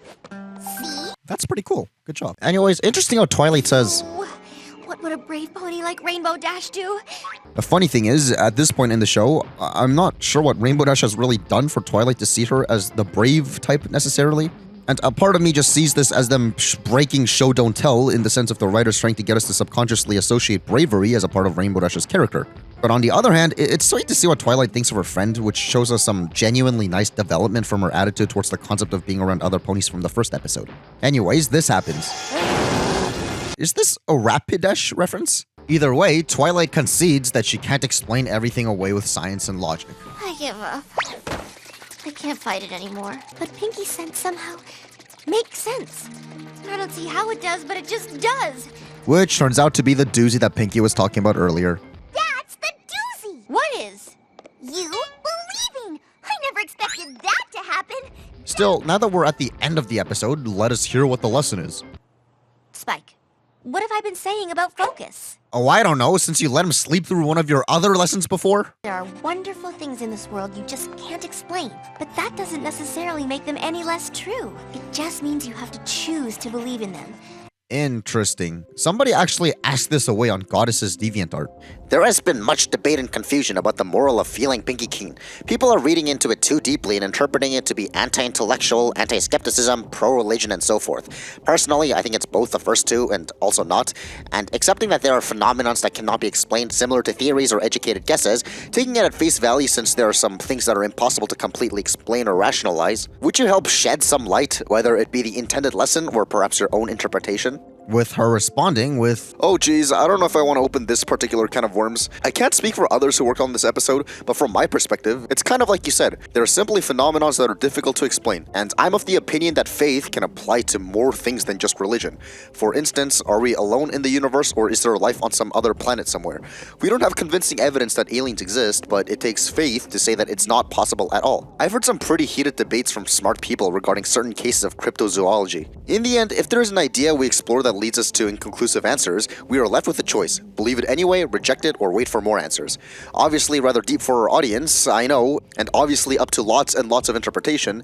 Maybe it was a mistake. Honestly, we started the process with the concept of Pinkie having that old-fashioned cliche, knees achy, it's gonna rain, Twilight not buying it, and the humor we thought came out of that. BTW, I'm not sure if I'm going to regret putting in my 2 cents on this one, so if my replying to this starts flame wars or invites trolls, I'm going to delete it. I really like having discussions with viewers, but I've been getting more nervous about it of late. Interesting how that says both a lot and so little all at the same time. What this comment essentially boils down to is, the episode isn't just about religion. Put a pin in that for a sec. Firstly, I think the confusion comes from how the word faith can be interpreted in 2 ways, and the wording of this post reads like Goddess Faust was either unaware of that or just didn't articulate it properly, judging by the fact that she thinks that it's an opinion that faith can apply to more things than just religion, rather than stating it as a fact that there are multiple definitions of the word faith. This seems to me like the accidental use of equivocation where one word has different definitions, so you end up confusing people from the ambiguity. One definition of faith being complete trust or confidence in someone or something, which would be like getting into a plane or listening to your doctor's expert advice. You have faith in the pilot in that he won't crash the entire plane, and faith in the doctor in that the diagnosis and prescriptions provided aren't hocus pocus, despite not knowing the exact details of how either of those things are done. The second definition is strong belief in God or in doctrines of religion based on spiritual apprehension rather than proof, which is more self-explanatory, just the belief in religion. I think the episode is trying to tackle the second definition, yet Goddess Faust was responding with the first definition in mind. Perhaps she meant for the episode to be more about the first definition? Seeing how she said this episode is, quote, obviously up to lots and lots of interpretation, maybe it was a mistake. This confusion in definition probably just made the message all muddled up. But anyways, the ambiguity comes from how, let's say this episode isn't about religion. What the else could it possibly be a metaphor for?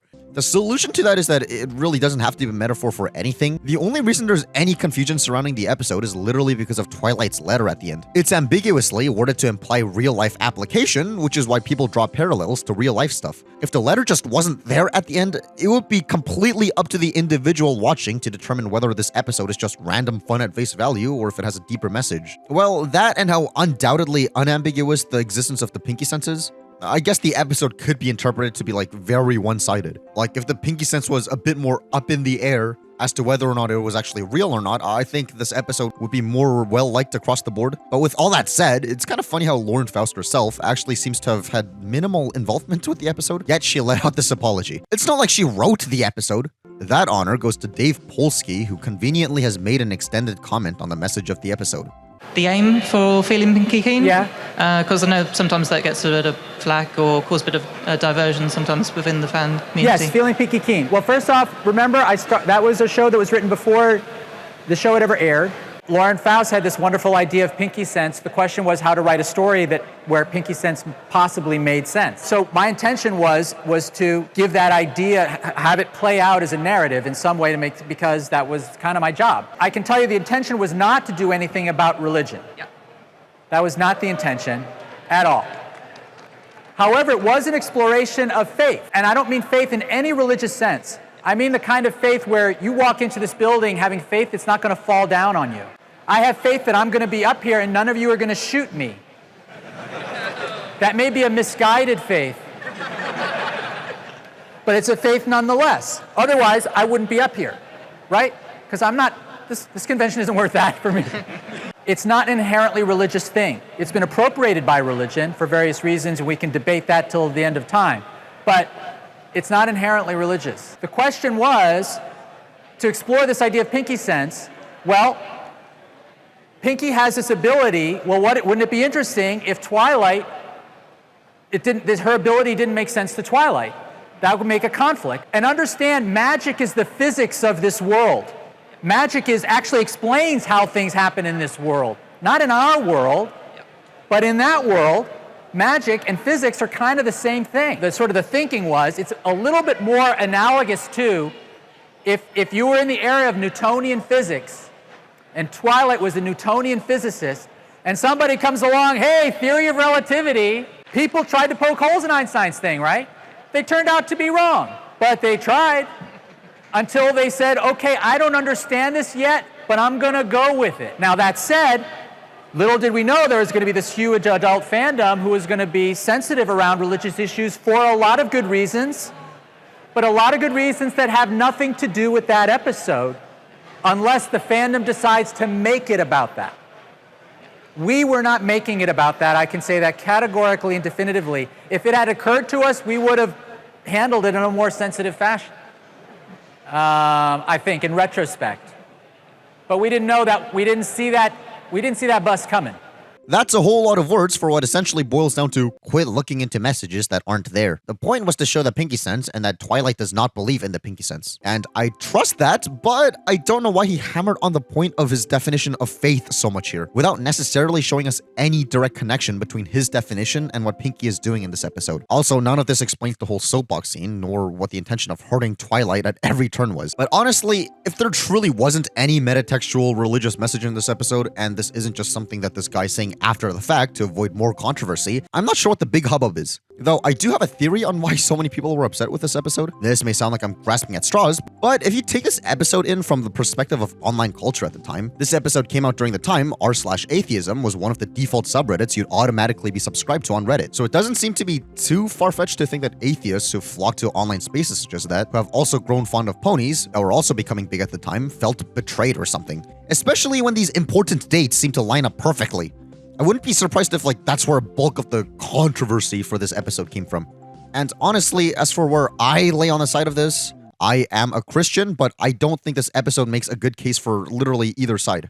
The atheist side, Twilight side, seems to be, you'll get injured if you try disproving or questioning religion, which means the universe is against your side. You are also irrationally angry. You are the bad guy until you basically get peer pressured into believing. The religion side, Pinkie side, seems to be, your signs are arbitrary and silly and nothing meaningful. Also, your beliefs are mutually exclusive with science and they cannot coexist, and people who don't believe in the same things as you are the rational ones. I think both of these sides, well, sure, both of them might have a shred of truth to them, are gross oversimplifications and don't reflect either side as how they'd ideally wish to be represented. Aside from all this, I liked how high energy the episode itself was. And just looking at the episode at face value, I thought the key takeaway was, your friends may believe in other things than you or do other things than you, and that's interesting, which is a fine message by me. Though it might be slightly frustrating as we keep going deeper into the series, this episode introduced something crazy like the Pinkie sense, which sure is in character for Pinkie, but it's not like this has any payoff in the rest of the show. Besides raising a bunch of questions that can't be seriously answered and will likely just be brushed off with Pinkie sense. But on a more negative note, once again, you can't tell me that the Twilight in this episode is the same Twilight as the one in Look Before You Sleep. If Look Before You Sleep came out after this episode, that's one thing, but I think the Twilight of this episode features the characteristics of her that most people associate with her. But the thing is, like, if the Look Before You Sleep Twilight was the one featured in this episode, she'd probably just observe the Pinkie sense and be all like, wow, that's so cool, Pinkie, show me more. Overall, I like the episode for the controversy and challenge it presents. In case you couldn't tell, there was a lot for me to sink my teeth into with this one. I just sure do hope we'll see more of this soon. Speaking of something we won't end up seeing more of, Spike says this twice in this episode. Holy guacamole! Holy guacamole! Or were they trying to make this a catchphrase or something?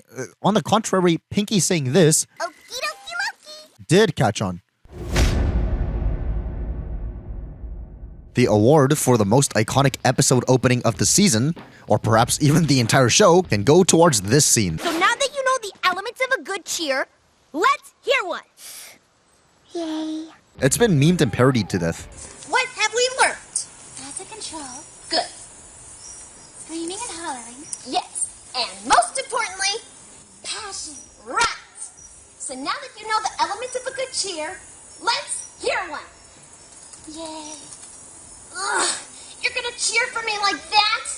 Louder. Yay. Louder. Yay. Louder! Yay. Ugh. Too loud?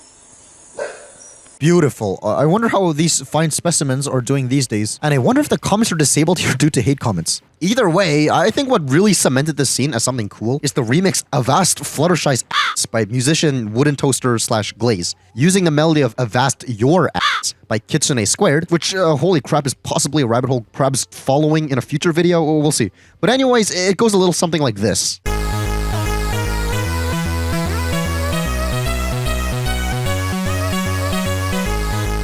And from this legendary piece of auditory product was created.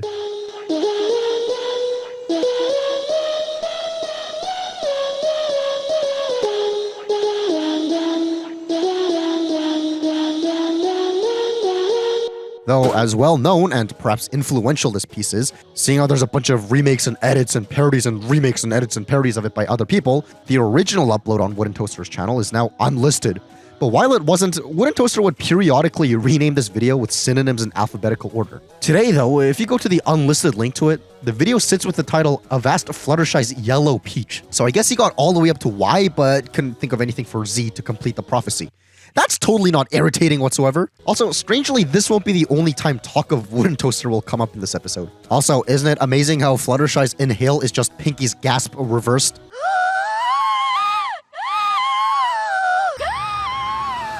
Anyways, for whatever reason, Rainbow Dash has the most convenient landing of all time, and nice to see Fluttershy somehow catch up with Rainbow Dash in a matter of seconds. Are you sure it's not Fluttershy who should be entering the young fighter competition with this immaculate speed? Just kidding. I hate Fluttershy and she has no skills.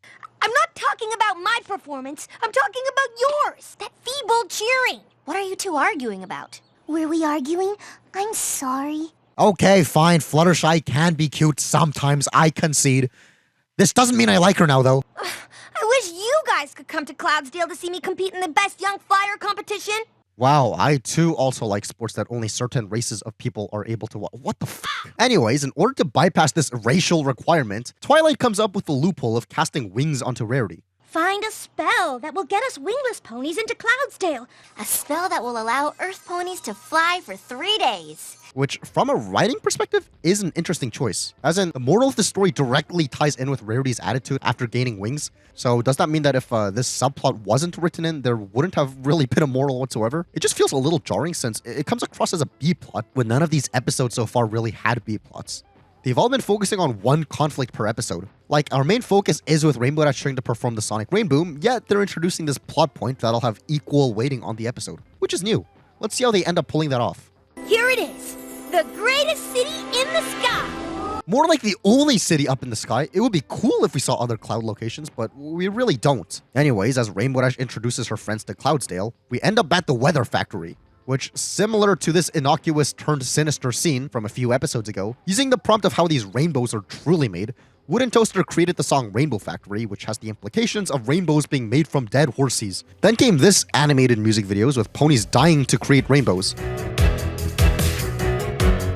And this fanfiction to explore the concept further. I mean, I guess its introduction with the storms and lightning is kind of ominous. To the Weather Factory! But the story further recontextualizes this scene of Pinkie drinking the rainbow to be really disturbing. But what makes this more disturbing is... Huh? I thought Pinkie liked spicy. Hot sauce. Yeah, that's good. Yeah, rainbows aren't really known for their flavor. Well, I guess Skittles don't exist in this universe. Drain the rainbow, taste the rainbow. Anyways, Rarity decides to also enter the competition since people seem to like her wings. Funnily, the message in this episode about those wings kind of seems confused, but we'll come back to that later. I'm just glad they're finally including Derpy with these eyes. What I'm not glad about is this foam hand Pinkie has. Huh? She's talking to you. Oh, I guess that's me.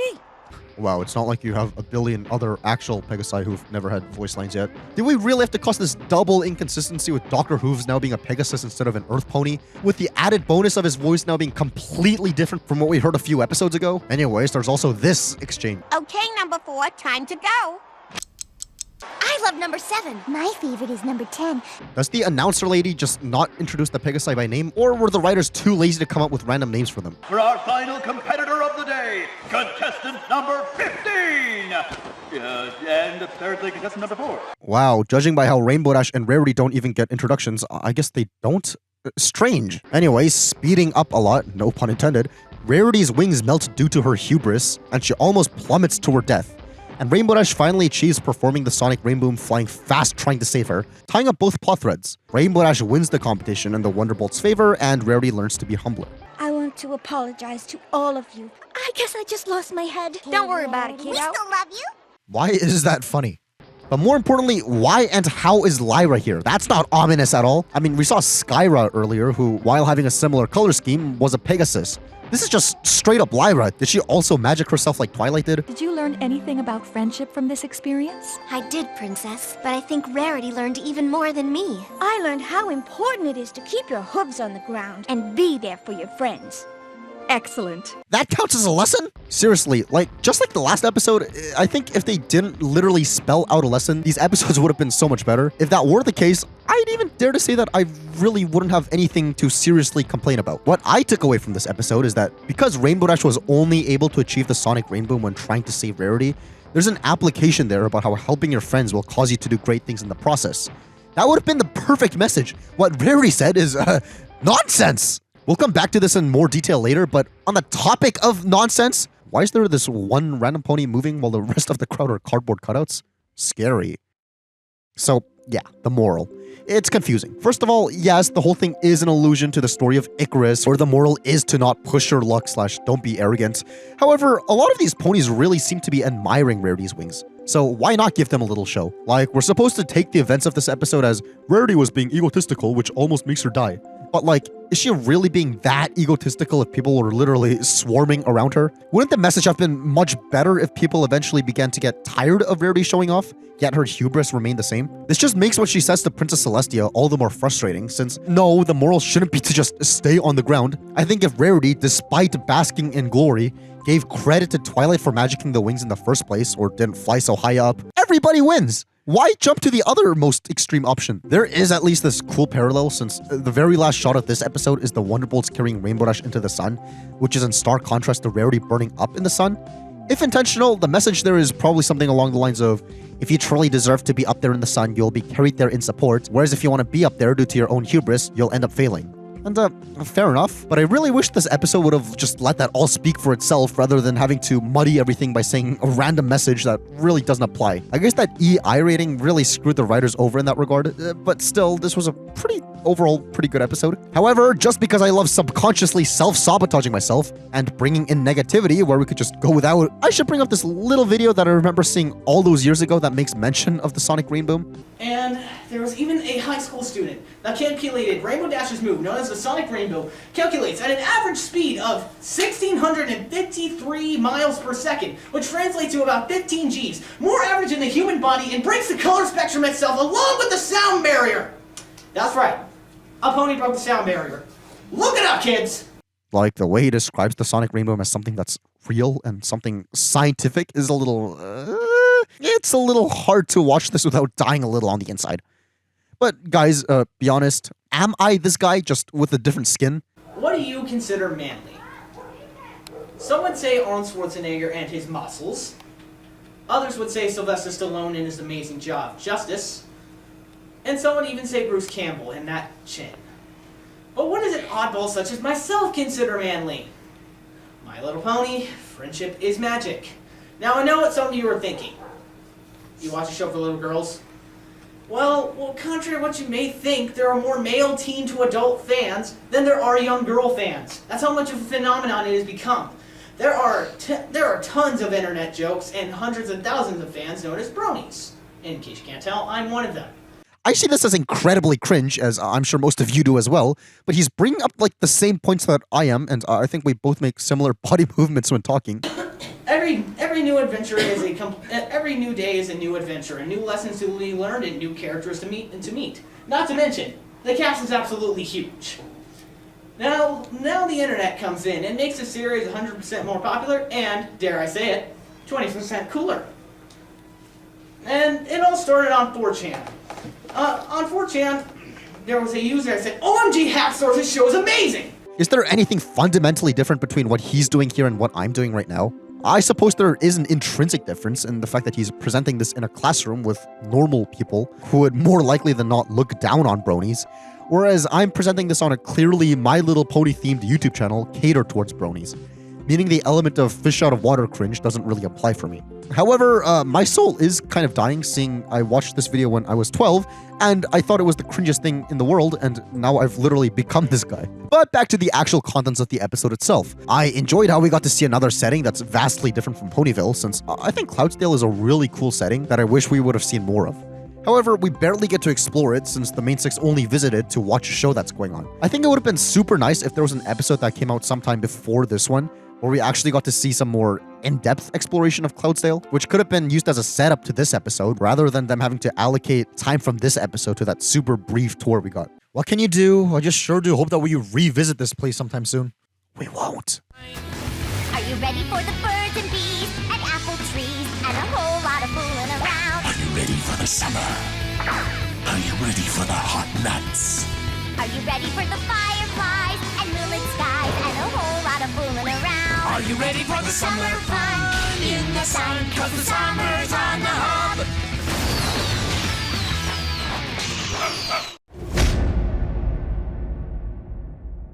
This episode begins in one of the dumbest ways imaginable. So Rarity's standing here doing nothing, and this happens.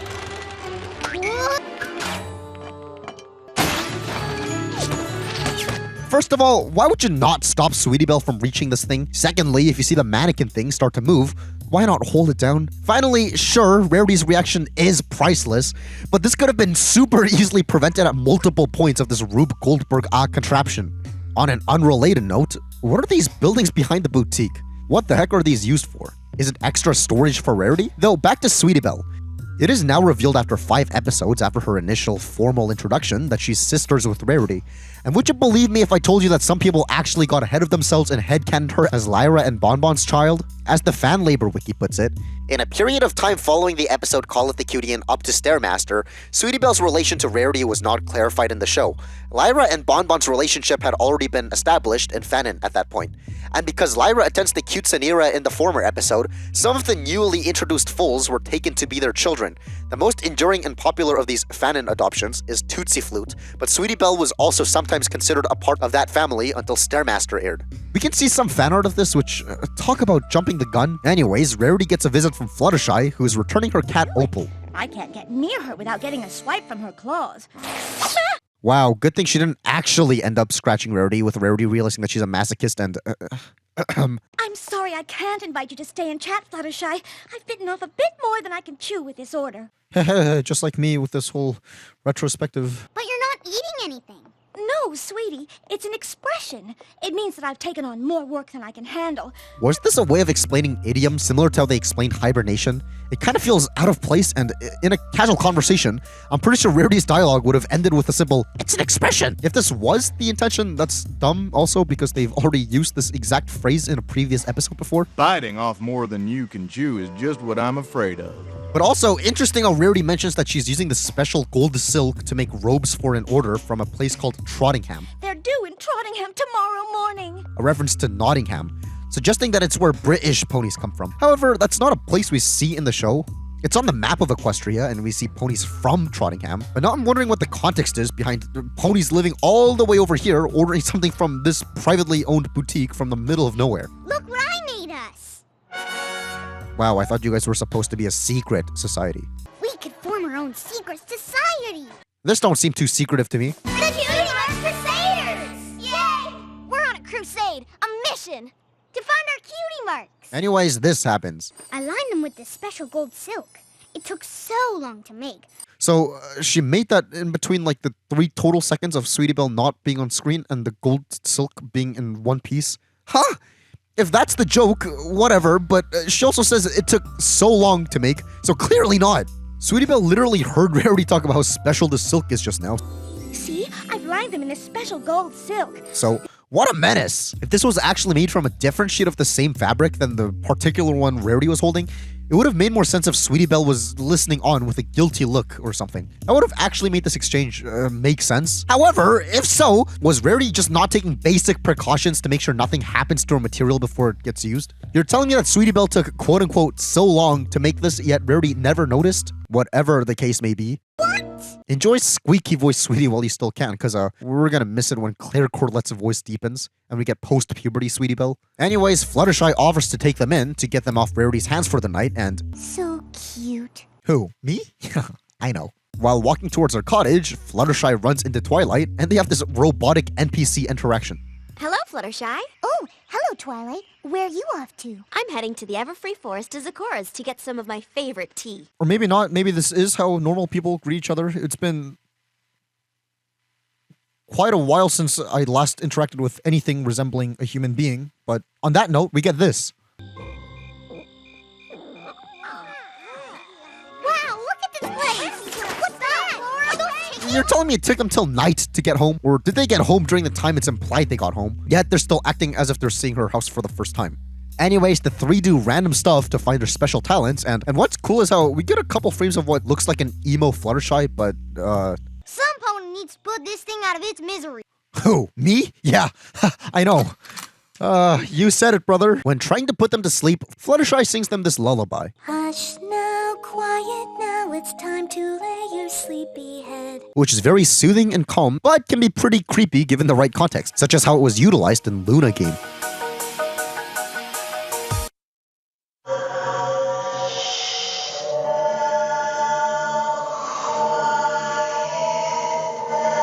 Anyway, Sweetie Belle then gives her rendition of the song. Hush now, quiet now, sometimes a little sleepy head says But I find it a strange detail, how Scootaloo and Applebloom covering their ears before she even starts implies that Sweetie Belle has done something similar to this before. I wonder what the context of that moment or moments was. And while we're here, I want to appreciate how Sweetie Belle chillin' on this cloud is cute and wholesome 100. You know, after seeing some serious cringe and life-scarring imagery that are spawned from this profession I have when scouring the net for pony-related things, stuff like this is very welcome in my books. Though it's kind of sad how if she was doing this for real, she'd fall through the clouds since she ain't no Pegasus.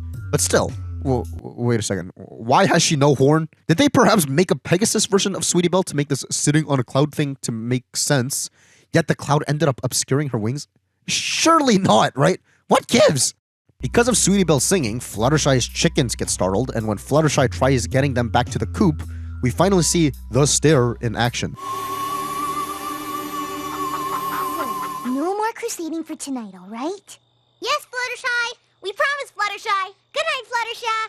Interesting decision to make the Cutie Mark Crusaders refer to Fluttershy as just Fluttershy, as opposed to Miss Fluttershy or anything that implies a large age gap where that kind of respect would be expected. Especially when they refer to their teacher as Miss Cheerly. Now that'll show Miss Cheerly how much we care about her! Even though there's also no real indicator that the main six are a different age than her, especially when factoring in the fact that Fluttershy is canonically older than Pinkie. At that, and while this is fun to think about, introducing Equestria Girls into the equation kind of destroys everything, but let's just enjoy this pony-only perspective theorizing while we still can. The girls realize that a chicken escaped due to this sight, but was this whole thing there before, meaning that Fluttershy is negligent for not patching this up? Or did a normal f***ing chicken Kool-Aid Man through its way through the fence? If it's the second one, let the chicken just go at that point. It's earned its freedom at that point, no? Fluttershy also mentions that this chicken is named Elizabeth! This is a funny name and all, but it sounds like they had a pun until Elizabeth, but gave up and just put beak when that's barely a pun. It's more of a contraction than anything. But as the Cutie Mark Crusaders go looking for this missing chicken, we get this legendary interaction. You're just chicken! And not... Oh wait, now I know how to call a chicken. Skit-skittaloo! Who knew that this one scene would cement calling Scootaloo a chicken as such a recurring nickname by the fans? The show itself will go on to make references to this, and there is a thing that's sort of depressing in hindsight by calling her chicken, but we'll get there when we get there. Anywho, Fluttershy goes to look for the Cutie Mark Crusaders so that Rarity and Applejack don't leave negative reviews on her babysitting business, and she coincidentally runs into Twilight, who's been a victim of the cockatrice. Twilight? Is that you? Wow, good thing this silhouette actually turned out to be Twilight rather than...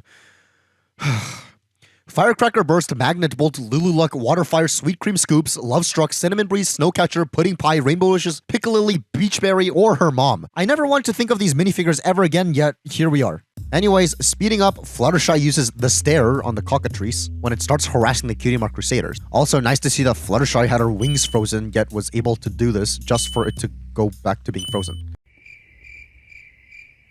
But on that topic, how fantastic is it that the cockatrice turns you into stone from the back to front rather than front to back or all at once? That she's able to even do the stare? But hold up, you're telling me that out of all the times that Twilight has gone to Zecora's, which is at least a few since it's implied that they have tea together, or she at least somehow regularly picks up tea of all things from her, this is the only instance of her in a life-threatening situation that came from that? On top of that, isn't it awesome how the implication is that without Fluttershy, Equestria would have been destroyed? Since without Fluttershy being here in this exact moment, Twilight would have stayed as a stone for the rest of eternity, meaning that she wouldn't have been there to save the world multiple times. By extension, good thing today just so happened to be the day Fluttershy got into a situation that involved having to wind up in the forest. And I'm not saying all this to complain or say this is bad writing, since there have been plenty of times in my life where a whole bunch of ridiculous coincidences lined up for one specific thing to happen. I just thought it was cool to note all these little things that tie up together. You're like the queen of stairs. You're the Stairmaster. Wow, 10 out of 10 product placement. Anyways, this happens. What happened? That's when it brought you back from stone. So, she took the whole night to tell the story up to that point? Anyways, Fluttershy relays what she learned. I assume that I'd be just as good with kids as I am with animals. I really learned the hard way not to bite off more than I could chew. Wow, they were really trying to get all of us to memorize what this phrase means, huh? Also, I guess at this point, they were trying to ease into getting ponies other than Twilight to relay lessons, since it was Rarity who did it in the last episode. Perhaps this was all due to the backlash from 2 episodes ago that featured Twilight delivering the message as usual, or I don't know, maybe this is coincidental. Either way, as much of a hard time I generally give her, I thought this was a really solid episode featuring great character building for Fluttershy.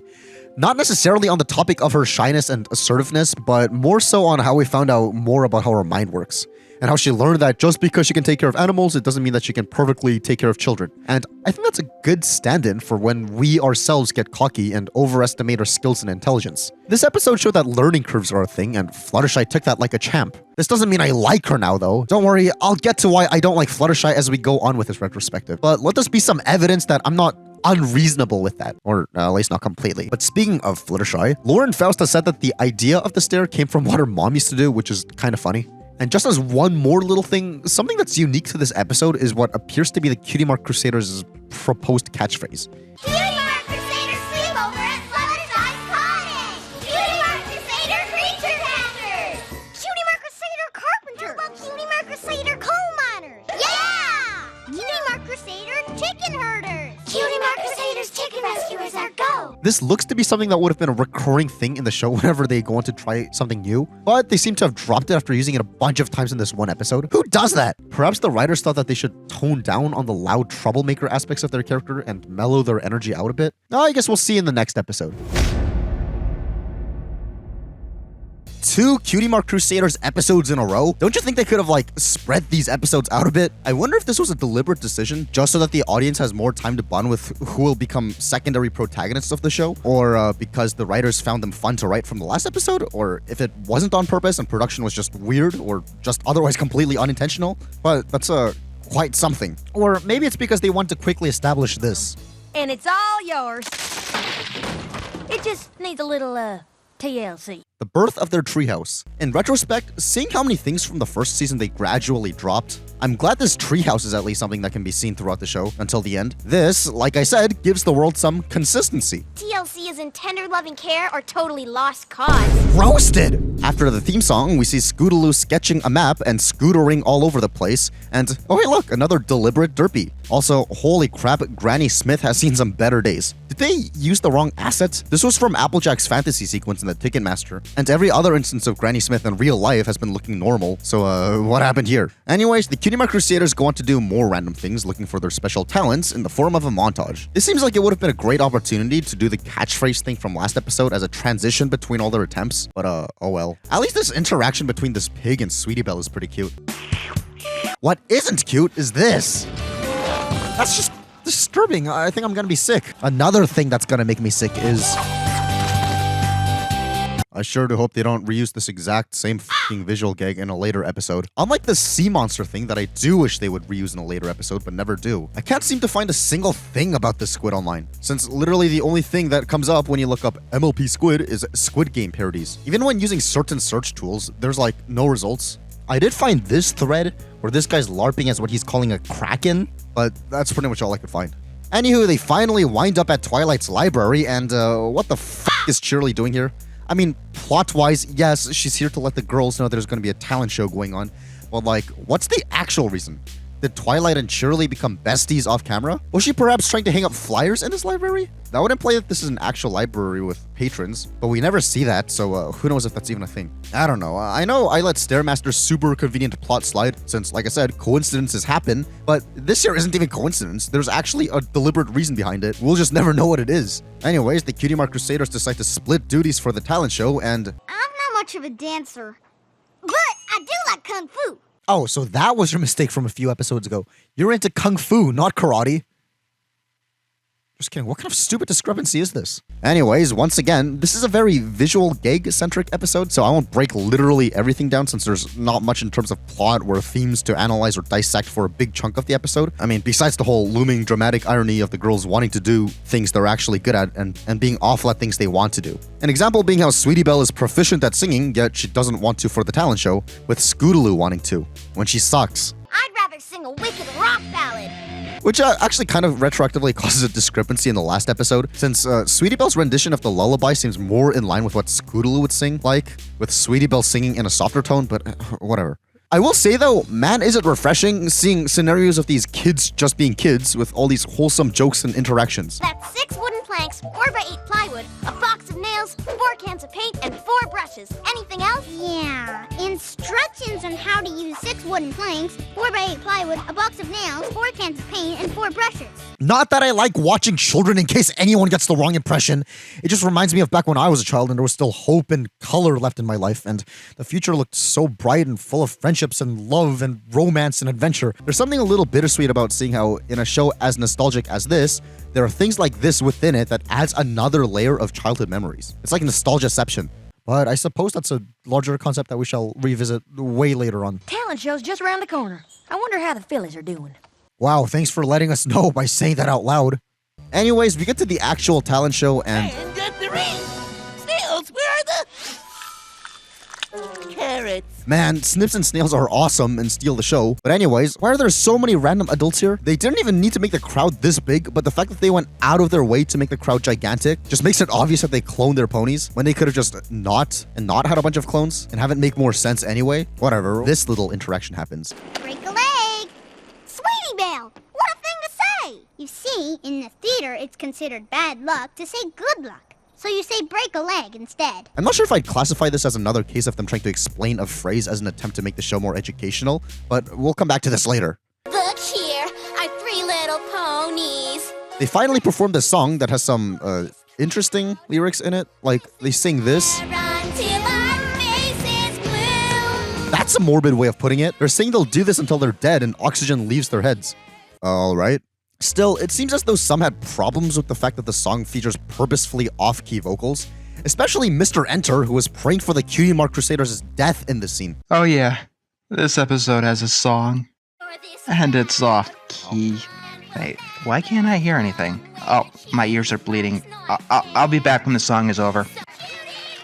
And it ends by the stage crashing and killing them. I'm just kidding. Unfortunately. And also, because in that September 2011 Q&A with Jason Thiessen, this was asked. Cynthia said that you have a real version of the Cutie Mark Crusaders song. Yes. Oh, right.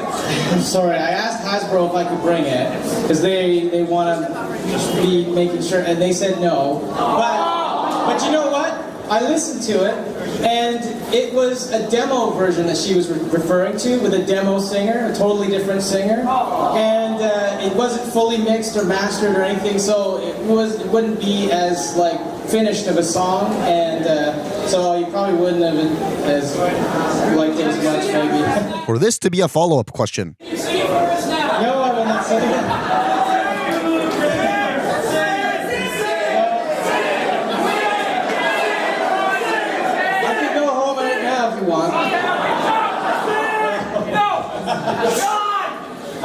I'm the director, not the performer.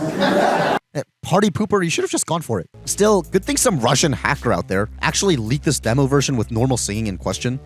Look here, our 3 little ponies, ready to sing for this crowd.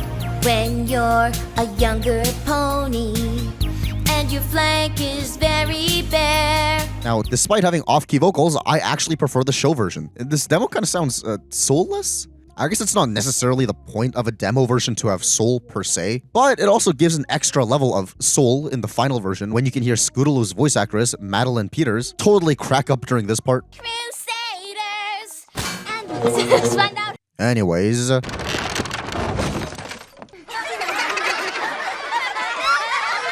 can't believe they're laughing at us! Yeah, me neither. I guess we live in a society where adults are just allowed to laugh at the faces of children just trying to put on an act. What's wrong with you? Also, what the heck? All these adults here are all blank flanks too. Shouldn't they be supporting this? And wow, holy marbles is that one gigantic stage. Our first award goes to Nips and Snails for Best Magic Act. More like the only magic act. Like, nobody even competed. What the heck? They could have just at least included all those random kids they already had assets for. Otherwise, what's the point of putting all these audience ponies here? Obviously, these aren't the parents of any of these kids. And even if we assume some are, not all of them are, it's especially stupid when these two, Sunny Days and Peachy Pie, were literally introduced in this episode. The arbitrariness is amplified when that means that they were the only ones without names on the stage, yet they came up with 2 random names for literally no reason. Sunny Days and Peachy Pie reciting their favorite poem on roller skates. Also, what the f is Spike doing here? Yes, we've seen that he's passionate about announcing and stuff, but between this and Shirley visiting Twilight earlier, it's like there's a whole other side to this episode with a full plot involving Shirley that we'll never get to see. I do like their dynamic of just knowingly throwing these glances at each other after Snips and Snails say something stupid. My medal is shinier.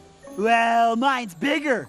Oh yeah, well mine is, But back to the show results. The Cutie Mark Crusaders literally built sets and costumes and composed a whole song and did all these lights and live effects. That's genuinely impressive. I would be genuinely impressed if 3 8-year-olds, or however old they're meant to be here, actually did all this. It sure as hell is more impressive than what Snips and Snails were doing, or Sunny Days and Peachy Pie reciting a poem on roller skates. Also, I doubt Diamond Tiara didn't take not winning anything too well. Also, do you think Twist here is upset that her friend, who abandoned her for no reason, entered and won a prize with her new friends? That must sting. But speaking of which, that actually makes me wonder about this exchange from earlier. Break a leg. Good luck. Did Twilight inadvertently curse their performance to be bad by wishing them good luck?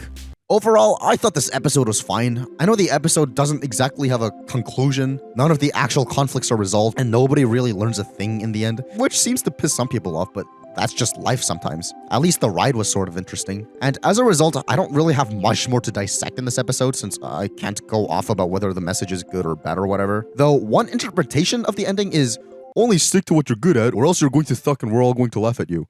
Which is obviously an awful thing to tell an audience of predominantly children who are still figuring stuff out, but that's also probably not the intentional message of it, since I don't see why anybody would think that's anything appropriate to put in a show like this. I think it was more in the direction of, we all have at least one innate gift, don't ignore it nor take it for granted. And that makes a lot more sense than the other interpretation, and would seem to be in line with what they taught in Winter Wrap-Up, when the less generous explanation would be in direct contradiction to what they taught in Winter Wrap-Up.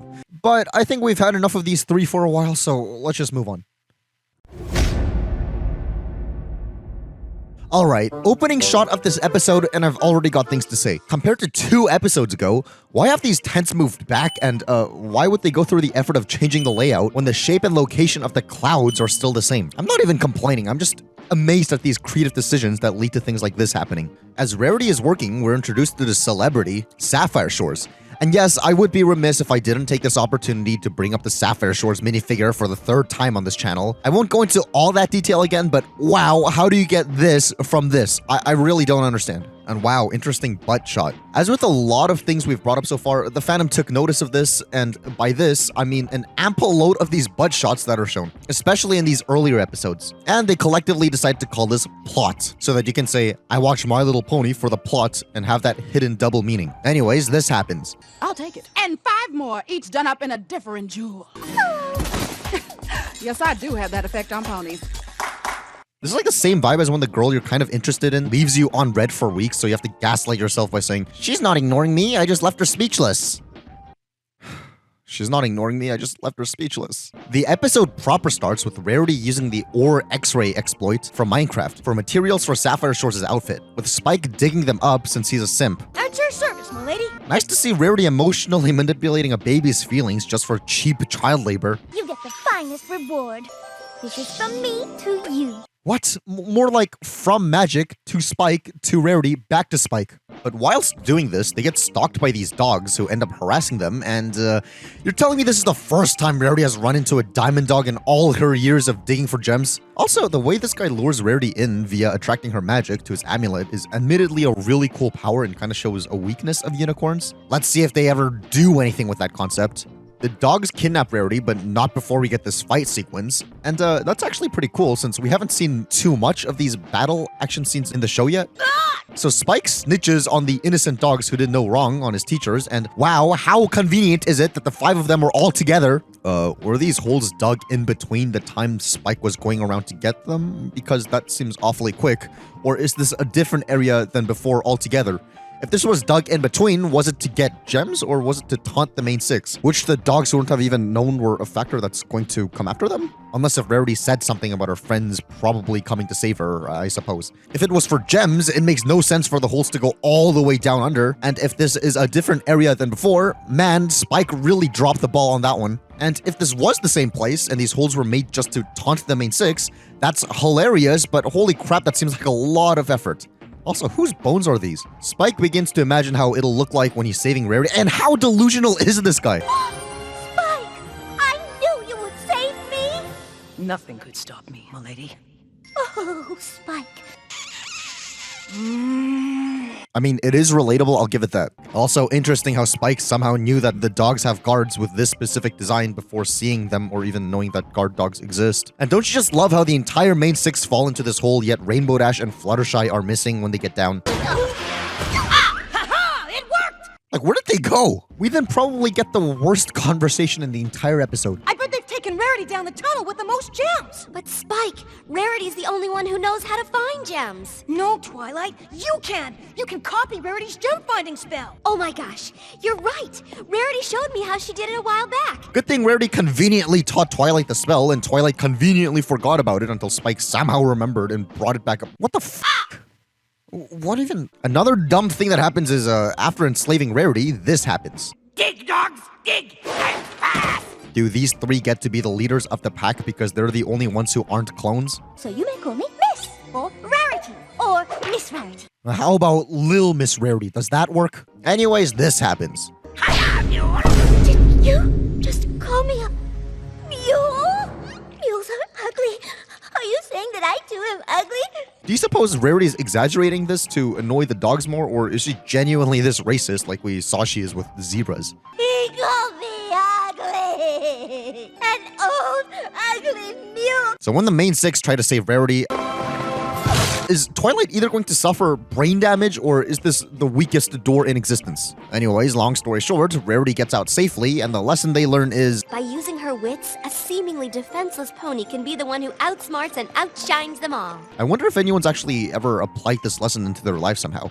I think it is a fabulous lesson, since essentially it's fundamentally saying that you don't necessarily need to lock yourself into one stereotype. To be creative and use what you do have to your full advantage, with a specific example being that just because a girl is ladylike and proper doesn't mean that she necessarily has to be submissive and not get her way all the time. Now, for me, personally, there are zero females, ladylike nor tomboyish, or anything in between present in my life at all, so I can't really say that this episode resonates with me on quite that level, but definitely do let me know in the comments what you guys think. It's also too bad we'll never see these dogs ever again. I thought they were pretty funny and had good chemistry with just about every character around them. What are we, mice or dogs? Dogs? Come on, that's actually kind of funny. It's also kind of funny when asked, did the Diamond Dogs have any names, or were they just referred to as Diamond Dog number 1, etc. in the scripts? The goddess herself answered, in the script, they were Rover, Fido, and Spot. I forget which was which though.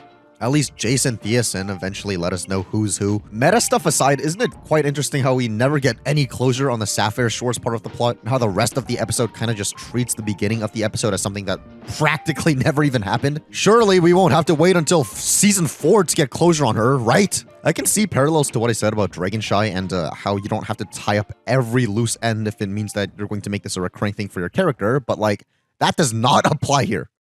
Overall, this is a bit of an odd episode. Like, it's weird because I forgot Spike was even an actual character that existed beyond a cameo, thanks to how much they dialed down his role for the past few episodes in favor of the Cutie Mark Crusaders, and I think this season overall just has an episode spacing problem. At least with the liberty of being able to binge these episodes, it's no big deal. But having to wait a whole week for a new episode must have been painful if you didn't particularly care for the Cutie Mark Crusaders. On top of that, this episode is thematically strange as well. Like, I say this as it's not really about any characters having friendship issues or characters finding themselves, but rather a rescue mission. Which is cool. I'm glad we're getting some variety. This works especially well in this case because this episode is about Rarity, who portrays herself as all formal and professional, getting dragged down into a cave full of these weird guys who attempt to turn her into a slave, which is the opposite of formal and professional. Which is some great juxtaposition in terms of giving us a sense of how these characters would act when in the literal opposite side of their comfort zone. This was like Look Before You Sleep done right. What puts me out of the comfort zone, though, is how going back to Rainbow Dash and Fluttershy clearly falling, yet not being at the bottom of the hole, according to the wiki, in the iTunes release of the episode, Rainbow Dash and Fluttershy are missing when the group arrives at the bottom of the hole. The show's director, Jason Thiessen, explained that iTunes somehow got an older version of the episode that was not meant for air. Plus, the error with Rainbow Dash and Fluttershy missing is also present in some international airings and in the Netflix version of this episode, as well as the Australian MLP Volume 4 DVD. It also remained unfixed in the iTunes 1080p version of the episode. The dumb thing about this is how literally every copy of this episode I could find on YouTube and other miscellaneous places all had this version. So I'm not sure if the real version is lost media or what, but I've actually yet to see the version with Rainbow Dash and Fluttershy in the scene. Even the gallery page of this episode on the wiki shows this version. Oh well. You know, this is one of the episodes I remember the least from this season. Probably because from the title, Green Isn't Your Color, I immediately think of a different episode. You know, the one that actually has the concept of green isn't your color as a major thing in the episode. Not green hair! Such an awful, awful color! Well, I never... Well, this episode begins with Rarity telling Fluttershy that she got noticed by the most famous fashion photographer in Equestria, Photo Finish. Which is where I feel ever so inclined to point out how, even though we saw Aloe in the episode Bridle Gossip, this is the first time we're seeing Lotus. I wonder if they always planned to make these twins run this place, or if they just had Aloe and decided to give her an inverted clone just for the heck of it in this episode. Anyways, they ask for the usual. I hate being late for our weekly get-together. The usual. Which involves this. Ouch! Can horns get overgrown? That's kind of disgusting. Also, there's this funny visual gag of Lotus trying to chisel Fluttershy's horn, but realizing she doesn't have one.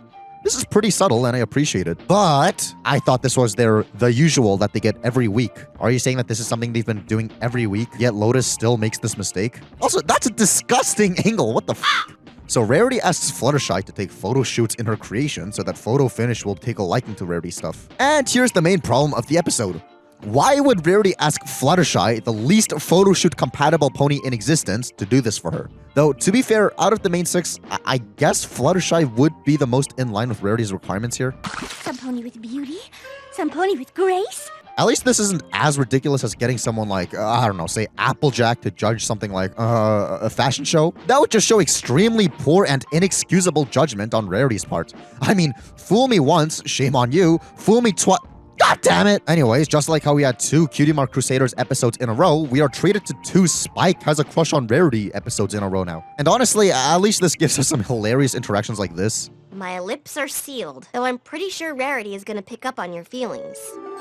Anyway, Spike lets out his big secret to Twilight and Pinkie. I have a crush on Rarity. Which, one, introduces Pinkie's recurring quote. Cross my heart and hope to fly, stick the cupcake in my eye. And when I looked this up, I saw this PDF file hosted on Hasbro.com. I have no idea what the context for this is or why it's still hosted on the site, since G4 activities seem to all be gone from the site's surface. So seeing this isolated PDF printable with such a topic is kind of haunting. Secondly, this part also introduces the B-plot to this episode, which is about Twilight struggling to keep secrets. And I bring this up because, once again, the show so far barely had any B-plots, and I'm wondering if they put this in here for no reason other than to shoehorn Twilight into the episode. Either way, Photo Finish comes into the boutique, and we get this visual gag. I, Photo Finish, have arrived. Let me just... Once again, like the horn chisel joke, this is so subtle, and I'm glad this is in here. With Photo Finish taking a liking to Rarity's outfit, Photo Finish decides to do more photo shoots with Fluttershy. And we get this scene of Fluttershy changing in the park.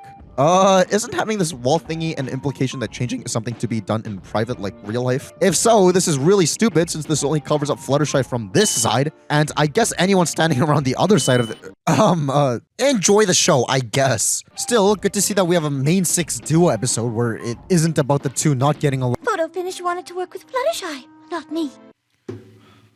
Alright. So the rest of the episode is about Fluttershy not wanting to be a model, yet deciding to do it anyways because she thinks that's what Rarity would want. Whereas Rarity wants to be a model, but doesn't want to upset Fluttershy by asking her to quit. With the added bonus of Twilight knowing both of these perspectives, but being requested to keep this all a secret. At least this is actually an interesting conflict that doesn't rise out of, my way is better, or I'm better. This is a conflict that actually arises from wanting the best for your friend, yet having communication issues, and has some actual nuance to it rather than fighting due to ego. Let's see if this episode can actually stick through the ending. Because if it manages to do so, this might go from one of the most forgettable episodes of the season for me, straight to becoming one of my favorites. Anyways, just like we saw with Dr. Hooves, sort of, we get another instance of a background pony having inconsistent voices between episodes. Is she still here? We heard Fluttershy was here. I have to say, I prefer Bonbon's other voice. I didn't put those in my bag. Since it sounds funny, this voice just kind of sounds pretentious and rude.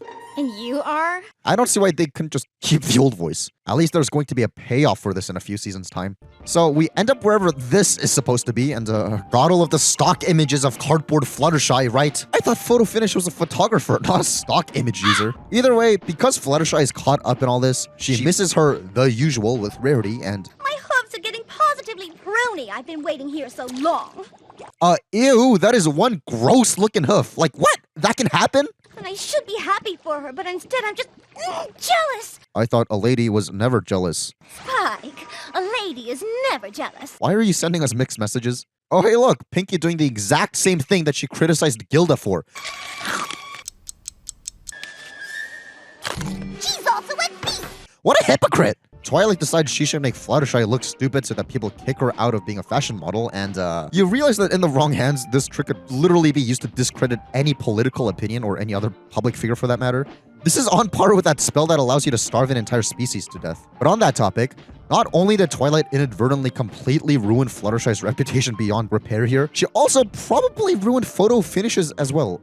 Good job. Still, Rarity starts applauding Fluttershy, which leads everyone else into also applauding, thus ruining Twilight's plans. If that fabulous pony likes it, then I do too!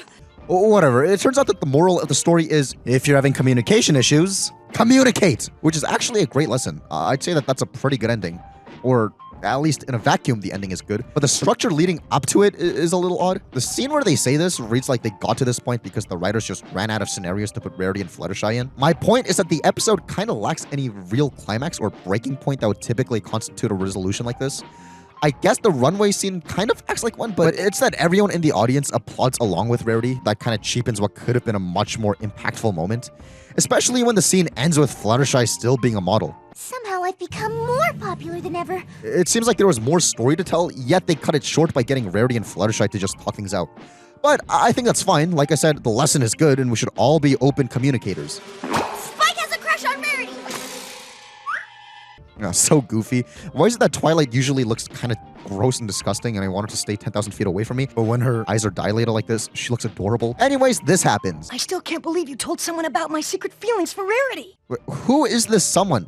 Was it Rarity and Fluttershy because they left the room before she blurted that out? Was it Pinkie because he told her himself earlier? Was it Photo Finish despite the fact that we don't actually see Twilight and Photo Finish in the same shot? Because if so, what the f is she going to do with that information? Or is he talking about somebody else altogether that we didn't even get to see? Whatever the case is, he said that all right next to Rarity, meaning that he basically confessed to Rarity at this moment. Now, I guess that plotline is over for good. Okay, obviously not, and Spike's crush on Rarity will continue for seasons to come. And I am a fan of these long game, unrequited crush plotlines and shows, since it reminds me of my life. But also, obviously, since Spike is a child and Rarity is an adult, nothing will ever happen between these two at all, which also kind of takes away any possible immersion or interest in this whole dynamic. I mean, but still, all in all, this episode was funny, had a great lesson, yada yada, good job. Oh great, the theme of this episode ain't a mere elephant in the room. It's not even a can of worms. It's like a can of elephants. We'll just go through the episode at face value first and come back to all that stuff later. So this episode starts with Applejack taking her tree, Bloomberg, over to Appaloosa. Get it? I don't know, I'm saying get it so sarcastically. I love puns. Also, wow, nice to see that apples don't bend to the law of gravity in this universe. Does that mean the pony Isaac Newton never discovered gravity? Does this mean that the theory of gravity is not a thing for the ponies? Anyways, there's some genuinely funny dialogue in this episode right from the get-go. You asleep yet? No. Are you asleep yet? If I was sleeping, how could I have asked you if you were asleep? This all culminates in this conversation. You think we'll have to carry that heavy tree all the way from the train to the orchard? You mean Bloomberg? No. Fluttershy. Fluttershy's not a tree, silly. What's going on? Rainbow Dash thinks Fluttershy's a tree. I do not think she's a tree. Did you say she was a tree? Well, yes, but not exactly. You know, she's not a tree, right? She's not a tree, Dashy. I'd like to be a tree. And for some reason, this one concept of Fluttershy being a tree apparently amused a lot of people, to the point where people made memes and art of it, namely this song by All Levels at Once.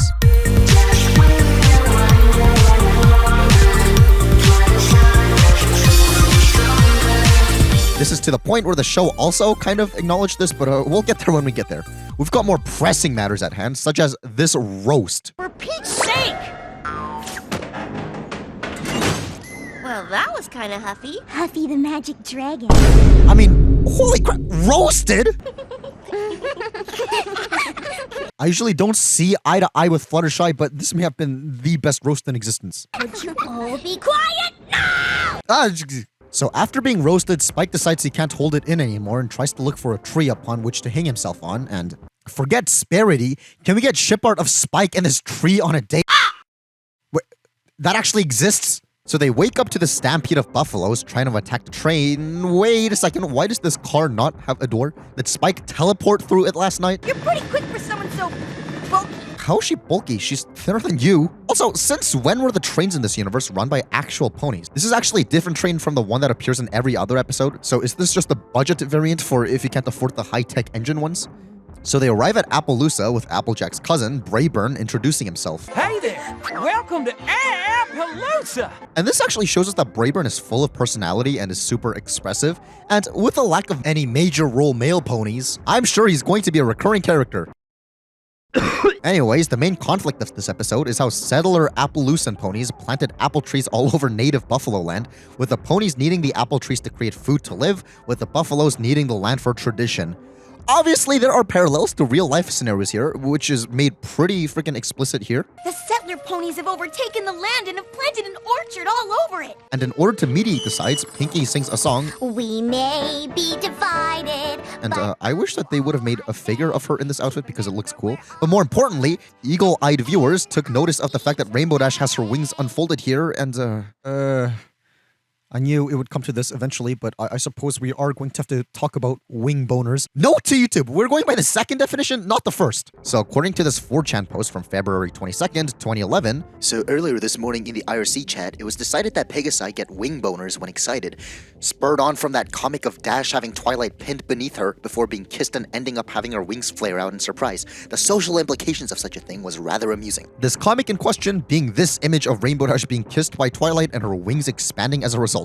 And due to this episode, which came out a month after this post, having the shot of Rainbow Dash with her wings expanded while looking at Pinkie perform this performance, this idea just seemed to get cemented into people's heads all the more. Also, what are the chances of this guy finding this information from a random IRC chat to be relevant enough to post on 4chan, and for this specific term to take off as a well-known thing in this fandom? And I swear, like I said a couple times already, a lot of this early show meme-based building really feels like fate in hindsight. Though I'm not really sure what to think of this concept, since obviously the meta reason Pegasi used to do this is because it originated from faulty animation without any internal reason of the implications of how this may come across.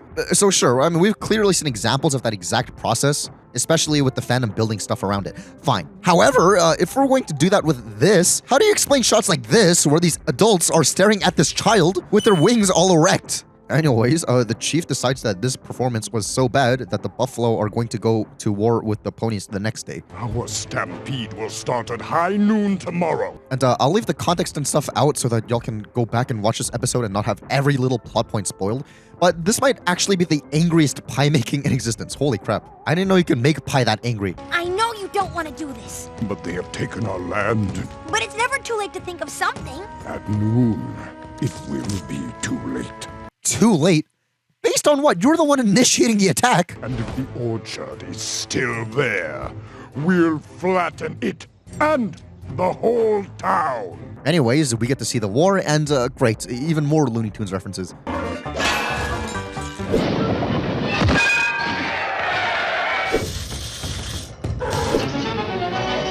Anyways, the way they settle the war is that weaponized apple pie falls into the chief's mouth, and he comes to the consensus that the ponies can grow apple trees on Buffalo Land as long as ponies provide the tribe with their pies. We'll allow the apple orchard to stay in exchange for a share of its most delicious apple pies. Well, it's a good thing that the ponies were using their food as weapons instead of, I don't know, actual weapons then, isn't it?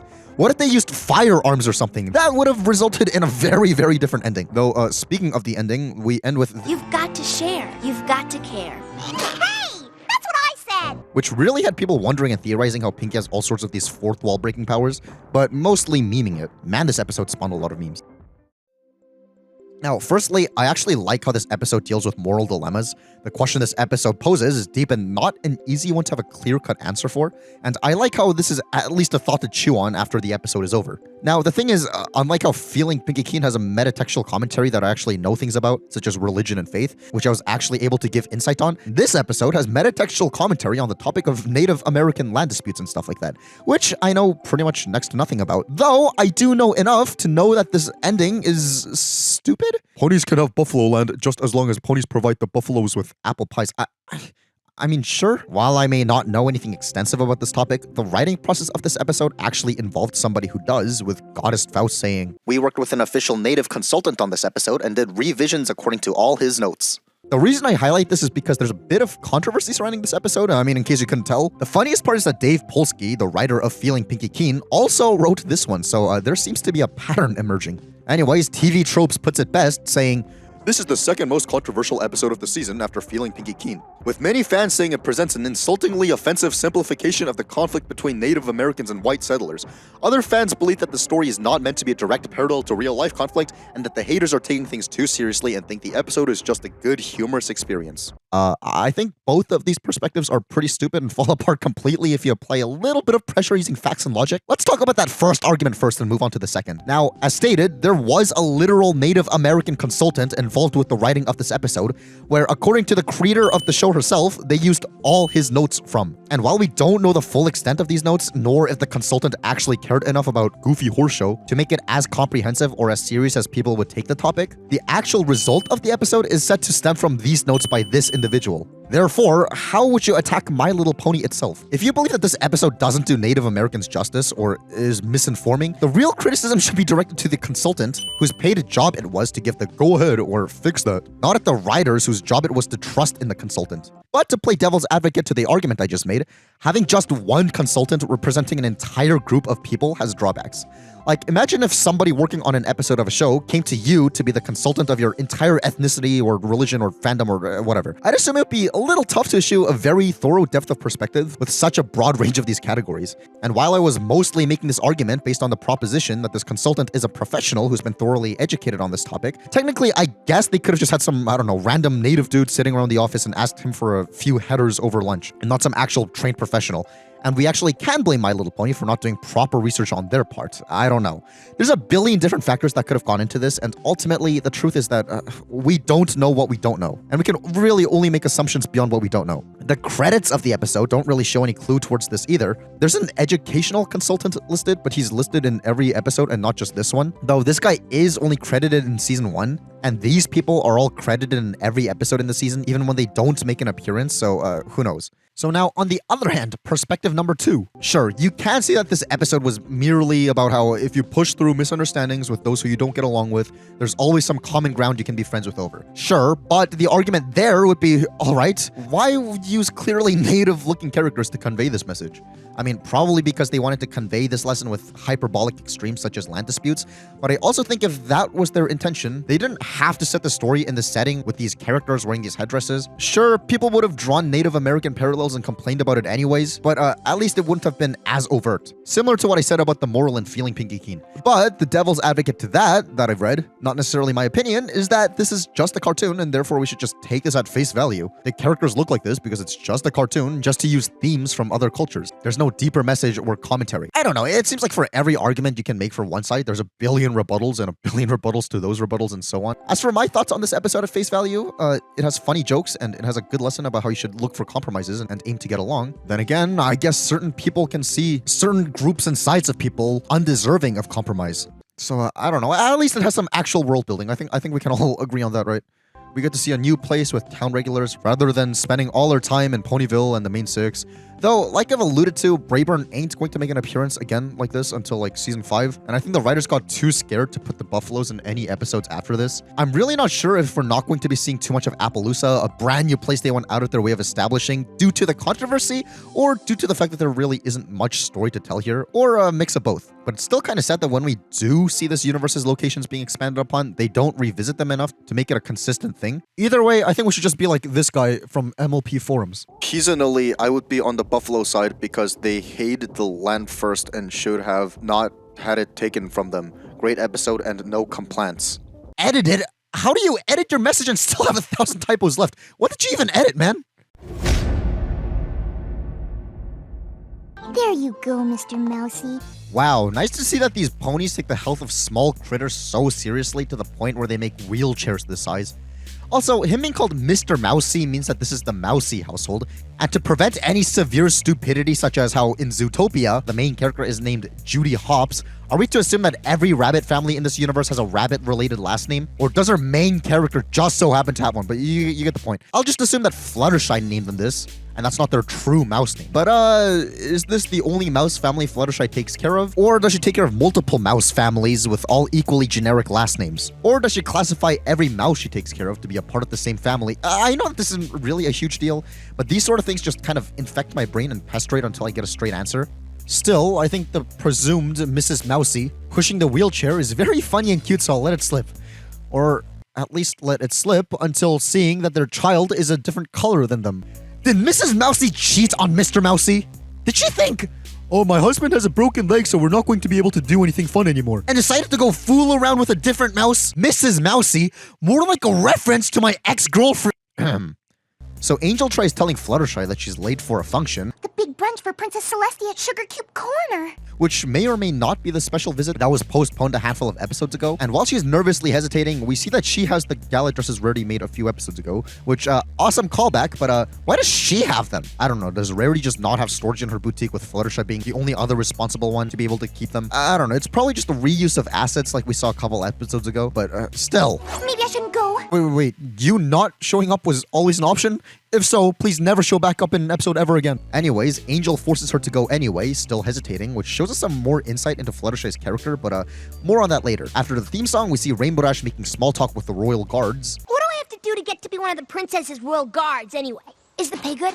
Well, I would hope not, considering how they can literally fail at their job at protecting the princess, aka their one task, yet still be on payroll. Still, the faces Rainbow Dash makes here are really goofy, and I see this one being thrown around a bit online because it's cute or whatever, but in terms of funniest slash goofiest, I think this one takes the cake.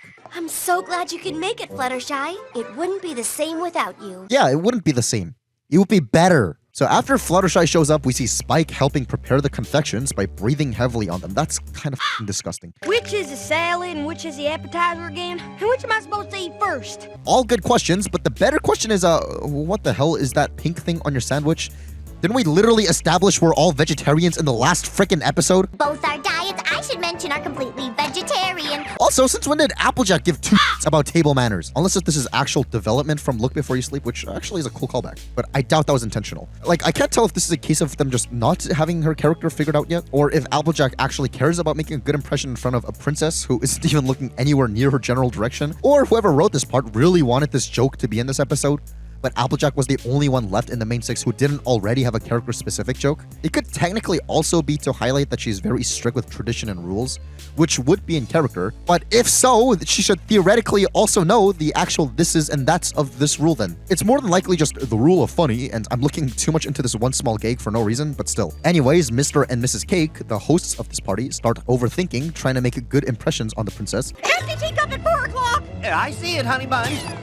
Which I point out as a kid watching this makes for a funny little gag, but I think watching this again with an adult perspective kind of makes you relate to their actions of trying to over-appease the princess a bit more when you've got to worry about clients and stuff. Especially when you've got your own business to run, whether it be a physical shop like the cakes, or taking commissions, or trying to appease the YouTube algorithm god, etc. It can make you overcompensate and overthink like this. Also, it's both dumb and funny how Pinkie's gasp also gets reused here.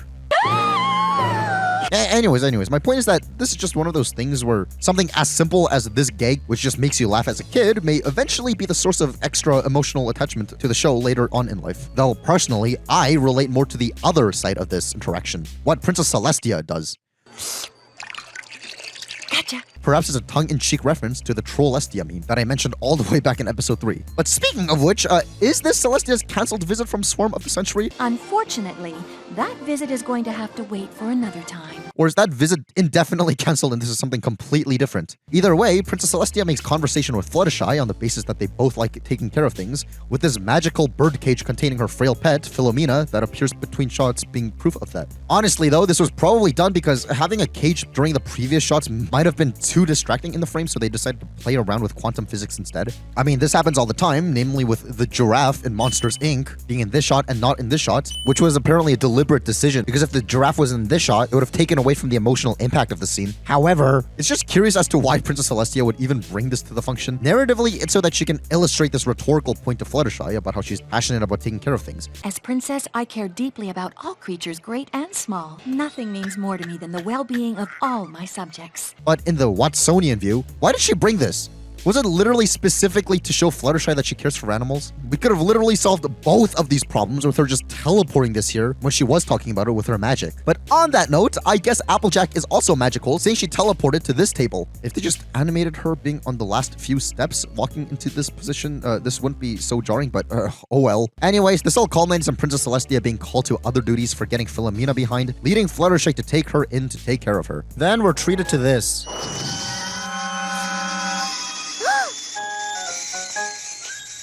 I like how they dedicate 28 whole seconds to this one back and forth joke, which you might be thinking, well, 30 seconds ain't too bad in the grand scheme of a 22-minute episode. But like, half a minute is actually pretty long for just one thing like this. I mean, if you want a reference to how long 30 seconds can feel, are you a fan of 30-second unskippable ads?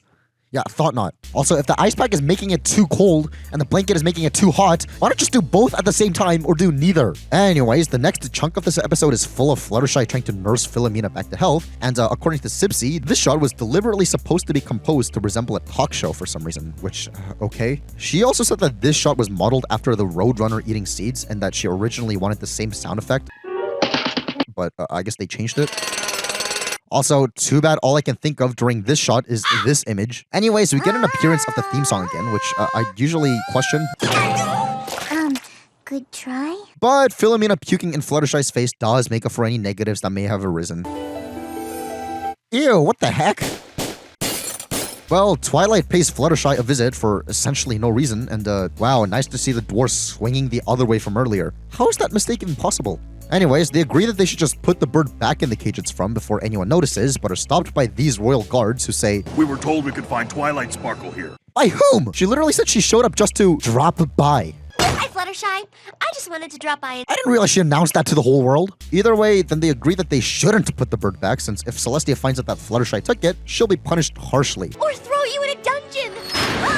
Hey, that's the same dungeon from a few episodes ago. Guess Twilight just doesn't have the most original imagination. Long story short, Philomena escapes and they have this Benny Hill-esque chase scene, and why is Fluttershy and Twilight acting like chickens so funny? What isn't funny is how it's kind of dumb how the wanted poster doesn't even say wanted on it. Meaning that for all any random person who happens to be seeing this poster knows, some kid just posted their artwork for everyone to see. This was presumably done because, as mentioned earlier, it would have been an unnecessary use of resources if they had to animate things in different languages just because of text. And I guess we, as the audience, get the idea of what this is conveying anyway, so whatever. But on a slightly more negative note, this Benny Hill style chase scene has been done before in an episode already, so this is just like stealing jokes from themselves. Eventually, the duo see the rest of the main six, and what is this entire friend group doing here without Twilight and Fluttershy? Whatever, at least we get this line. Beg your pardon.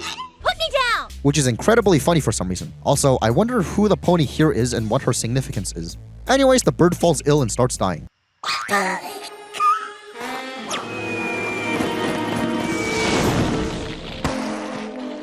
What are we watching? This is depressing! Actually, never mind. Fluttershy started crying. That's the opposite of depressing. That's delightful. Oh, stop fooling around, Philomena. You're scaring every pony. You mean to tell me that the pile of ashes could hear her? That's kind of disgusting. What would have happened if a gust of wind decided to blow this pile every which way? It's lucky that she had one big chunk of ash to speak to. Like, if it was scattered all over the place... Also, the twist is that Philomena turned out to be a phoenix this entire time, which is kind of cool since that's directly pulled from the Legend of the Phoenix, yes, Daft Punk reference, where when the phoenix, yes, Daft Punk reference, is at the end of its lifespan, it bursts into flame, turns to ash, and is reborn into a new phoenix. That's a sick concept and all, but then that also brings into question, how much of the original legend are we pulling from? Since Phoenix lore states that only one Phoenix can exist at a time, and that they can live up to at least 500 years until they rebirth. We know that this universe doesn't care about that first point, since the way Celestia describes phoenixes. But nothing unusual for a phoenix. A phoenix is a majestic and magical bird. But even though there's reasonable doubt that she's just talking in very general terms, Season 2 will show us the contrary. As for the second point, judging by Celestia's nonchalance to her pet dying, that implies that this isn't the first or second time this has happened. That seems to line up, since while her age isn't specified in the show, most scholars would agree that Princess Celestia is at least 1,000 years old. The line, every so often it must renew itself by shedding all of its feathers and bursting into flame, may be indicative of the life cycle being, in fact, shorter here. That would be the less stupid option, but it also could be taken as Celestia just subtly joking about how she's been around for so long that half a millennium is just, quote, every so often for her. Discuss in the comments. My head hurts. Anyways, Princess Celestia says, aren't you gonna banish me or throw me in a dungeon? Where on earth would you get such an idea? Though this line does indeed confirm, if there was any doubt, that we are on Earth, which, quoting that Jason Thiessen Q&A, he actually said this about the topic.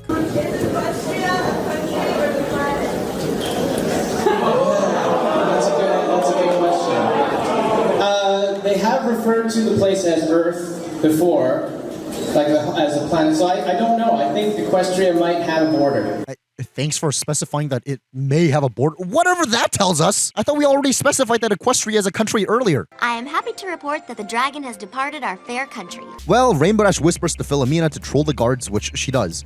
It must suck to be able to understand literally everything people are saying while not being able to talk yourself, especially when you have the intelligence to do literally everything in the chase scene. But essentially, the moral of the story is that the one time Fluttershy goes out of her way to take initiative, she messes everything up. I shouldn't have jumped to conclusions.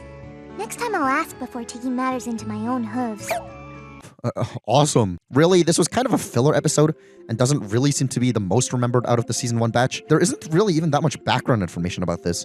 So I decided once again to watch Mr. Enter's video on the episode just to bounce some ideas off of and listen to some other perspectives, and he seemed to emphasize this one point that really didn't even cross my mind. Alright, since this episode doesn't want to get started, let's talk about that bird. It's disgusting. Personally, I didn't really see that as an issue, like, at all. You should never, ever make something disgusting the focal part of an episode, for obvious reasons. If Philomena looked cute from the beginning, the twist at the end would have had much less of an impact, or at least less extreme of an impact. Plus, I'm not really sure what this, quote, obvious reason he's talking about is. I'm assuming it's about how the design of the main topic of the episode is unpleasant to look at, therefore the episode as a whole is unpleasant to look at, which, yes, obviously shouldn't be the case. But like I said, one, it makes the transformation scene all the more impactful, and two, I would agree with this point if the rest of the characters look this gross, or if the art style of the show is this gross, which it isn't. So I think that piece of criticism is kind of missing the point of the episode itself. Secondly, he says this. Fluttershy tells Twilight they need to cure the— Oh, never, ever do something like that again, ever. I mean, that eye shot just seemed to be more like an homage to all those gross out moments you'd see on Nickelodeon. Sure, you could argue that those things don't need homages, but my thinking is that if My Little Pony wants to be,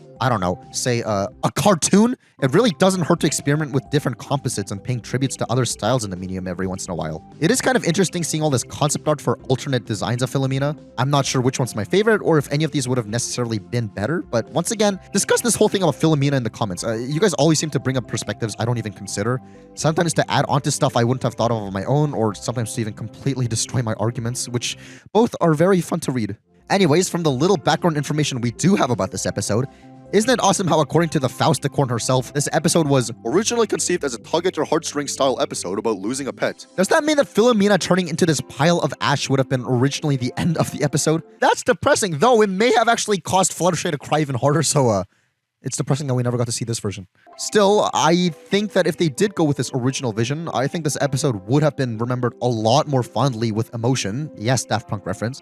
Since when they do tackle this subject later on, that episode is widely praised. But as for this episode, when it is remembered, reception doesn't really seem to be anything too positive. Since looking around random people's Season 1 tier lists in Google Images, this episode is always near the bottom of the tier lists, with the only exception being when there's an episode that people distinctly have something else to actively dislike about it. But with this episode, I think most people put it near the bottom due to how nobody actually even remembers it, not because they actually have anything to heavily dislike about it. It's mostly all just filler. But speaking of filler, let us move on to the next episode, which is Anything But.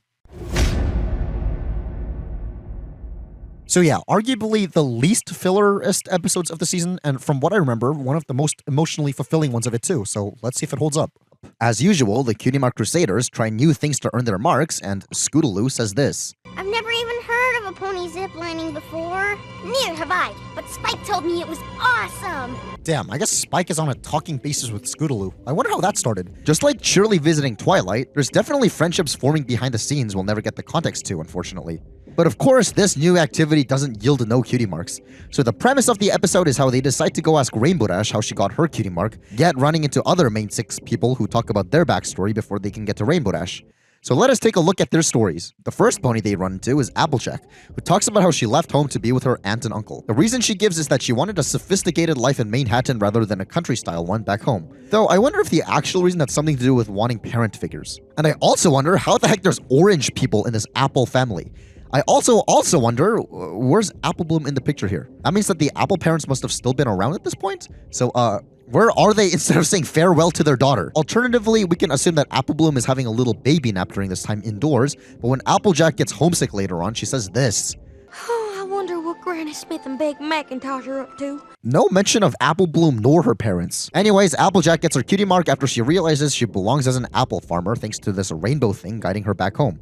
There's nothing exactly to analyze too deeply here, but seeing how Applejack briefly went through this fancy phase, that kind of recontextualizes the way she views Rarity and Look Before You Sleep. I'm not sure how it recontextualizes, but I think it does somehow. Perhaps the reason Applejack looks so down on Rarity's ways is because she's been through all this and she thought it sucked or something. The second pony they bump into is Fluttershy, who talks about how she was relentlessly roasted as a child. Nice going, Cluttershy. My baby brother can fly better than you. With Rainbow Dash racing against these bullies to defend her honor. Anyways, Fluttershy falls down to the ground and gets caught by butterflies and starts singing about the beauty of nature. What is this place filled with so many wonders? Also, there's this line. And I owe it all to the Pegasus race. Owe it all to the Pegasus race. I didn't know you were such a nationalist. Also, it's kind of cool seeing this concept art where the rest of the Philly Six use the same base as the Cutie Mark Crusaders, but Fluttershy is noticeably different. Somebody asked about this. One thing I noticed is that Fluttershy was more legged than the other ponies, taller in the Chronicles. And she's even said that she is a year older than Pinkie Pie, but they all seem to be roughly the same size other than her.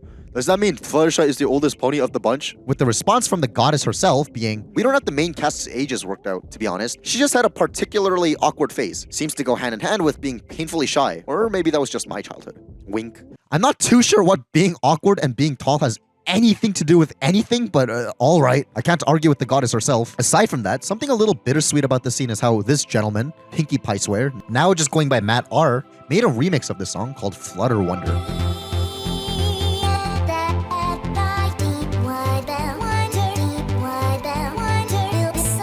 The reason this is so bittersweet is seeing how this was made in 2011 and the original upload has almost 5 million views. I'm sure this song had a bit of a part in many pony fans' childhoods, but now the official upload on the channel looks like this.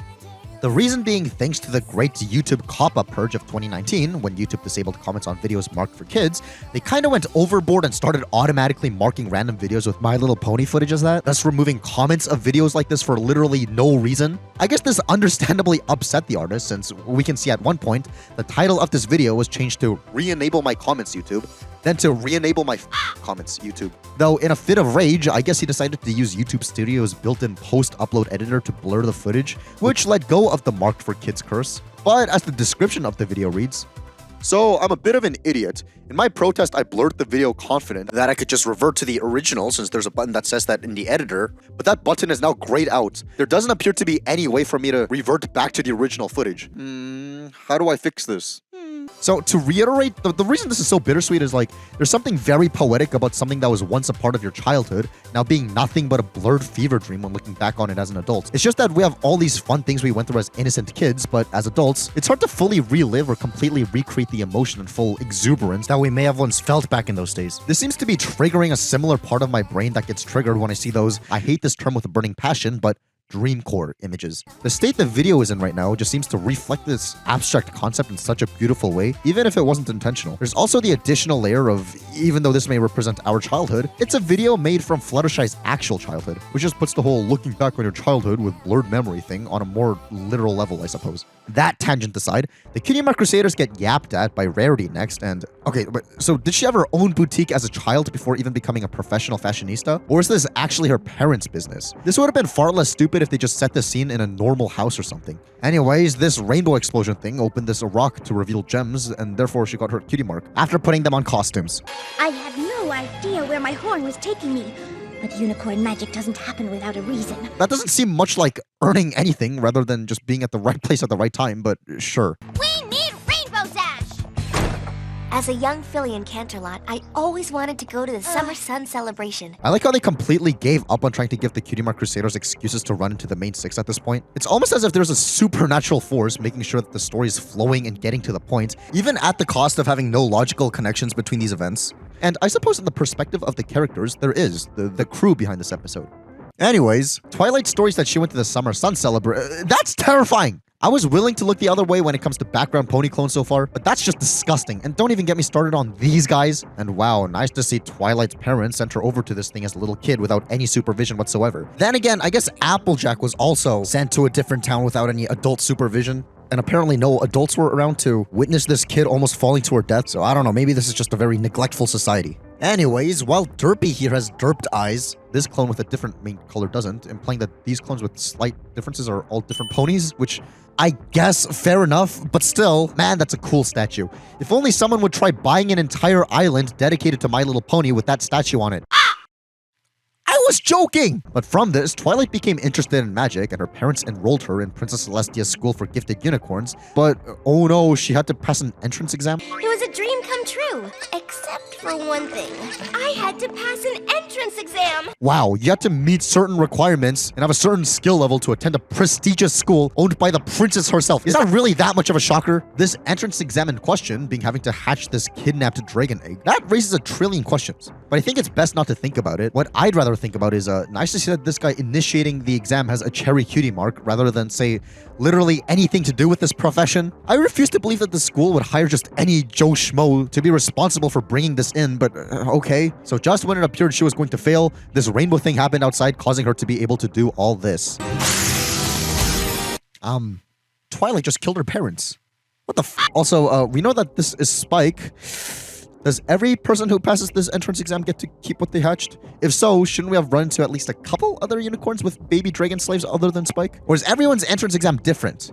Oh, what's this? A DeviantArt comment explaining everything? Perhaps it's best if we read the full thread for ourselves. Why did Twilight get to keep Spike? Did all the other ponies who underwent the entrance exam get baby dragons as well? And do all baby dragons end up messengers in that world?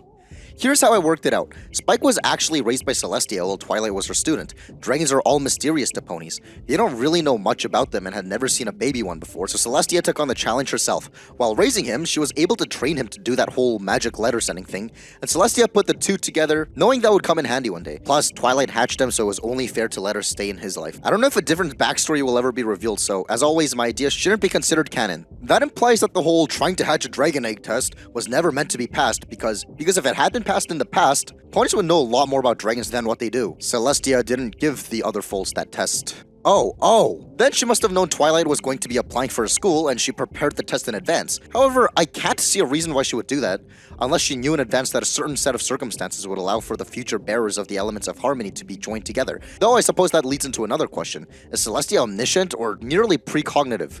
I never wanted to define her abilities, even to myself. I wanted her to be mysterious and hard to understand on purpose. There are things she knows, things she has a mere sense for, and things she can't see at all. I think she knew a certain extent of what would happen regarding the elements, and did her best to fill in the blanks. She's smart, so she guesses right a lot of the time. She may have sensed that Twilight was the filly she was looking for, but wasn't sure. She sent out the egg to see if her hunch was right. Wow, thanks for explaining both everything and nothing all at the same time. Also, where did she find the egg in the first place? Still, seeing all this, Celestia makes Twilight her personal protege, and she also gets her cutie mark. Are you okay? Wow, I wonder if this guy remembers handing her over the egg all those years ago. Wow, nice blank flanks. The cutie mark crusader should feel less sad, seeing all these adults with no cutie marks of their own yet. Also, why do these two look like some random people's OCs they made on Ponymaker? So Pinkie comes out of nowhere and starts talking about how she grew up on a miserable rock farm, but seeing this rainbow inspired her to throw a party and make her family smile for the first time in their lives, which earned her her cutie mark. Pinkie ends her story by saying, "And that's how Equestria was named," which apparently was a line that was cool enough to warrant an entire webcomic series named after. Finally, they end up at Sugar Cube Corner, where Rainbow Dash is, who tells her side of the Fluttershy race story, and turns out the only thing I liked more than flying fast was winning. Which, once again, retroactively adds some depth to this interaction. I lost. I hate losing. Perhaps this wasn't her being petty or childish, but rather a feeling that losing goes against a fundamental part of what makes her her, which I guess is ultimately pretty petty and childish. But if it's this integral to what shaped her into what she is and what built her identity, I'll give it more of a leeway. But on that note, I really like how this was a callback to the episode Sonic Rainboom when they mention all this. And Rainbow Dash here's the only pony to ever pull it off. It was a long time ago. I was just a filly. And I wonder if this was all planned out, or if the writers of this episode just took that and fleshed it out more. Anyways, this happens. I heard that explosion, and I saw the rainbow too. If you hadn't scared the animals, I never would have learned I could communicate with them and gotten my cutie mark. Wait a second. If Rainbow Dash was never told about Fluttershy's side of the story like we're led to believe, does that mean that as long as she was aware when she fell, Fluttershy died, yet instead of checking up on her friend, she just kept racing just to not lose? I guess that makes her saving Rarity a few episodes ago some good character development. Anywho, they all go on to say this. All of us had a special connection before we even met. We've been BFFs forever and we didn't even know it. We'll come back to this in a sec. How about a song? Yeah, definitely. What? I want to hear a song. Judging by the context of what we just saw, this would have been like the most beautiful song in the entire franchise, with the main six all singing about how they're grateful to be friends with each other. Whatever. But back to that ending, man, even as somebody who does his best to suppress any semblance of emotion besides criticism mode, this gets to me, especially when Twilight rewords the point of the episode like this. If you're feeling lonely and you're still searching for your true friends, just look up in the sky. Who knows? Maybe you and your future best friends are all looking at the same rainbow. It honestly gives me some hope for my future, and it reminds me that my life ain't over yet. Perhaps friends who I will love and I will be loved by are out there, and the girl of my dreams is out there watching these same episodes I'm watching and thinking the same thing about... I forgot that I was filming for a second. Wow, what a wacky episode. I wonder if that'll get Twilight to seriously reconsider coincidence versus fate. Because peak atheist Twilight, like we saw in Feeling Pinkie Keen, would have been pissed off at this idea and chalked it up to nothing more than just coincidence. But I suppose the fact that she's even interpreting the message of the day as something to do with destiny is development on her part from that episode. But speaking of which, there's a whole lot to unpack for this one episode. First of all, this is one of the 3 episodes of the season that warranted its own Wikipedia page for some reason. I thought this was funny because the main blurb is just super nonsensical to anyone who doesn't already have a working knowledge of the basics of the show. When the job of the main blurb on a Wikipedia page should be the most simplified and accessible explanation of something. The fact that it uses show etymology that casual Wikipedia readers wouldn't get, like Cutie Mark Crusaders, Fillies, Cutie Marks, and Mares, is kind of funny. This does kind of put into perspective how surreal of a show we're actually dealing with here is. Another thing to prove how special this episode is, it got its own teaser trailer, unlike any other specific episode so far. If you went on hubworld.com, which, oh my goodness, why don't we have websites like this anymore? This is amazing, even if Spike is kind of poorly edited on here as if he was an afterthought, but still. You were greeted with this. In the magical pony world of Equestria, the single most important moment in a young pony's life is when her cutie mark appears.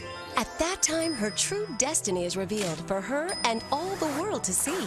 But what if it never comes? We have 3 such ponies who can't wait any longer for their marks to appear.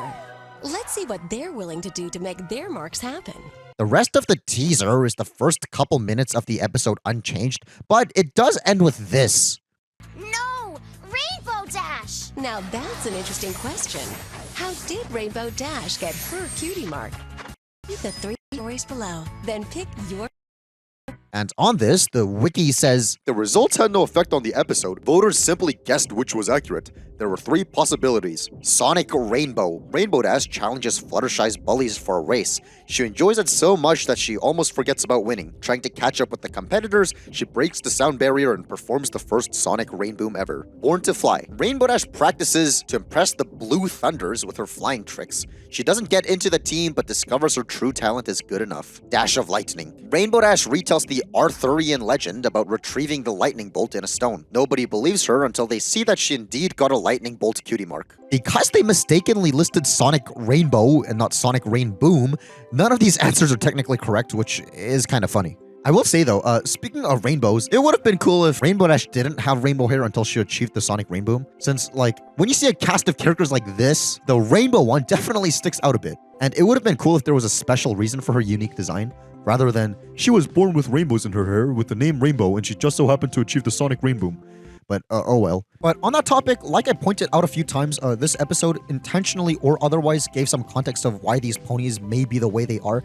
And even if it was unintentional and it was just a case of me looking way too deep into things like I usually do, I'll still consider it as good headcanons. And on top of that, I guess the episode does show that these girls meeting was fate and not coincidence, and everything to do with them all representing the elements of harmony and defeating Nightmare Moon seems kind of more satisfying with that in mind. This was a really great episode.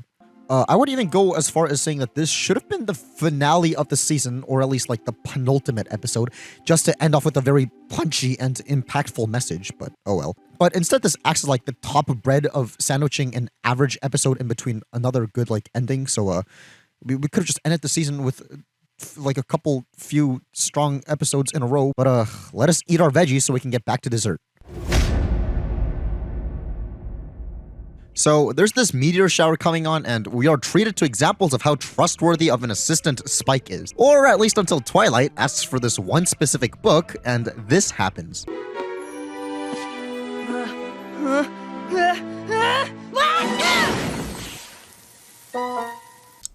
I was sure I put the astronomer's guide back. Well, maybe someone borrowed it. I guess judging by this line, people do take books out of the library, even though there's apparently no reception desk or literally anything to signify that this is a public library. Besides this book sign in front of the treehouse, I guess. But how do we know that this is a library and not a bookstore from the sign? How about taking out the trash? Yes, ma'am.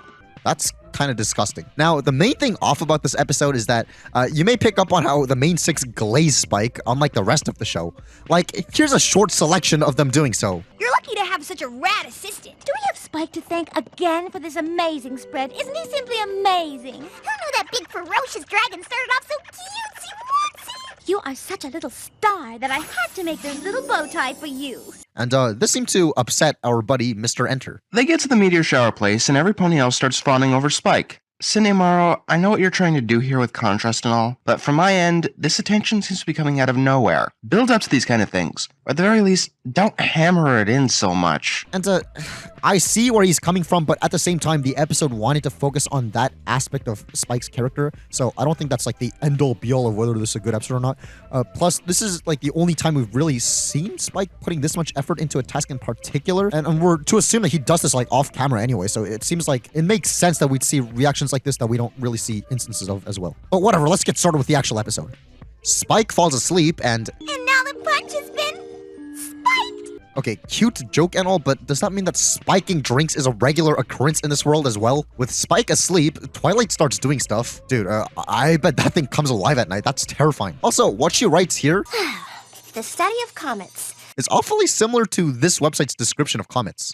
Comets are small, irregularly shaped bodies that are made of non-volatile grains and frozen gases. They have body structures that are fragile and diverse, with a surrounding cloud of material called a coma that grows in size and brightens as the comet... Is this plagiarism or is this like a common reference? Yeah, anyways, her paper flies off and wow, too bad you're not a unicorn or else you'd be able to magic that thing back. But luckily, this owl returns her paper, and Twilight brings him in as a junior assistant. Wow, good thing we conveniently have that thing for the owl to stand on. I overslept! So the next morning comes and... Oh, please don't be upset, Twilight. What do you want for breakfast? Oatmeal? Oatmeal? Are you crazy? Anyways, Spike starts getting jealous of this guy who's been a part of Twilight's life for literally not even 24 hours compared to his entire lifetime with her for some reason. Also, we could probably use some railing on the staircase. Someone could get seriously injured. You know what I mean. Well, I'll prove to... Wow, disappearing doorknobs are my favorite. And that's pretty much the whole episode. Spike getting jealous of Owlicious for existing, and us knowing that the episode is going to end with Spike and Twilight making up about this little misunderstanding. That and this, what I suppose one could theoretically call a running joke, if they really wanted to. Hi there, I'm Spike. Who? You know, assistant number one. Who are you? Who? I thought your name was Owlicious. I'm number one, and you're number two. Got it? Forgive me? Me. Forgive me, Spike. Oh, Spike.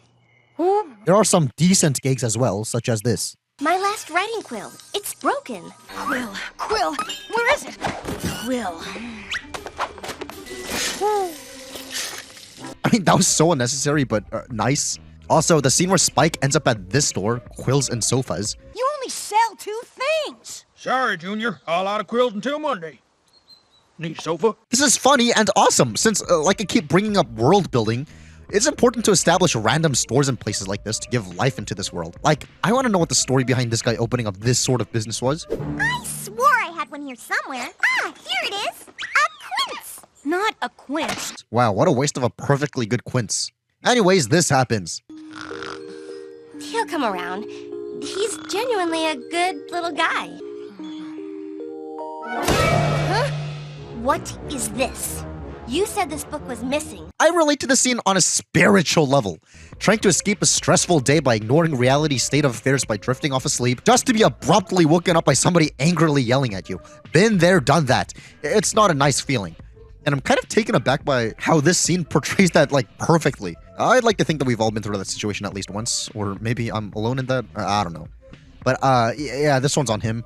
Why didn't he just throw the book away or try getting a different copy of the book? He just left evidence behind. Who does that? I just didn't want to disappoint you, and have you ever seen a dragon sneeze? I've seen a dragon live. Roasted? In order to get back at Aloysius for literally just existing and doing nothing except being of service to Twilight, Spike gets the idea to stage this mouse's death for some reason. And just as Rarity conveniently leaves her boutique, Spike sneaks in, commits robbery, and says his plans out loud for the audience, treating us like idiots that won't be able to put two and two together without it being explained verbally. And when Twilight discovers it shredded up on her floor, she'll think mouse-eating Aloysius is to blame. Anyways, then we get this. Well, that's morbid. You're kind of overdoing it, don't you think? Spike, I don't know what upsets me more. That you deliberately tried to set up Aloysius, or that you actually thought this pathetic attempt would work. Roasted! I mean, Twilight's roasts are on fire in this episode. Anyways, cutting to the chase, Spike ends up almost dying to this dragon. Owlman saves him. Why not just teleport out of this place? Honestly, as much as I want to make my own story set in a fantasy world with magic and all that one day, stuff like this just reminds me of how difficult it must actually be to write magic and have it not be overpowered or whatever. Clearly, this show didn't establish anything on those lines, since a lot of these problems could easily be solved by what we've literally seen Twilight do before. Also, it's kind of dumb how Twilight says this. It's just that sometimes I need some help at night. You're a baby dragon, and you need your rest. Owls are nocturnal, so I asked Aloysius to help. The first time Spike gets mad at Aloysius for doing his duties was in the morning. For my morning chores. It's okay. Aloysius did them for you. And another time being in the afternoon. Hey, Spike, can you fetch me that book Two-Headed Mythological Mysteries? I know where it is.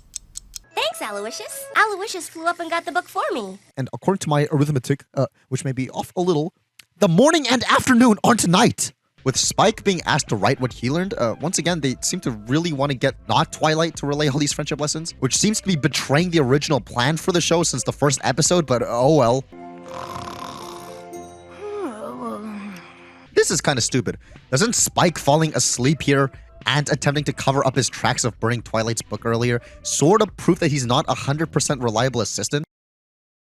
This episode's general messaging is a little odd. Beyond just this, on multiple occasions, it goes out of its way to make Aloysius look scary-ish, which symbolically would mean that he's evil or sinister or just doesn't like Spike, but that's completely contradictory to the message of the episode, since that would mean that Spike was actually somewhat justified in his hatred towards him. But I suppose that doesn't really matter since Aloysius rarely appears in any episode after this one, and we barely got any merchandise in his likeness either, besides this thing that they didn't even fully color in and this eraser thing. Nobody can really agree on how to spell Aloysius' name either. This gentleman asked, "Spell the name of Twilight's owl, please," with the response being Aloysius, although it probably should have been Aloysius. But Spike's voice actress, Kathy Westluck, spelled his name like Owlicious, with the official website and card game spelling it different. I mean, the entire thing is a stupid pun anyway, so whatever, but this is a little funny. Another thing that people seem to get confused by is how, as the wiki puts it, Aloysius' character design stands out from other males in the series for having pronounced eyelashes, while other males do not. And due to this, apparently, I'm basing this off of comments I got on my Aloysius video, the Polish dub refers to him as a girl, and also this one Reddit comment says that. Interesting decision? On account of the whole brushables come with pets thing that we haven't talked about in a while, Twilight's original brushable came with this purple owl. Is this supposed to be Aloysius or what? It's kind of dumb how cartoony this toy owl is, whereas Aloysius in the show looks nothing like that. I don't know. Let's just move on to everybody's favorite episode of the season. Oh boy, it's the schizophrenia episode that gave birth to all of this.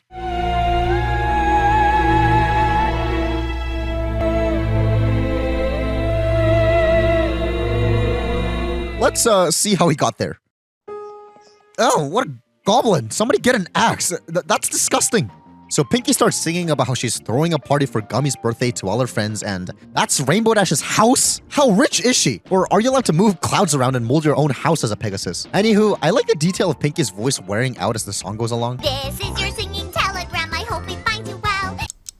No need to bring a gift, being there will be enough. Be the same without you, so we hope that you say yes. When they could have literally just made her sing the whole song with the tone she starts off with and do the whole Pinkie has infinite energy joke. But this is way less lazier than that, and I do want to give props where they're due. So they have a party and...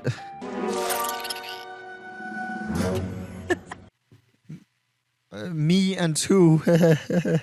Wow, nice to see Pinkie being a great hostess and walking out her guests. Great manners. Anyways, I think the main conflict of this episode is kind of stupid. Pinkie goes around and asking her friends to come to Gummy's after birthday party, literally the day after they just had a tiring party. We should do this again soon. We should do this again soon. Here's your invitation.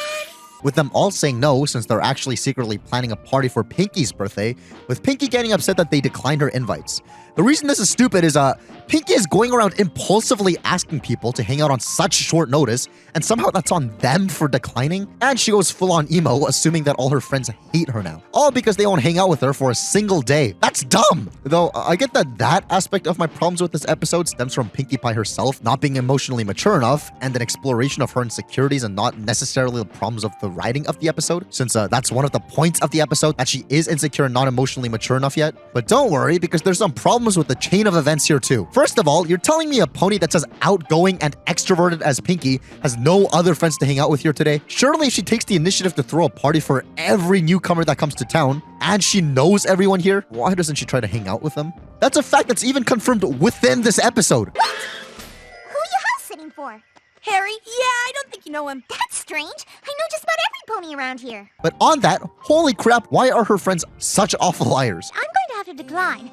I have to wash my hair. Also, if they wanted to actually be smart, they should have had at least one of them stay back and hang out with Pinkie as a distraction. Mind if I take a look inside the barn? No, yes, you can't come in here. Rainbow Dash just went in there. Well, she was just bringing in some supplies for the renovation. To be fair, there's an excuse that Applejack is the element of honesty, therefore she's just not good at lying. But an episode in the far future may suggest that she's actually hesitant to lie more than she is struggling to lie like we're led to believe. But anyways, why is this so funny? You smell like a rotten apple core that's been wrapped in moldy hay and dipped in dragon perspiration. But on the topic of rarity, a sock? Does that make ponies and socks canon? Though it's kind of funny to read this inclusion of the socks as the crew behind the show seeing stuff like this, and we're all like, you want socks? You want ponies and socks? And decided to include the least appealing and least sexy looking socks in existence as a middle finger to whoever happened to be attracted to this. Still, isn't it a bit unusual that Pinkie acts all insecure about her friends secretly planning a surprise party for her, assuming that they're all ditching her for some reason? Like, you're telling me that even though Pinkie's the type to probably have put on at least a couple hundred surprise parties prior to this episode, meaning that she knows how to act secretive when she's planning one, especially when she's the one who came up with the secret-keeping ritual herself, she doesn't pick up on it? Never mind, I see why she has nobody else to hang out with. Look at how empty the backgrounds are instead of being filled with towns ponies. That doesn't look like studying or hitting. What? You want me to hit you? You asked for it. Then we get this extended bit of Pinkie chasing Rainbow Dash, which was obviously a reference to Droopy. Again, what's with them reusing jokes so much now? Though this time I will add that it is cool seeing how they took Pinkie's wacky fourth wall breaking abilities, and rather than using them to be completely random, they grounded it on the logic of it being a reference to a different cartoon. I find that a rather clever way of using Pinkie's pinkiness as opposed to her just doing random stuff for the sake of random equals funny. Yep. Bro, that probably literally just gave her irreversible brain damage. I mean, assuming she didn't have any before. Also, even though the main six are trying to hide from Pinkie, how cool to see they all stick their heads out to make sure she's gone, despite the fact that she's still in the vicinity. Anyways, Pinkie tries bribing Spike into telling her what she perceives to be her friends ditching her. Tell me that my friends are lying to me and avoiding me because they don't like my parties and they don't want to be my friends anymore! And, I did want to take a side and comment about how the lighting is beautiful in the scene. I'm no mathematician that can calculate lighting on the top of my head, so I can't really say if this is well done or if the angles are all off or what, but it sure is beautiful on a visual level, and it totally shows how much the animation has already been far upgraded from the first few episodes. See? F- can be positive. Skipping ahead. Your friends are all lying to you and avoiding you because they don't like your parties and they don't want to be your friends anymore. Oh no! My friends don't like my parties and they don't want to be my friends anymore. Well, that's relatable. So we see Pinkie becoming super lonely and hallucinating friends, coming up with names and attributing specific voices and full-fledged personalities for all of them, just to get them to agree with her on everything. This is one great party. I'm having a delightful time as well. That's right. Well done. Yeah, you show up. Wow, what kind of forever alone, mentally unstable loser beyond saving does that? Right, A+? Absolutely, my mentally stable friend. Yeah, couldn't be you. That'd just be ridiculous. I agree. I see absolutely no irony with that statement. Exactly. Thank you, Sunset. Now, obviously, the main thing that people took away from this scene is how Pinkie has this dark side of her, dubbed Pinkamena Diane Pie, as revealed to be her full name a couple episodes ago. Pinkamena Diane Pie, is that you? Probably because this resembles her child form back before she became all bubbly, which kind of gives off the implication that her real name should be used for her true self, especially in association with Pinkie's depiction in Cupcakes. The interesting about this, though, is how, even though this is how Pinkie is depicted in Cupcakes fan art and animations, this episode came out after the fanfiction Cupcakes came out. So either the crew saw this fanfic of a crazed Pinkie and decided to give it a nod by putting her into this dark scenario, or it's just a really cool and happy accident that there was some official emo Pinkie for people to eventually base her entire Cupcakes persona on. It doesn't help that they send Rainbow Dash of all people here together. That really doesn't help the comparisons. I've read some people saying that's not possible since television episodes take a year to produce, therefore this would have had to been conceived before. My rebuttal to that is how the show incorporated derpy Easter eggs, which was obviously not planned out a year in advance. Though I suppose one little visual gag like this is easier to sneak in on such shorter notice than a story for an episode. I don't know. This episode would have come out 3 months after Cupcakes did. I don't know if 3 months is enough time, but yeah. Whatever the case is, I actually like this slightly more mellow and calm Pinkie. It's a little much seeing the hyper Pinkie all the time, and it's nice seeing this like vulnerable side of her that actually gives a bit more like realistic human side to her overall character. And due to this, I think she's actually gone from one of my least favorites of the main 6 to my most... God damn it, praise revoked. So it turns out that the main 6 were all preparing a surprise birthday party for Pinkie, and she says this. Oh, how could I have forgotten my own birthday? It's kind of stupid how the party-crazed pony conveniently forgot her own birthday. I mean, they could have literally prevented this whole plot hole-ish thing by making this a general appreciation party instead of a birthday one, especially because then it would have meant even more for her friends to throw her an arbitrary party rather than one for her birthday, where a party would have been expected anyway. Also, isn't it kind of depressing how the note this episode ends with is this? You girls wouldn't mind if we celebrated Gum's after birthday party too, would you? His party was cut short and he's pretty upset about it. Strange decision to put a balloon in his mouth like this, when death by balloons is apparently a thing. Is he perhaps so upset to the point where he's trying to choke himself? Overall, this is a great episode, and I think the lesson at the end is pretty good, since it's basically telling you not to be a cynical moper. Always expect the best from your friends, and never assume the worst. I'm just kind of split on the whole Pinkamena thing. While it does showcase how even extroverted people can feel lonely at times, which is a nice aspect to write an episode about, the execution kind of trivializes the insecurity a lot of people have. Having this usually cheery and bubbly character having this dark side of her when she perceives her friends don't like her anymore is something a lot of people can empathize with, but still making her act goofy in the state like this? Why in the world would you think we didn't like you anymore, Sugar Cube? Because you've been lying to me and avoiding me all day! That's why! Sort of downplays the total drainage of energy that can come up. I mean, I get this is a cartoon for little kids, and they don't want to make things too depressing, but like, you know what I mean. But I suppose at the same time, it did also show that when you're not the one in this position, but rather in the position of being the friend of someone who is, showing genuine care can go a long way to pull people out of the darkest of times.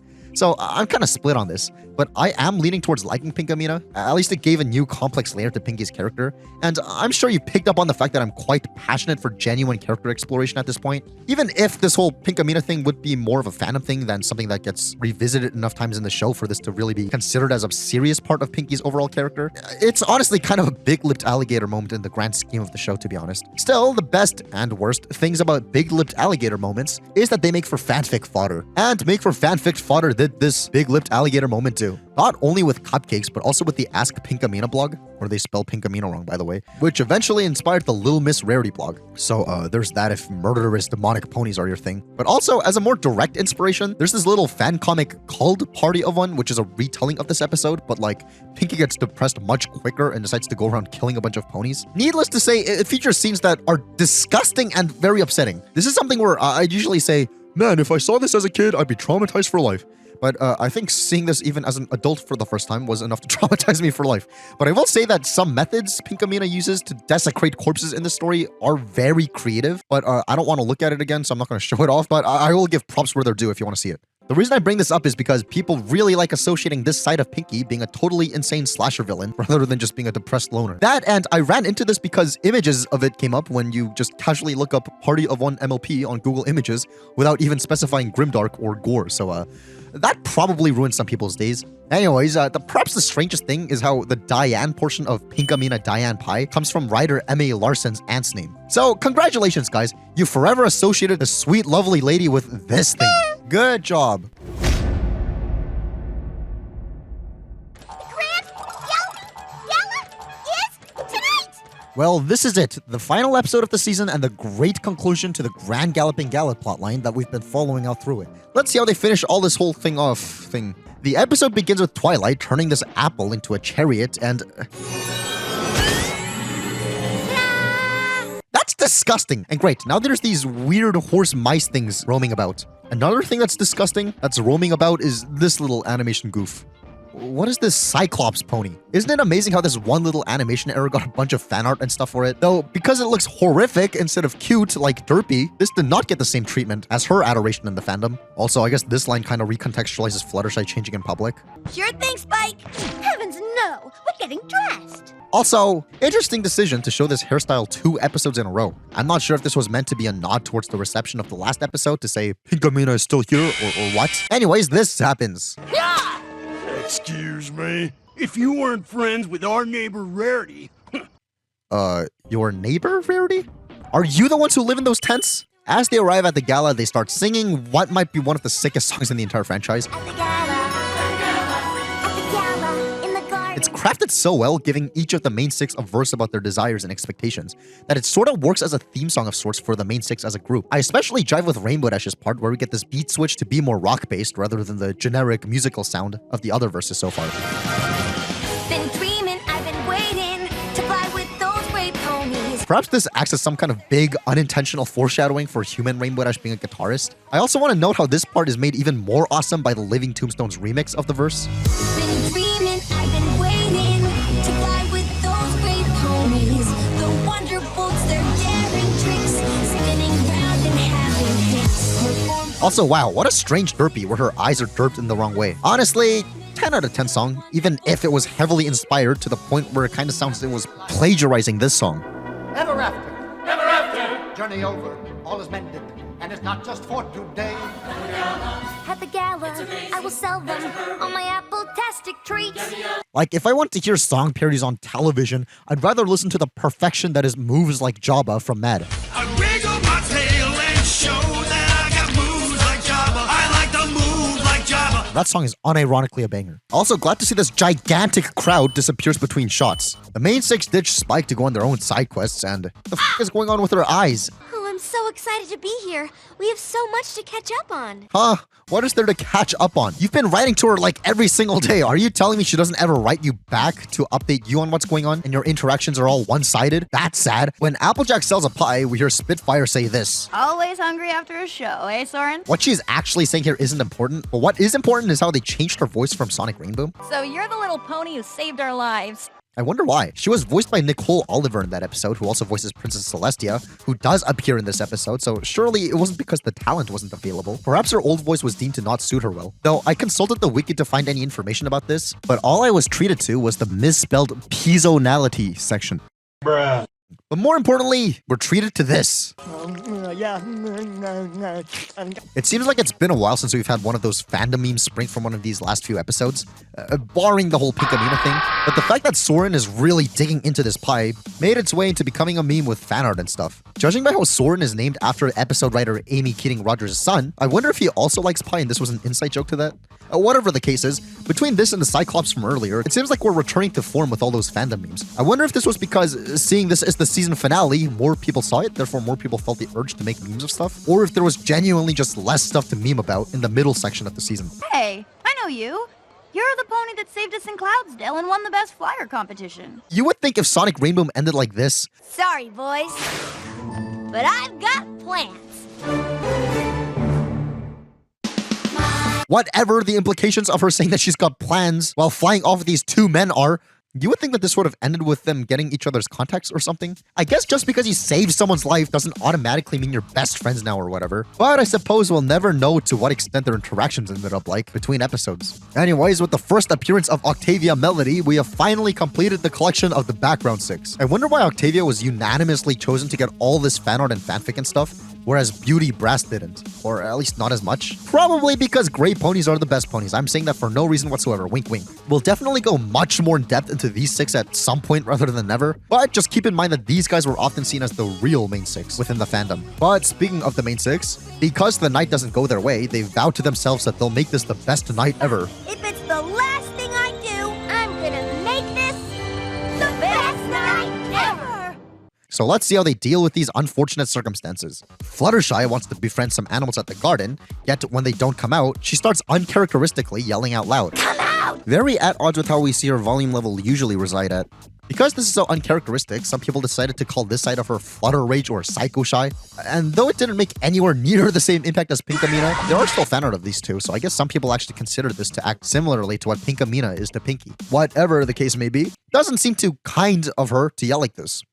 Applejack wants to sell baked goods, yet nobody is buying, so she does this. Screwing around with apples on purpose in order to initiate some purchases. I'm not sure if this was an intentional callback or reference, but like sister, am I right? Also, glad to see this guy's girlfriend ditched him, all because he got caught up in a 2-second altercation with a different girl. Still, doesn't seem too honest of Applejack to pull a trick like this. Rarity is stressed out because who she thought would be her ticket out of femceldom turned out to be a slob who isn't really what she wanted. And this happens. That'll be 4 bits. I'm going to have to pay, aren't I? It's okay, Rarity. I got you covered. Doesn't seem too generous in terms of throwing a couple bucks toward her friend. Okay. Obviously, I was trying to draw parallels to how the main 6 would do a complete 180 on their usual values and elements when they're pushed to their limit, but there really isn't stuff to say for the other 3, unless if you want to count how Twilight doesn't use magic here, I guess. Unfortunate. We could have had some subtle character study here when it comes to showing us what their breaking points are, but that hypothesis falls at the seams since not all of them go through it. Though, I guess it does work for the 3 that I have listed, plus we did see Pinkie's breaking point in the last episode, so there's that. Anyways, the gala itself reaches its breaking point when everything starts breaking. The main 6 escape to dodge responsibility and find Spike drinking himself to death. Hey, Pony Joe, another donut. Don't you think you've had enough? Another donut! Extra sprinkles! How relatable. I like the detail of Joe saying, Twilight Sparkle. Long time no see.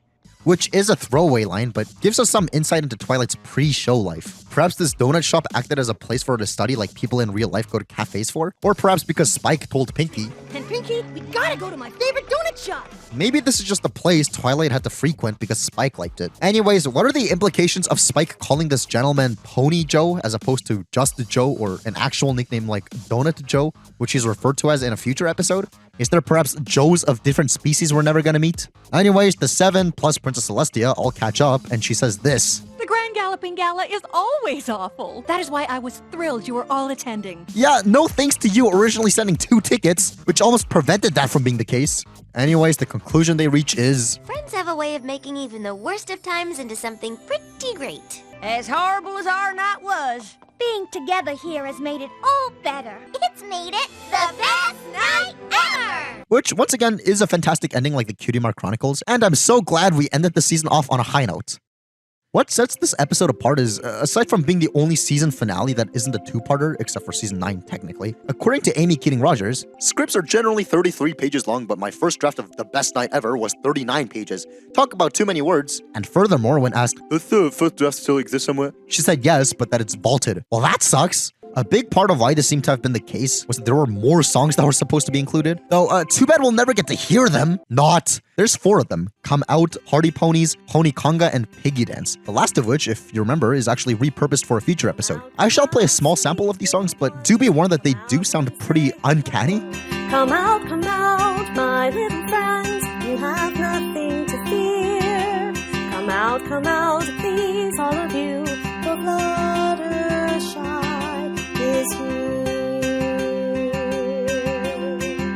My name is Pinkie Pie, and my rhymes are really clever.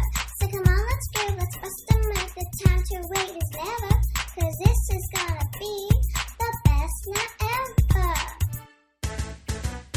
First you jiggle your tail, then you wriggle your snout, then you wiggle your rump. Oink, oink, oink, oink. First you jiggle your tail, then you wriggle your snout, then you wiggle your rump. Oink, oink, oink, oink. First you jiggle your tail. Every pony conga, every pony conga. I don't mean to be pushy. You gotta grab my tushy. Just hold on to my booty, right by the mark of Cutie. You hold this pony's hiney to form a conga liney. Every I guess it's a little extravagant that this episode in particular was supposed to have a bunch of songs, but that was probably because this episode has a bunch of allusions to Disney princesses, and therefore has a whole musical homage thing going on. And while I may not care about Disney princesses like at all, I do care about this episode and how much of a good finale this is. Life's gonna hand you some crappy cards every now and then. Make the best of it anyways. Great note to leave the season on. Now, I apologize that I'm filming this at a different camera angle and I look different now for some reason. Don't ask why, that's just how things turned out. But anyways, before we move on to the season 1 overview, there is one more piece of content that was created around the time of the first season, and I think it's worth pointing it out. And while plenty of commercials and promos were made over the course of the show's run, there is this one promo that was made during the season 1 sessions that we would totally be remiss if we didn't talk about. Of course, I'm talking about none other than Equestria Girls. No, not that Equestria Girls. This Equestria Girls. Equestria Girls were kind of magical. A parody of Katy Perry's California Girls, Equestria Girls. Furry coats so cute will blow your mind. Yeah, now that's what I love to hear. But before we dissect this, it's stupid how girls is spelled normally here when it's spelled with a U in the original song. They should have just kept that spelling convention, since, why would they not? It just makes it impossible to actually look this commercial up. With the influx of results for the Equestria Girls spin-off, obviously this was made before Equestria Girls, the franchise, was even an idea probably, but it still makes no sense that they changed the spelling. I mean, maybe it was a copyright thing? It could have been, but the entire song's already a parody that they probably got permission for anyway, so I don't know. But I guess on the inverse, okay, so let's say you created this promo called Equestria Girls without the U spelling. Why would you name your spin-off Equestria Girls when this Equestria Girls already exists? Whatever. Anyways, the reason I argue that this song / advertisement is notable is because it says, Hey there!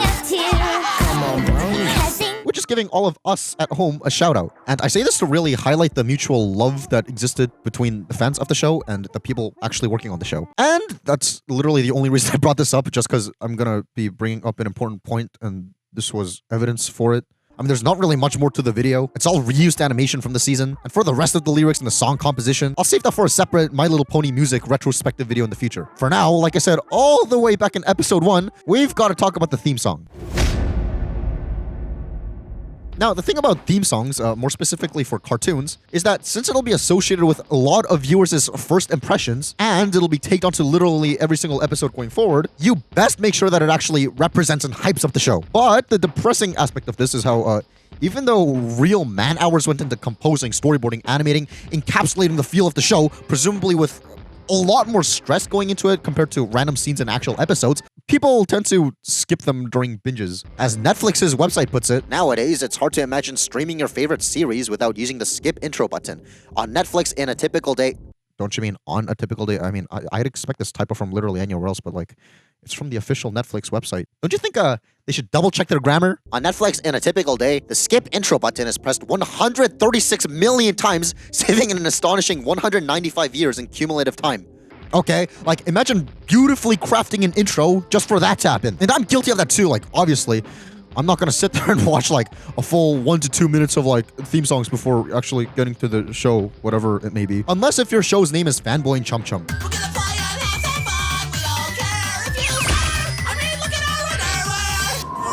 Music to my ears. How could I possibly skip this? But still, just to make up for this wrongdoing in a cosmic sense, let us dissect this little theme song sequence. The first thing we're greeted to, visually at least, is this shot of Twilight and Spike on a hot air balloon, presumably departing from Canterlot, since that's the main backdrop here, which would obviously line up with the first episode and how they go to Ponyville from Canterlot. Though, obviously, this isn't the same methodology used in the first episode, and Twilight and Spike's demeanor and attitude are different from the reluctant Twilight and the busy Spike from the pilot. Now they are a curious and eager Twilight and a not busy Spike. Artistically, this looks way better to be seen in every episode during the theme, because it's much more welcoming and pleasing to the eye than this. But I suppose canonically, if we're gonna fit this in somehow, we can consider this to be a separate instance of Twilight and Spike traveling from Canterlot to Ponyville, since I'm sure they've gone back and forth on at least one other occasion. Remember, they had to at least get Twilight's old dress and suited for success. But on the auditory side, My little pony, my little pony. we get what's basically a reprise of the older generation's theme. But rather than the rest of the song being poppy, we're introduced to what's more in line with, I mean, obviously dialed down a lot, but pop punk, with a heavy emphasis on distorted electric guitars, just softer.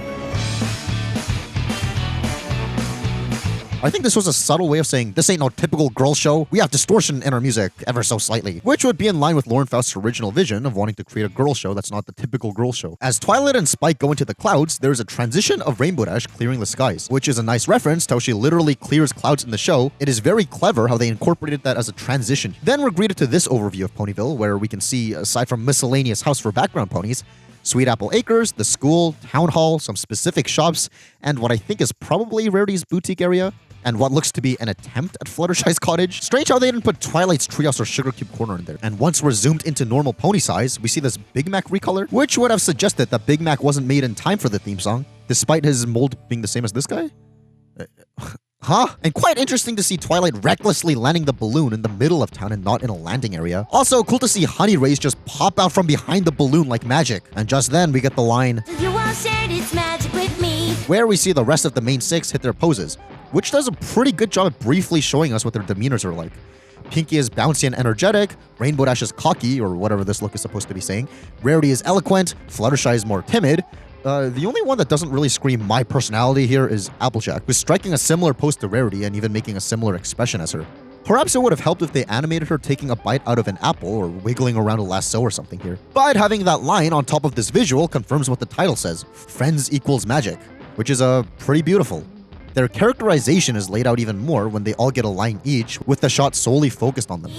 Big adventure. Big adventures? I call cap on that. What big adventures? Taking care of a sick bird? Your friend being sleep deprived? And oh no, you guys bossing your friend around for a dress?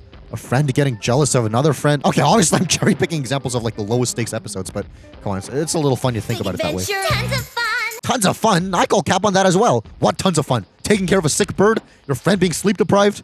You guys bossing around your friend for a dress? It's kind of funny how I said Applejack taking a bite out of an apple would have been good in this shot. It seems they used their apple budget on this shot of Fluttershy feeding one to Angel, as opposed to like a carrot or something. And yes, to be fair, Applejack's time to shine does display her bucking apples to make apples fall as a transition, not too unsimilar to Rainbow Dash Clear and Clouds being used as a transition, but that doesn't mean they had to give Angel an apple to eat on instead of a carrot. Perhaps that was because a carrot wouldn't have made as big of a splash like this and they wanted to give Fluttershy this reaction because it's funny. That makes sense. Anyways, perhaps one of the reasons I was so hard on Twilight not teleporting her way out of troubles, even though technically we only see her do it like twice-ish, is because we get this shot of her teleporting in the theme song. So perhaps subconsciously Twilight having the ability to teleport gets rooted in her minds, thus making the fact that she doesn't just teleport her way out of troubles seem like bigger of a plot hole than it actually is. Also, wow, nice to see Spike isn't in this picture. Also, nice to see that the main 6 weren't even in this pose, but whatever. Anyways, the fact that this whole ending part includes crucial information, such as Spike being able to send stuff via this method, plus Princess Celestia receiving it with delight, is a great way of subtly telling / reminding the audience that an integral part of the show involves this activity and this more important looking pony being some sort of a mentor / overseeing individual. All to end with the note of them reiterating the word best friends while showing this picture of the friend group. Very best friend. Whatever amount of everything I'm pointing out here was actually intentional or not, I still get goosebumps, man. As we do go on with future seasons, we shall definitely mark the evolution of how they went on to change the theme song and get more specific in regards to what elements they changed to be more specific to said season and why that's cool and stuff. You'll see what I mean as we keep going. But I believe I gave enough of a good taste of the overall atmosphere / goal / subtler musical elements to leave the season 1 version of the theme song off on. Wow. What a rough season. But honestly, it's not as bad and boring as I remember or even made it out to be. Still, not as nostalgic as I remembered either. I mean, I think, at least for me personally, I don't know, maybe some of you will feel similarly. Maybe some of you will feel similarly. Why can't I say that word? Maybe some of you will feel similar. For me, season 2 has more of a nostalgia factor to it, but I suppose we'll get there when we'll get there, and we are probably going to get there pretty soon. Still, while we are on season 1, I've got a lot of thoughts ranging from characters to the world building here in general to meta development stuff to the show overall, and everything in between. So get ready to hear me yap for a bit, starting with our main character, Twilight Sparkle. Let's try to analyze what the writers were trying to do with her character. Though, this is kind of tricky. I know the writers were just starting out with like this whole new world and characters, so obviously they weren't going to get it perfect right away, and I'll get back to that in a bit. My main point is that, like a showcase throughout the season, she's very inconsistently written. This seems to come from how the writers or showrunners or whatever want to do like 2 completely different things with Twilight as a character. I might be completely off with this hypothesis, but my guess is that Twilight was originally supposed to be like a 2000s emo / leave me alone type of character. You know, like this kind of aesthetic. Mainly because of her color scheme. This dark purple and magenta seems to be a color associated with emo. Sure, maybe not as much as black and red, but it's still up there. That, and how looking at the test animation, and how she carries herself in a couple of these early episodes, she seems very antisocial and would rather stay inside by herself and read a book. In fact, early concept art of Twilight seems to lean more into this whole emo / leave me alone look. Especially in this piece by Lauren Faust. The reason I say she seems more than she is because her character is written super inconsistently. And if this whole emo thing was the case, they did a really bad job conveying it. Since the other half of Twilight's character is like, they were trying to make Twilight a blank slate who knows as much and learns as much as we, the audience, learn and know throughout the show. How else can you explain how oblivious and childish she acts in a couple episodes? Pretty, where did these come from? They're not in the book either. Which is completely contradictory to the snarky and no BS attitude that she seems to have in other episodes. She digs at the ground. Good gracious! Okay, I'm sorry, but how is any of this bad? But even this whole blank slate thing is inconsistent because, like I said, she forms friendships with ponies outside of the show that we don't get to see. Therefore, now we can no longer say she knows as much as we do and we know as much as she does because she's going around doing things off camera behind our backs. Though, I'm going to take a wild guess and assume that it was the network executives that wanted this for Twilight, with the Fausticorn's original vision being this antisocial emo girl, since, for one, the concept art, and two, what she says in this interview. Do you have a character that you see yourself the most in? Yeah, I'm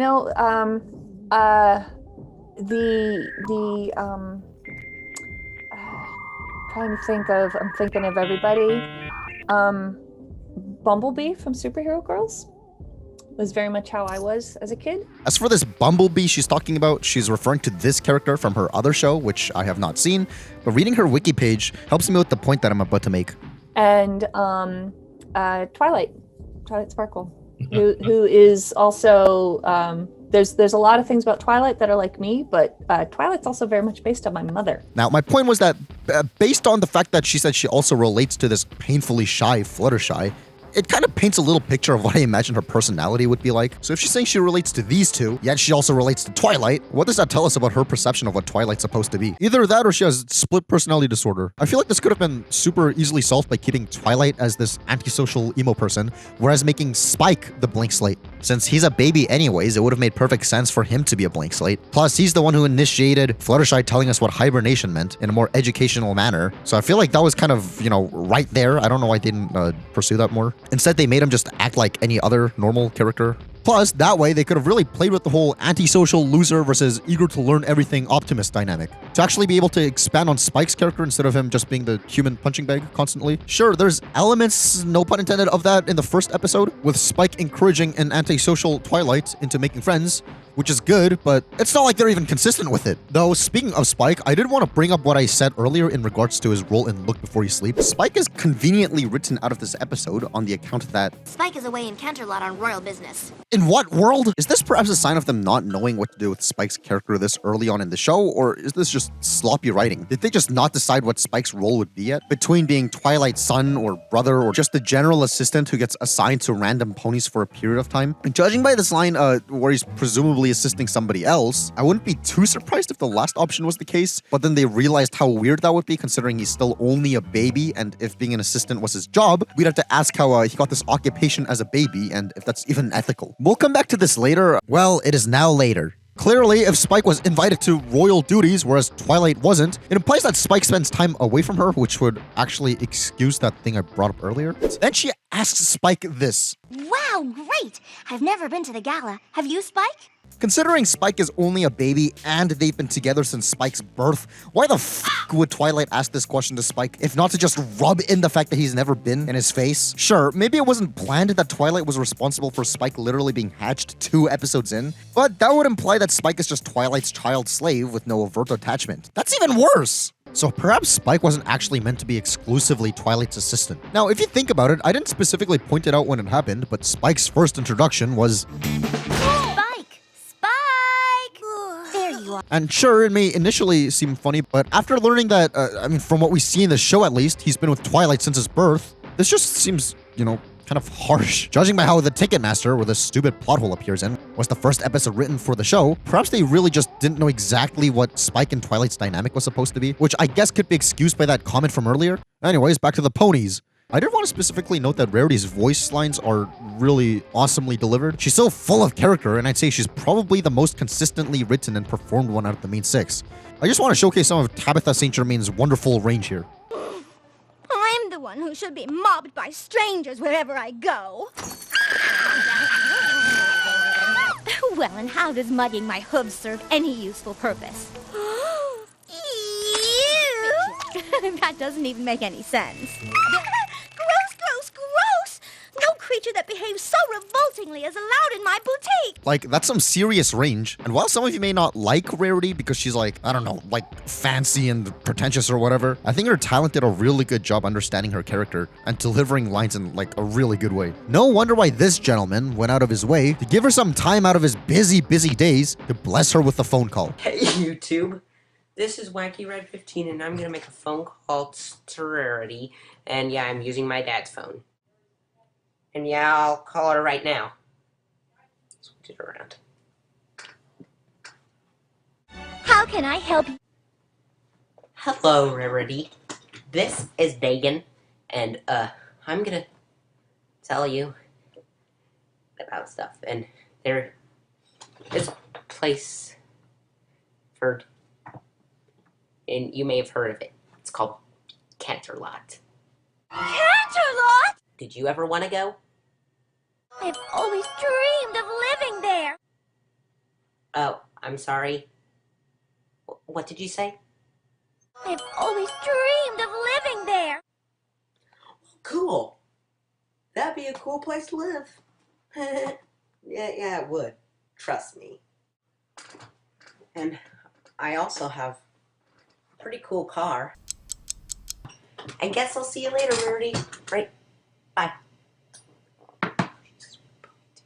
Well, you see all my videos. Please check how many videos I have. Talk to you later. Bye. Still, my main complaint is that in regards to the characters, the world building sucks. I know I touched on this like earlier, but if Pinkie puts on a welcome party for literally everyone in Ponyville, and she knows everyone like we've established in the first episode, should she not have other friends we see her with? Especially in the episodes where she's being clingy to the main six? That and how a handful of these episodes' conflicts basically just stem from the main six not getting along with each other. When that would have been the perfect time to introduce more characters to flesh out the world. I mean, obviously friends fight in real life, and I'm not saying like it's bad to have like inter-main six conflicts, but I'm just saying like the opportunity was right there. And when we are introduced to secondary characters with names and actual speaking roles, besides the Cutie Mark Crusaders, such as Mr. and Mrs. Cake, Mayor, Cheerly, etc., they pretty much only do things in the first couple seasons, only to be dropped later on, which makes everything from here and all the way here feel really like disconnected. And it doesn't really feel like a living, breathing world. Sure, it's not like everyone who's ever been in your life will continue to be a part of your life forever. People come and go, but like, still. But I think that would have helped us show a lot if they kind of, were more consistent with what characters they used and stuff. Like, even when we do get these recurring tertiary characters, they're not even deemed important enough to get names.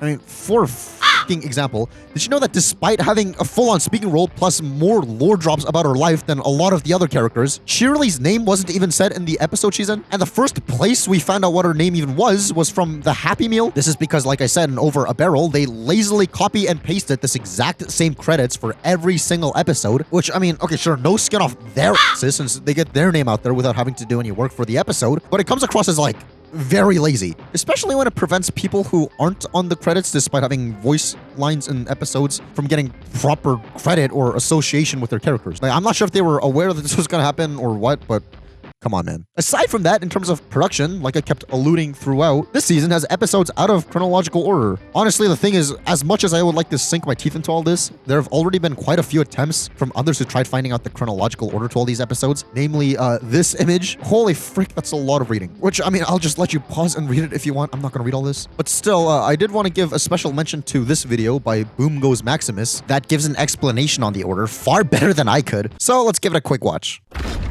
Twilight goes to Ponyville, Lemur Moon is defeated. I really shouldn't have to say anything here. Twilight spends most of this episode either reading or just being out buying things, implying she's not yet used to hanging out with friends. First off, the episode revolves around Sakura, who visits every month, yet Twilight has not seen or heard of her. It must have been a short time since she arrived then, since if she arrived shortly after Sakura's last visit, the ponies would still be talking about her. Up next should be Boast Busters, but there's one detail that puts this into question, and that's that Spike knows Snips and Snails by name. However, since no other episodes fit in here, we're just going to assume he met them off screen at some point or they're from Canterlot. A lot of people want to say it happens after Ticketmaster because of Big Macintosh and a girdle hurting his back and all, but that's only one piece of evidence. I'm not going to play the whole thing just for brevity's sake, but trust me, he gives 3 pretty compelling pieces of evidence here. Rainbow Dash still treats Fluttershy kind of badly, so Dragonshy hasn't happened yet. The girls clearly know Twilight knows a lot of magic, so this is after Boast Busters. Applejack points out how it hasn't rained in a while because of the weather Pegasi not making it rain, so they need a major downpour to make up for it. Notice that there's been no rain in any of the episodes I've talked about up until now. It's just a good place to put it because it allows Fluttershy to earn some assertiveness and also become less of a burden in the eyes of the others. It's just late enough that Twilight would know the skills of her friends by now and assign them proper jobs in dealing with the dragon. It's important that comes after the previous two because it has rain in it that would contradict Look Before You Sleep if it came first. This is where Twilight finds out that she just shouldn't try to question Pinkie Pie, so her ignoring things Pinkie does in later episodes is explained. Because now they're approaching when the actual Applebuck season time would be, hence why the apple trees in Appaloosa have all their apples on them. This means that the transition from summer to autumn has begun. Call of the Cutie mostly focuses on Apple Bloom in school, likely in the early days because this is when she first starts being taunted about being a blank flag. Green Isn't Your Color is likely around the same time, as in addition to Fluttershy not appearing during Call of the Cutie, the fact that Photo Finish wants to see Fluttershy in some kind of nature-themed dress would point to the theme at the time being, well, nature. There isn't a lot of the actual episode that plays it here, but rather in its surrounding episodes. If only because you see the gala dresses in it somehow surviving the Parasprite attack. Also, at the end, because the town is basically destroyed by the Parasprites, a lot of time is needed between now and the next few episodes for repairs. And since this episode takes place primarily outside of Ponyville, reconstruction on the town can still be going on, but it's still past the point where Rarity's boutique is fixed up. Soon after it would be Stairmaster. No real reason why, it just seems to fit well. Now that Ponyville is fixed, Celestia is making another appearance, and every pony is nervous because of how things went wrong before with the Parasprites. Owl's Well That Ends Well is next because the next episode demands it. Pinkie Pie lets Spike commentate the running of the leaves with her, and in the previous episode, Spike tried to run away from home because the attention he normally got was being taken away. Pinkie would remember that and, seeing Spike get upset again, give him some attention by letting him do the commentating with her. Since it takes place at the end of winter and no other episodes take place during winter, there's about 3 to 4 months between it and Fall Weather Friends. The Cutie Crusaders' last appearance together was Stairmaster, and there had to have been a lot of time since then, since they're left to do whatever they want and roam town freely, while in Stairmaster they had to be supervised, meaning they're considered to have matured. The Grand Galloping Gala likely takes place during the spring, as for that night only, all the flowers in the garden will bloom simultaneously. Spike mentions it being spring when Pinkie interrogates him, and Rarity mentions a Spring Has Sprung party happening previously. Talent shows tend to happen in schools near the end of the school year, so this episode will be around early summer or late spring. And that is Season 1, put in proper chronological order. But what about Seasons 2 through 4? And where exactly do the Equestria Girls movies fit in? Well, that's an episode for another time. He never made another one of these videos ever again. Honestly, I don't think this really matters in the grand scheme of things, unlike Twilight's Sentient Sand Clock in episode 1, since it's not like there's any important plot points or characters being introduced that are like mixed around or whatever, and it's not like the writers deliberately put all these clues for us to piece together like a puzzle or anything.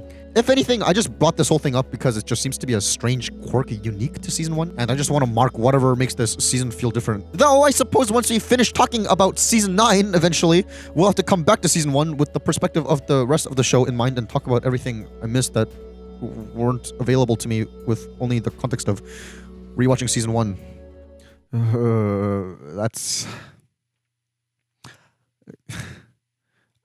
As long as I've got you guys on my journey, then... Now, one last major thing we can look at, which will be very insightful towards the thoughts I have, is the Season 1 retrospective interview with Lauren Faust herself from Equestria Daily. This was published in September 2011, so it's not that much of a retrospective in terms of there being a lot of time between Season 1 finishing and this interview. In fact, there hasn't even been half a year since the season concluded and this post. But the upside is that these answers must have been fresh in her mind while relaying them. However, a big chunk of this interview relates more to the technical aspects of working on shows, such as how to get into the business, what the workload is like, etc., etc. And while that may be interesting to some of you, all that is kind of outside the scope of this video. And unfortunately for me, there really seems to only be one question that seems to be of any relevance here, which is question 15. Now, before we get into this, I do want to apologize. I know there's been a lot of reading throughout this retrospective.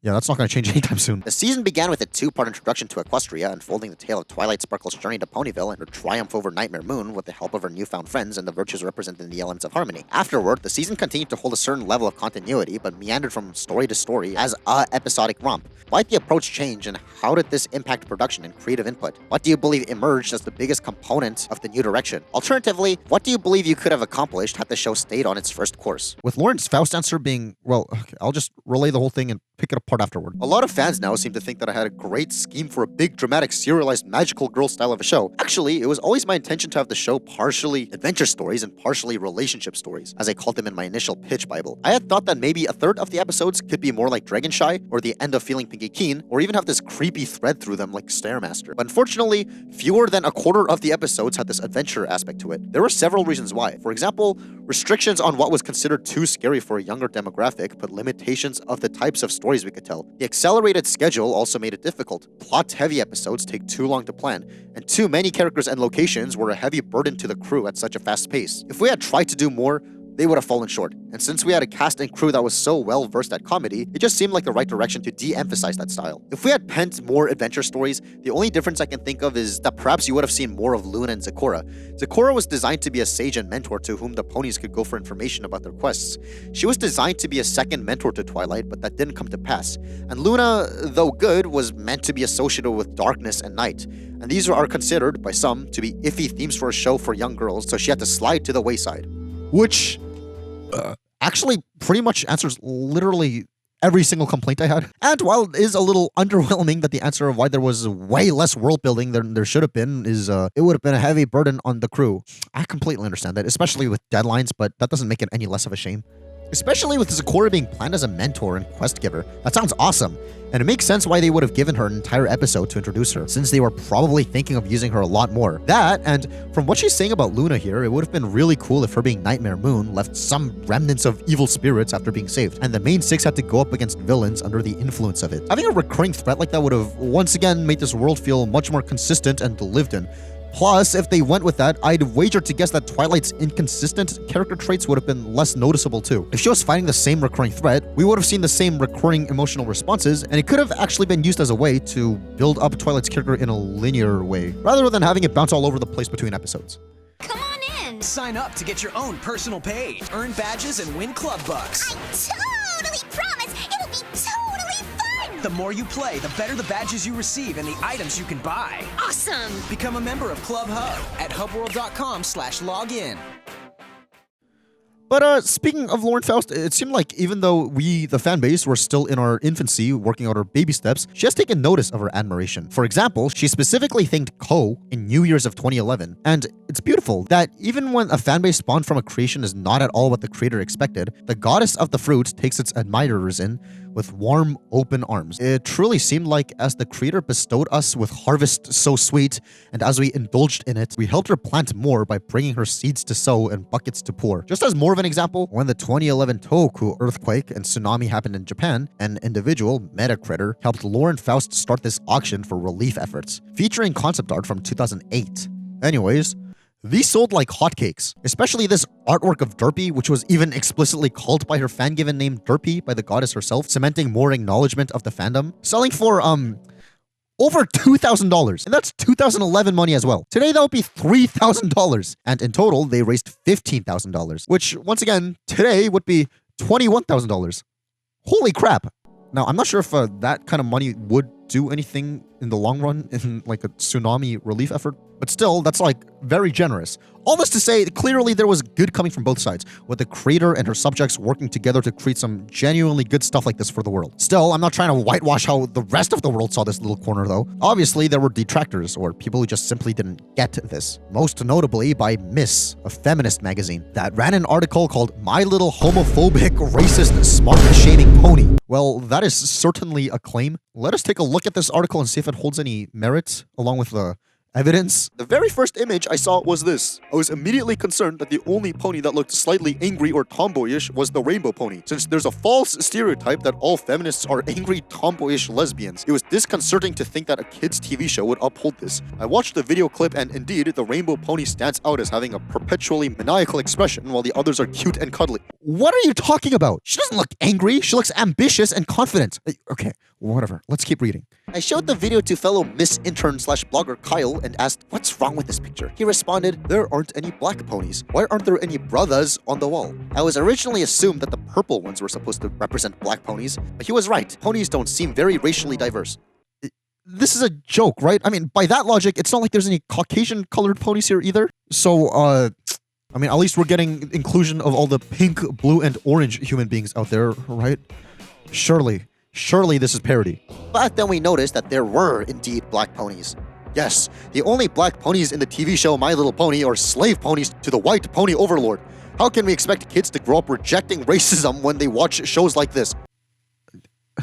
Now, I mean, I guess you could be thinking, this is just some unhinged ramblings by a random person. Why would you even bring this up? Well, it seemed to be influential enough to the point where Lauren Faust herself had to step in and say, a little while ago it was brought to my attention that there was a blog post at Miss Magazine criticizing My Little Pony Friendship is Magic for being homophobic and racist. Many fans of the show posted to defend the show. I was so incredibly grateful. I decided to post a defense myself, and to my surprise, I was contacted directly by one of the editors of the blog. She graciously apologized that the post had not been more closely vetted and offered me the opportunity to write a rebuttal. I'm a proud feminist, and I've held Miss Magazine is very high respect since I discovered it as a teenager. I was so appreciative that Miss had contacted me in this manner, so I took them up on their offer. And yes, luckily the rebuttal was able to be published on their site. I won't read the thing out loud or anything, but I will say that she thoroughly demolishes any point that the original article was attempting to make. It's genuinely embarrassing for Miss to still have this article up on their website. Whatever happened to journalistic integrity? Now, I don't really have anything against the fundamental perspective Miss is trying to bring up here. I really don't. And if you have genuine complaints, go ahead and write articles like this to your heart's content. But I'm just saying this specific article had literally zero research done into it other than quickly glancing at these two pictures. That's kind of messed up. But despite all this, it seemed like everything was on fire. It seemed like everything was going great, even with waves of criticism coming her way. Lauren Faust had built up this empire where people were eager to defend her. And even 13, 14 years later, I'm still here trying to defend her from this article. Oh, how history never changes. All this to say, it seemed like she just set herself up for a future of adoration and admiration and excitement with infinite opportunities. Remember, the creator and her subjects worked in harmony to provide goodness for the world. She seemed to be in a place of gratitude, as on the fateful day of May 8, 2011, 2 days after the season finale, The Best Night Ever, aired, she made this post simply titled, "Thank you!" The season 1 finale of My Little Pony Friendship is Magic has finally aired. I want to extend my heartfelt thanks and appreciation to the absolutely amazing, incredible, astounding crew of MLP FIM for all their hard work and dedication. I'm so grateful to have such a talented group of artists give their all for what could have easily been seen from day one as silly, girly fluff unworthy of their time. Together, I think we helped prove that 4 girls does not automatically equal lame. And gigantic thank you to the fans of the show, the kids, the parents, and all you bronies. The array of people this show has touched has completely exceeded my wildest expectations. I cannot believe the response, and as I'm sure you've noticed, I cannot keep up with the messages. Thank you all for your words of praise, thanks, curiosity, and even your thoughtful criticisms. From the messages I've received, these episodes have lifted spirits, brought parents and kids together, changed perspectives, and inspired the most unlikely of people in the most unlikely of places. Who would have thought it from a show about candy-colored ponies? I want you all to know how grateful I am for you feedback and for sharing your thoughts and stories. I only wish I had the time to reply to everyone and the ability to answer each and every question. Alright, this made it truly seem like the fun was just beginning, that we would have gone on to create life itself. So imagine the disbelief and shockwave sent among us as the world kept reading this post. And now, I suppose it's finally time for me to deliver some unfortunate news. I've been uncertain for a little while about how, when, and to be honest, whether to announce the news at all. But here it is. I am no longer working on the show. Various circumstances with the production made it increasingly impossible for me to keep up with the level of personal creative involvement and control that I had at the start of the series. I don't think I can accurately express how difficult and painful the decision was and still is. My involvement in Season 2 ultimately does not reach far beyond story conceptions and scripts, a little more involved in the beginning and a little less towards the end. However, you should be pleased to know that the gaps I have left are being filled by the same amazing artists, writers, and directors who brought you Season 1. I'm certain the show will be as entertaining as ever, though perhaps in a slightly different way. With that said, I hope you will still all be interested in sticking around my DA page. And I hope that those of you who come here lured by ponies will be tempted to hang out for whatever else I have to share in the future, as soon as I figure out what that will be. With sincerest gratitude, Lauren. Well, what now?